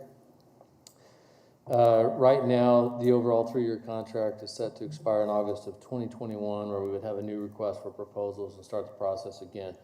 These on-call contract services work extremely well for us, also on the design side, for what we call our municipal projects as well as treatment plants. It helps save staff and contractors resources and time, makes the process much more efficient. The on-call service contracts provide efficient means of addressing minor treatment plant issues as they arise, including access to time-sensitive repairs or equipment services in emergency situations, which has been the issue for us quite often. And so it's really good to have a contractor ready to do that type of work. Project fees are negotiated not to exceed $50,000 for each project at any one time, with the current maximum total not to exceed $250,000 per year per contractor. That is the reason why we are here today, is to ask for an increase in that annual amount per contractor. Again, I mentioned the contract terms are for a period of 1 year with the option to renew the contract under the same terms and conditions for 2 additional 1-year periods. The second year of the current contract expires in August of this year. The current $250,000 per fiscal year limit has been or is nearing exhaustion for each of the contractors. Staff requests the second and final third year of the current contracts be increased to $350,000 maximum per contractor to provide necessary services. The funding for these services will come from project budgets or those are capital project budgets or annual utilities operating budgets, depending on the purpose of each service call.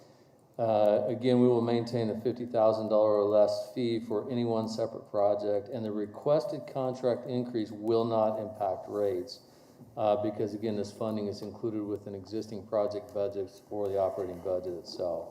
With that, staff requests the council approve the contract amendments and authorize the necessary signatures, and I'd be happy to stand for any questions. Questions? See no questions. With that, I'll make a motion to accept staff's recommendation. Mayor, we didn't go out for public comment. We did not, did we? Okay, and James Clendenin just No, jumped that on, was right? just- Yeah. Okay. Sorry, I wasn't sure there was public comment. Is there a public comment?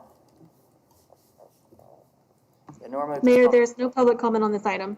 Normally I get a text message if there's public comment on the items, for those who are wondering. Any public comment in this room?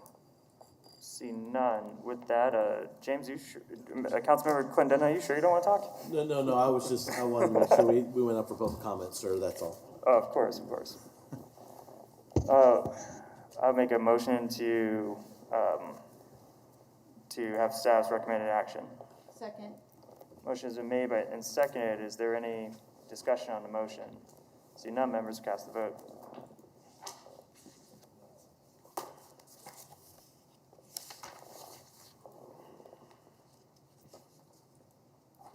With a result of 7 yeas to 0 nays, the motion does pass. Madam Clerk.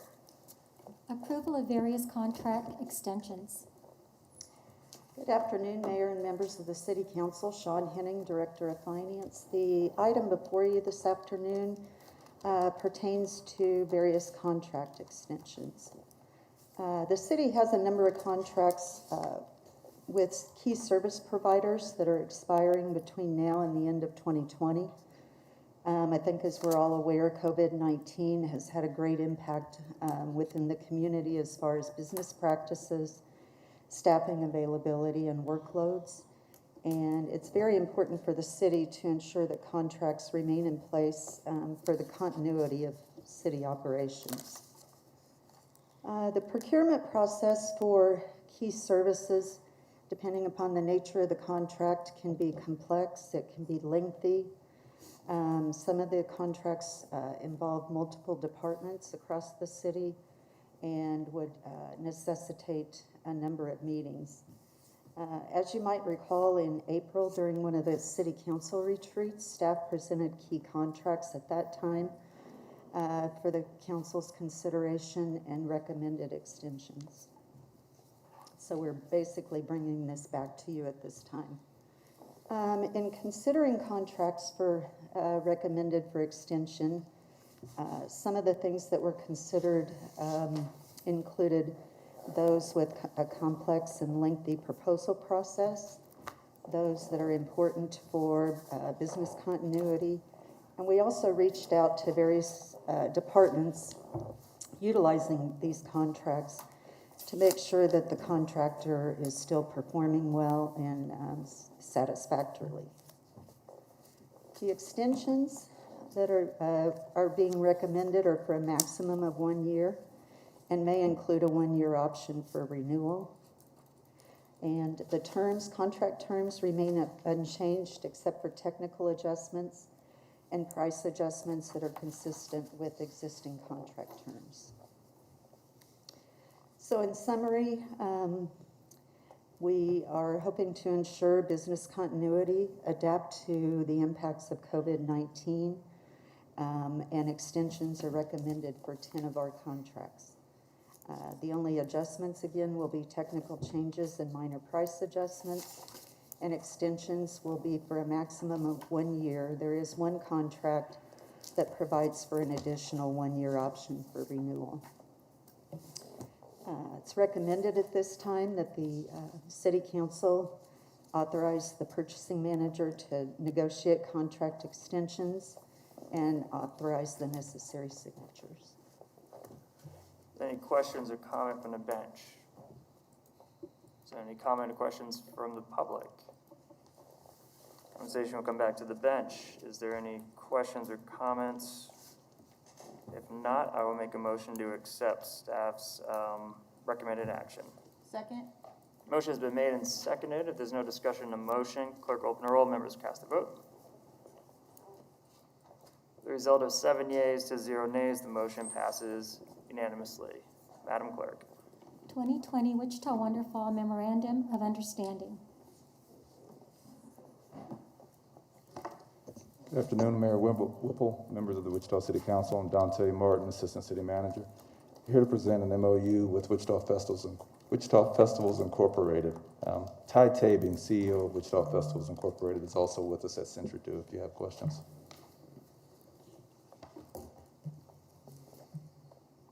In March 2020, City Council approved a 2-year sponsorship agreement with Wichita Festivals for Riverfest. Riverfest 2020 was canceled in light of the COVID pandemic. In light of the cancellation, Wichita Festivals Inc. proposed an alternative multi-day community event to be held in November of 2020. The event would help celebrate Wichita's 150th birthday. The MOU includes funding details, in-kind service commitments, permitting requirements, street closures, and reporting expectations for Wichita Festivals Inc.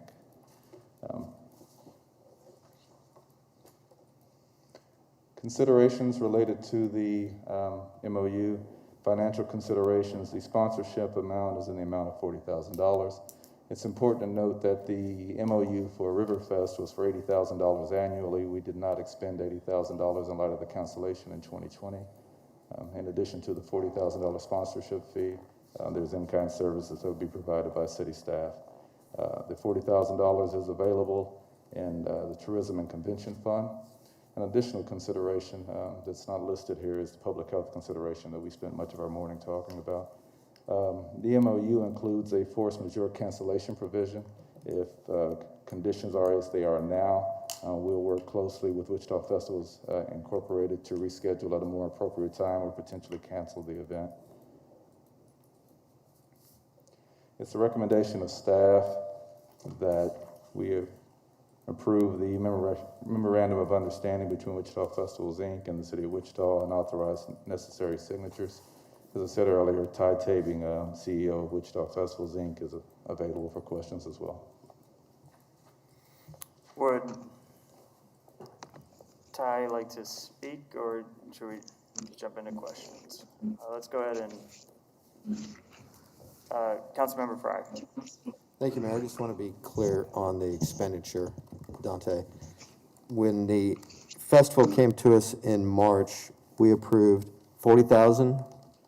We approved a 2-year MOU, $80,000 each year. So $80,000. $80,000 each year. And then the in-kind was on top of that. Absolutely, yes. So this is for half that cost? Correct. Because it's basically 4 days versus 9 days of festival? Correct. Okay, thank you. And yeah, I see Ty shaking his head. And just for clarification, we did get our $80,000 back from Riverfest. Correct, Mayor. We didn't pay the invoice. The invoice came through around the same time the cancellation decision was made. Talked with Ty, and we agreed that at this point we would just not pay the invoice and move forward at that point. Okay, so this would be for, okay, just want to make sure it wasn't an addition. And just for clarification for those watching, if we're not able to hold this event, then we would get our $40,000 back? Correct, Mayor. Similar to Riverfest, Wichita Festivals Inc. would invoice the city for the event. If we cancel prior to the event taking place, we would not pay the invoice.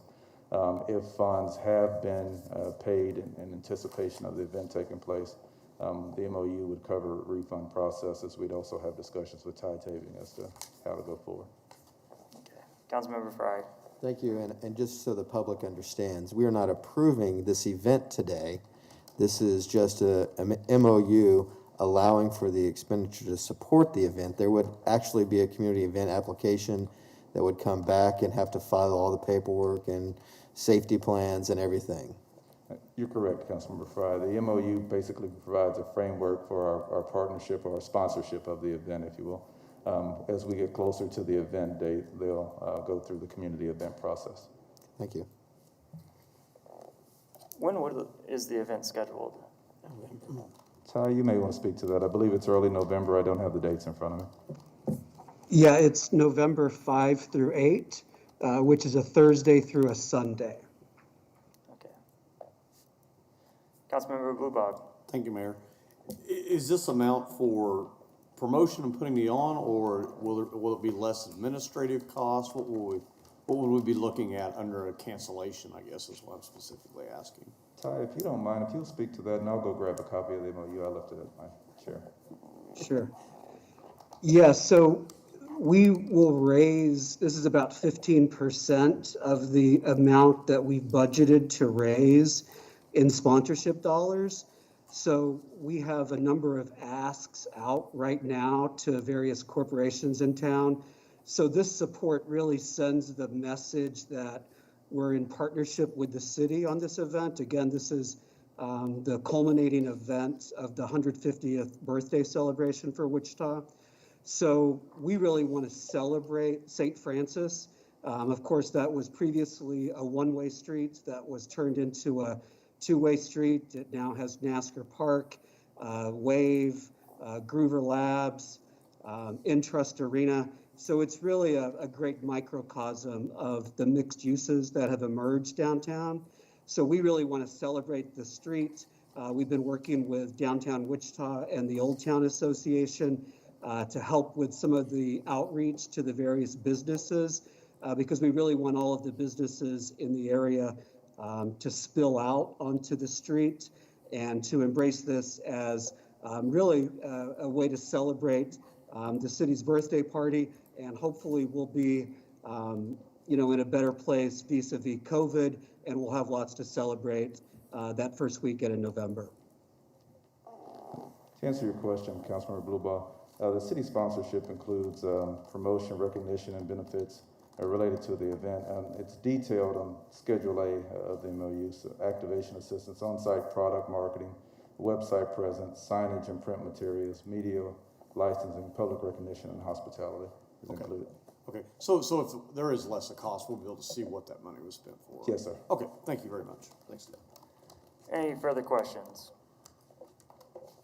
Any further questions from the public or comments? Discussion will come back to the bench. If there's no further questions, then I will defer the floor to Councilmember Bluebow for a motion. All right. Thank you very much, Mayor. Falls into District 4 as a few other districts, but haven't had your motion yet today. I'd like to make the motion to approve the memorandum of understanding between Wichita Festivals and the City of Wichita and authorize necessary signatures. Second? The motion has been made and seconded by the Vice Mayor. There's no discussion on the motion. Members will cast their vote. With a result of 7 yeas to 0 nays, the motion does pass. Madam Clerk. Zone 2019-32, city zone change from single-family residential to limited commercial for the purposes of redevelopment generally located on the northwest corner of East 21st Street North and North Oliver Avenue. Good afternoon, Mayor and Council members. Scott Wadle from the Planning Department, here to present this item. For this application, the applicants are requesting to rezone properties from SF5 single-family residential to LC limited commercial. The site consists of 2 residential parcels, each with a single-family home on it, generally located at the northwest corner of 21st and Oliver. The Planning Commission voted 7-6 to recommend approval of the rezoning as GO, General Office, with a protective overlay. The DAB recommended denial of the request 8-2. There have been 2 previous applications for rezoning of these properties. Both were denied by the City Council. Following these applications, a plan was developed with the participation of area residents and was adopted by the City Council as an amendment to the comprehensive plan. That plan identifies recommended future uses at this corner and was used to develop the recommended protective overlay. Protest petitions have been received for the requested zoning change and will require a supermajority vote, 6 out of 7, by the City Council to approve the request. And here are some images that show the site in context. You can see that there are different zoning classifications: LC across the street, single-family residential to the west and to the north. Here's an aerial image of the site. Future land use plan showing a residential and employment mix in this area. Here are photos looking from the site and to the site. This is what's immediately across the street. This is looking at the site. This is across the street at WSU. And here's one of the houses on the properties. Here's the other house. And here's a map of the protests. again, the aerial. And that concludes the presentation. I'll stand for any questions. All right, any questions for the presenter? Chair recognizes Councilmember Clendenin. Scott, just curious, as far as the comprehensive plan goes, it looks like the request would meet the comprehensive plan guidelines. Is that correct? That is, that's correct, in essence, because there's been an update to the comprehensive plan. So both in general, in terms of what was there prior to the update, it shows a mix of residential and employment, so it certainly would meet with that. But in addition, the update that was done specified what uses were recommended for that location, and that's where the staff recommendation for GO, General Office, came from. That recommendation was worked out with the community, is that correct? It was based on the plan, which was developed Based on with feedback. the community. That's okay, correct. Thank you. Further questions for the conferee? We're going to go into, excuse me, our staff over at Century 2 just stated that first that there were people who wanted to speak to this item, but I think that they're actually in support or just are there to have questions. Is that correct? Mayor, they can't speak on this one. You can't speak on this? Oh, well, all right. Thank you for letting me know. It's been a long meeting. Other members who'd like to speak to this?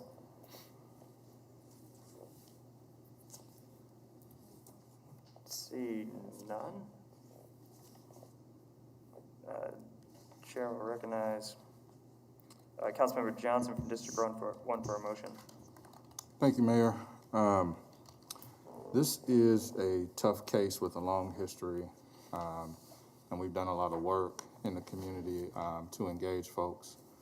So just to give a little background before I make my motion, while I've been in office, we've worked really hard to make sure that we get property owners, the property owners in question, the applicants, and other members of the HOA and neighborhood associations input on how this could impact their neighborhood.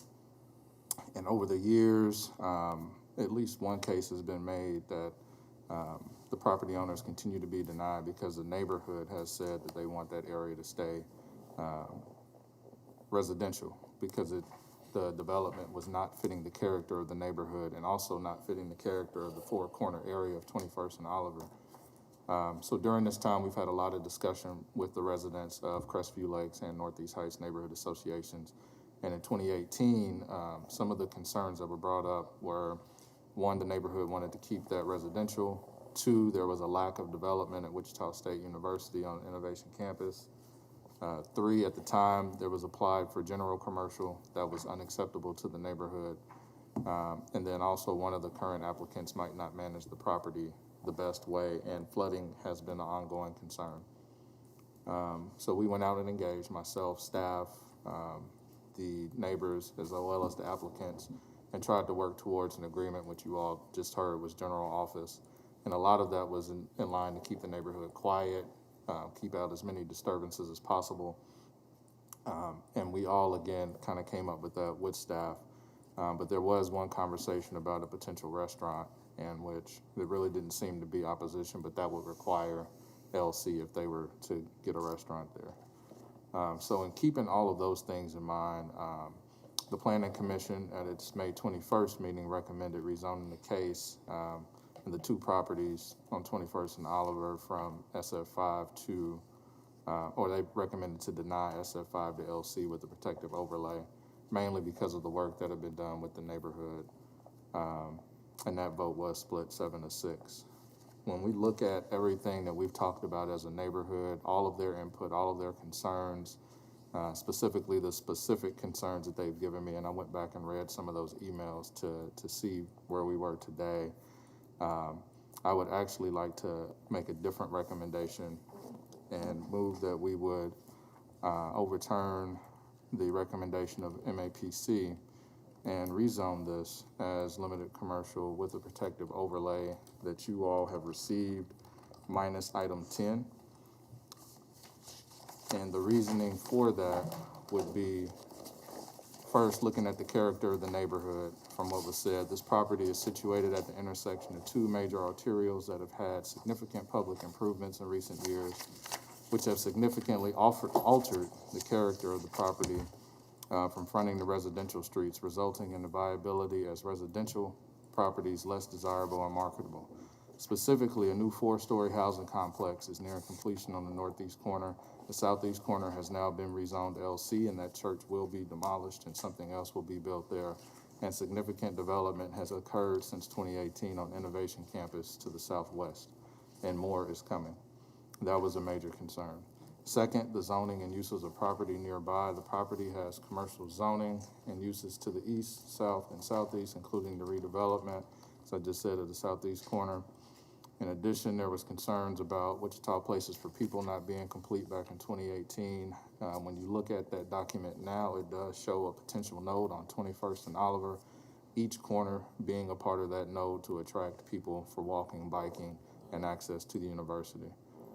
Also, again, there's a new housing complex there on the north east corner. Third, the extent in which removal or restrictions will detrimentally affect nearby property, the application of the provisions of the proposed protective overlay, the approval of the recommended zoning change to LC will mitigate potential impact on nearby property. The concerns of the allowances within LC have been addressed by only allowing a restaurant opportunity or grocery opportunity. This still gives the potential for office that the community was concerned about and the potential benefit of a restaurant as an anchor or a grocery opportunity, which is so needed in the community. And I think by doing this, we can respect the work that the neighborhood has done and allow only those 2 additional uses that would normally be allowed in LC and not GO. Fourth, relative gain to the public health, safety, and welfare as compared to the loss in value or hardship imposed upon the applicant. Approval of this request will expand commercial opportunities for the neighborhood, which is generally considered a gain to public welfare. Denial would represent a loss of economic opportunity to the applicant and/or landowner and potentially the neighborhood. The applicant is aware of the flooding concerns that I mentioned before and will have those addressed. So fifth, based on this preponderance of new evidence and reasons that I have cited, I am making that recommendation. Councilmember Tuttle. I don't really have a comment, it's more of a question. If you could just clarify, so for what I'm hearing you saying is you want to take out the 10, which is the outdoor speakers and sound amplification system, and let that be permitted? Yes, So because in the protective overlay, I sent this to staff, you have the, in number 1, what looks like a faint color. It says convenience store, and then it says restaurant with drive-through. Those are faint because those will be struck out. So they would allow that, but you can't have the potential restaurant with drive-through if you ban the sound amplification. Thank you for clarifying that. Thank you. Motion has been made. Is there a second? I will second this as we should go forward with the discussion. Vice Mayor Claycomb. Thank you. I want to make sure I know what we're voting on. Yep. So it's LC, but with all the protective overlays except number 10. Yes. Okay.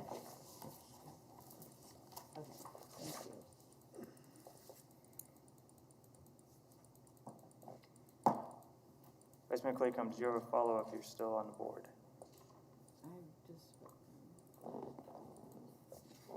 Further discussion.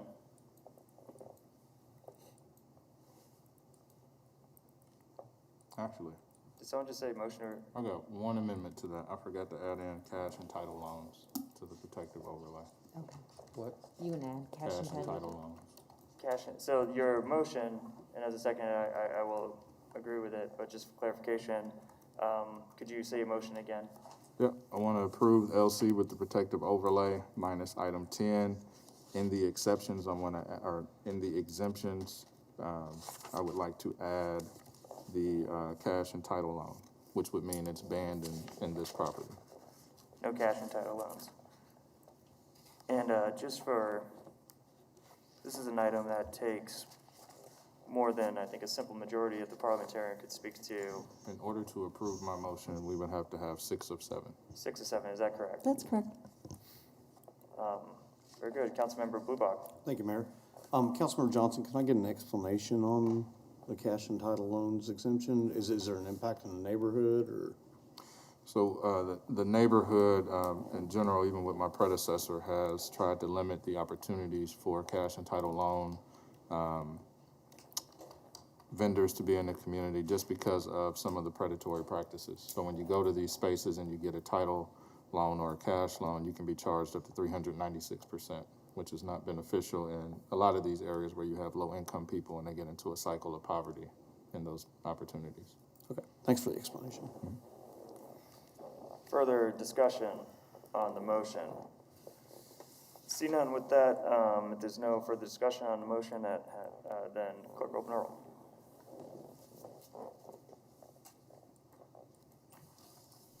With a result of 7 yeas to 0 nays, the motion does pass. Madam Clerk. Zone 2019-59, city zone change from single-family residential to two-family residential zoning district generally located on the north side of West 9th Street North and 1/2 mile west of North McLean Boulevard.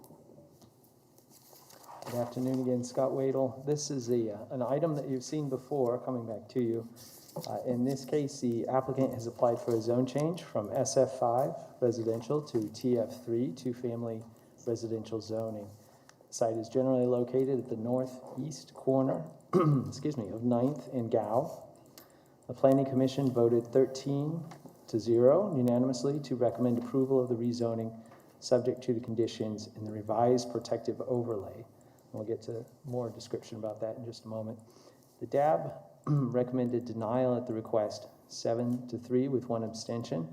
But a quick note on that is that this was prior to the presentation of the revised protective overlay.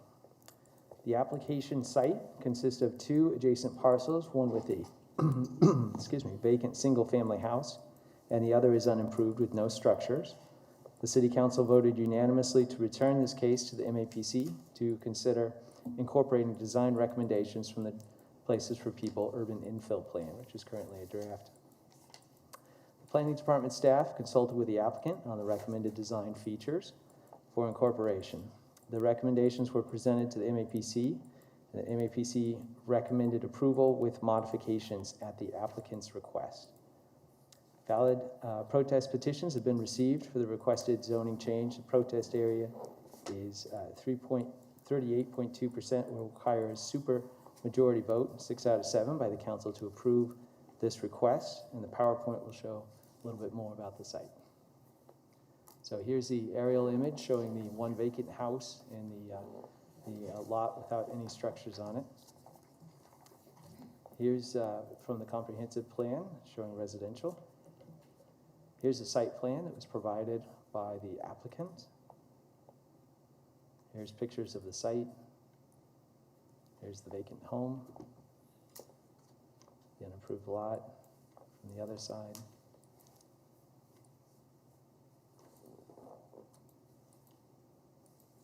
There's across the street. Here's the image of the protest petitions map.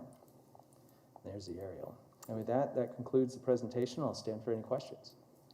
Questions? See none, the chair recognizes the vice mayor. Thank you, Mayor.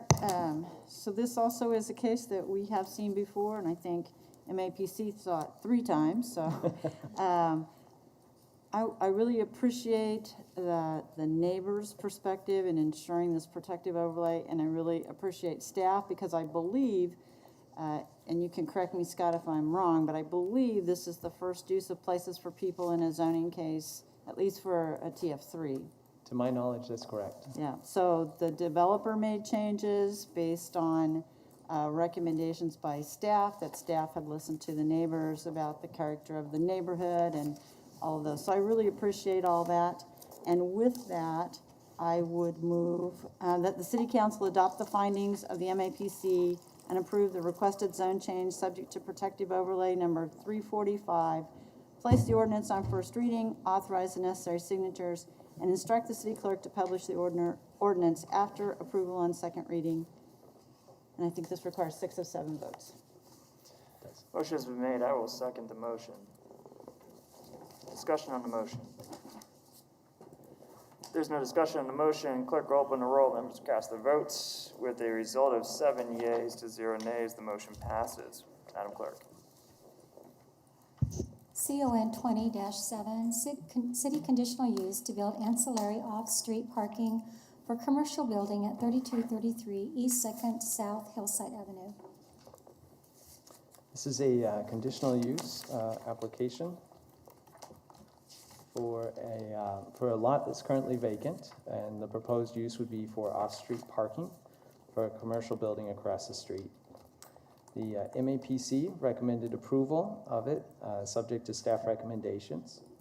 The DAB recommended a denial, 10-1.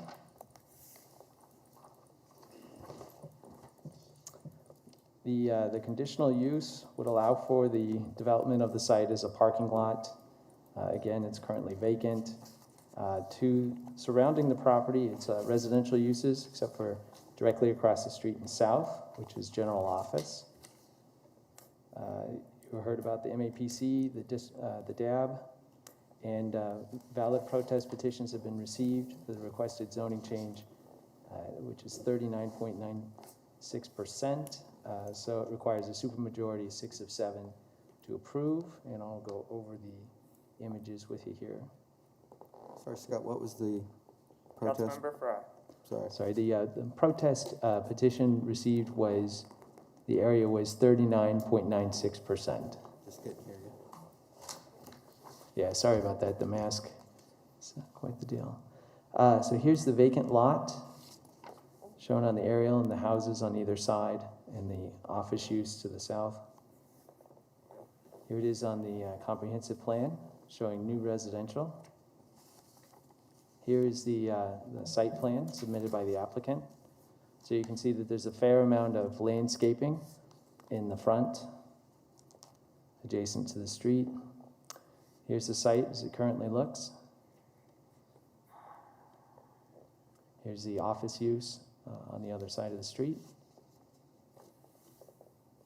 Houses on either side. And here's a map of the protest petitions that were received. And here's the aerial. That concludes the presentation. I'll stand for any questions. Questions? See none. With that, I will recognize Councilmember Johnson as this item falls in District 1. Thank you, Mayor. This one was also tough. I guess they all are, but when looking at this, this would basically approve putting a parking lot in between 2 homes, and even though additional parking is needed for the business, don't know that I am comfortable with approving a parking lot in between those 2 homes. It would be different if more of those homes were not homes, but they are. So I would move that we deny the conditional use or application. Am I reading the wrong one? Just move to deny. Recommendation is, oh, go ahead. If you're clarifying the motion, Yeah. my apologies. Just move to deny. Okay. I would move to deny this application. Recommendation, excuse me, the motion is to recommend denial of this application, and I believe that would need 5 votes. 5 votes. Is that correct? 5. Require 5 votes, not just a simple majority. I will second the motion as made by the district council member. Councilmember Tuttle. And I just have a question just to clarify. It's always confusing to me when we do things kind of in the reverse, if you will. So if we vote yay, we were saying no to the parking lot. Is that correct? Just want to confirm. Thank you very much for clarification. Other questions or comments on this? So the recommendation is to deny. So vote yes is to deny the application, just for clarification. Motion has been made and seconded. If there's no more discussion on the motion, members will cast their votes. The result is 7 yeas to 0 nays. The motion does pass. Madam Clerk. public hearing and issuance of airport special facilities revenue bonds, Yingling Aircraft, Inc. Good afternoon, Mayor and City Council members. I'm Tim Goodpasture with the City's Office of Economic Development. For the record, the item before you today is a request for the issuance of airport special facility revenue bonds for Yingling Aircraft. Yingling was founded in 1964 for the sale of single-engine Cessna aircraft, but has developed into a fixed-base operator that provides fuel sales, aircraft sales and maintenance, parts sales and design, and installation of aircraft interiors. The company is located at Dwight D. Eisenhower International Airport. On this aerial, the terminal is on the very bottom of the aerial, kind of just left of center, and Yingling is outlined in red.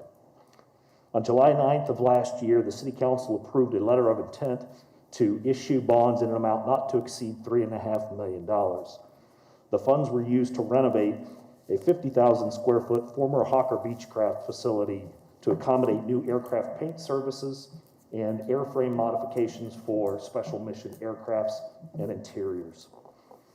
These are images of both the front and the back of the facility. This is part of the renovation of the interior, where you can see the front desk of the office space and a conference room. And then these are pictures of the hangars. Yingling currently has 125 employees and projects that it will add 25 new employees over the next 5 years at annual wages of $58,000 a year. Yingling received a sales tax exemption only on this project because property on the airport authority is exempt from ad valorem taxes. The company is now requesting the issuance of bonds in an amount not to exceed $3,370,000. A cost-benefit analysis was completed, which shows an overall return of 7.92 to 1 for the city and 3.96 for the city's general fund. Therefore, it is staff's recommendation that the Wichita Airport Authority close the public hearing, adopt the bond resolution, and authorize the necessary signatures. I would be happy to stand for any questions. Are there any questions? If none, the chair will recognize Councilmember Bluebog as this falls in District 4. All right, thank you very much. I would like to take staff's recommended action. Close the public hearing, adopt the bond resolution, and authorize the necessary signatures. I will second. With that, the motion is made and seconded. Is there discussion on the motion? See none. Clerk will open the roll. Members cast the vote. With the result of 7 yeas to 0 nays, the motion passes unanimously. Madam Clerk. Councilmember comments and appointments. Let's start off with appointments, if that's okay. So I'll make a motion to approve the following people to the following boards. I would like to approve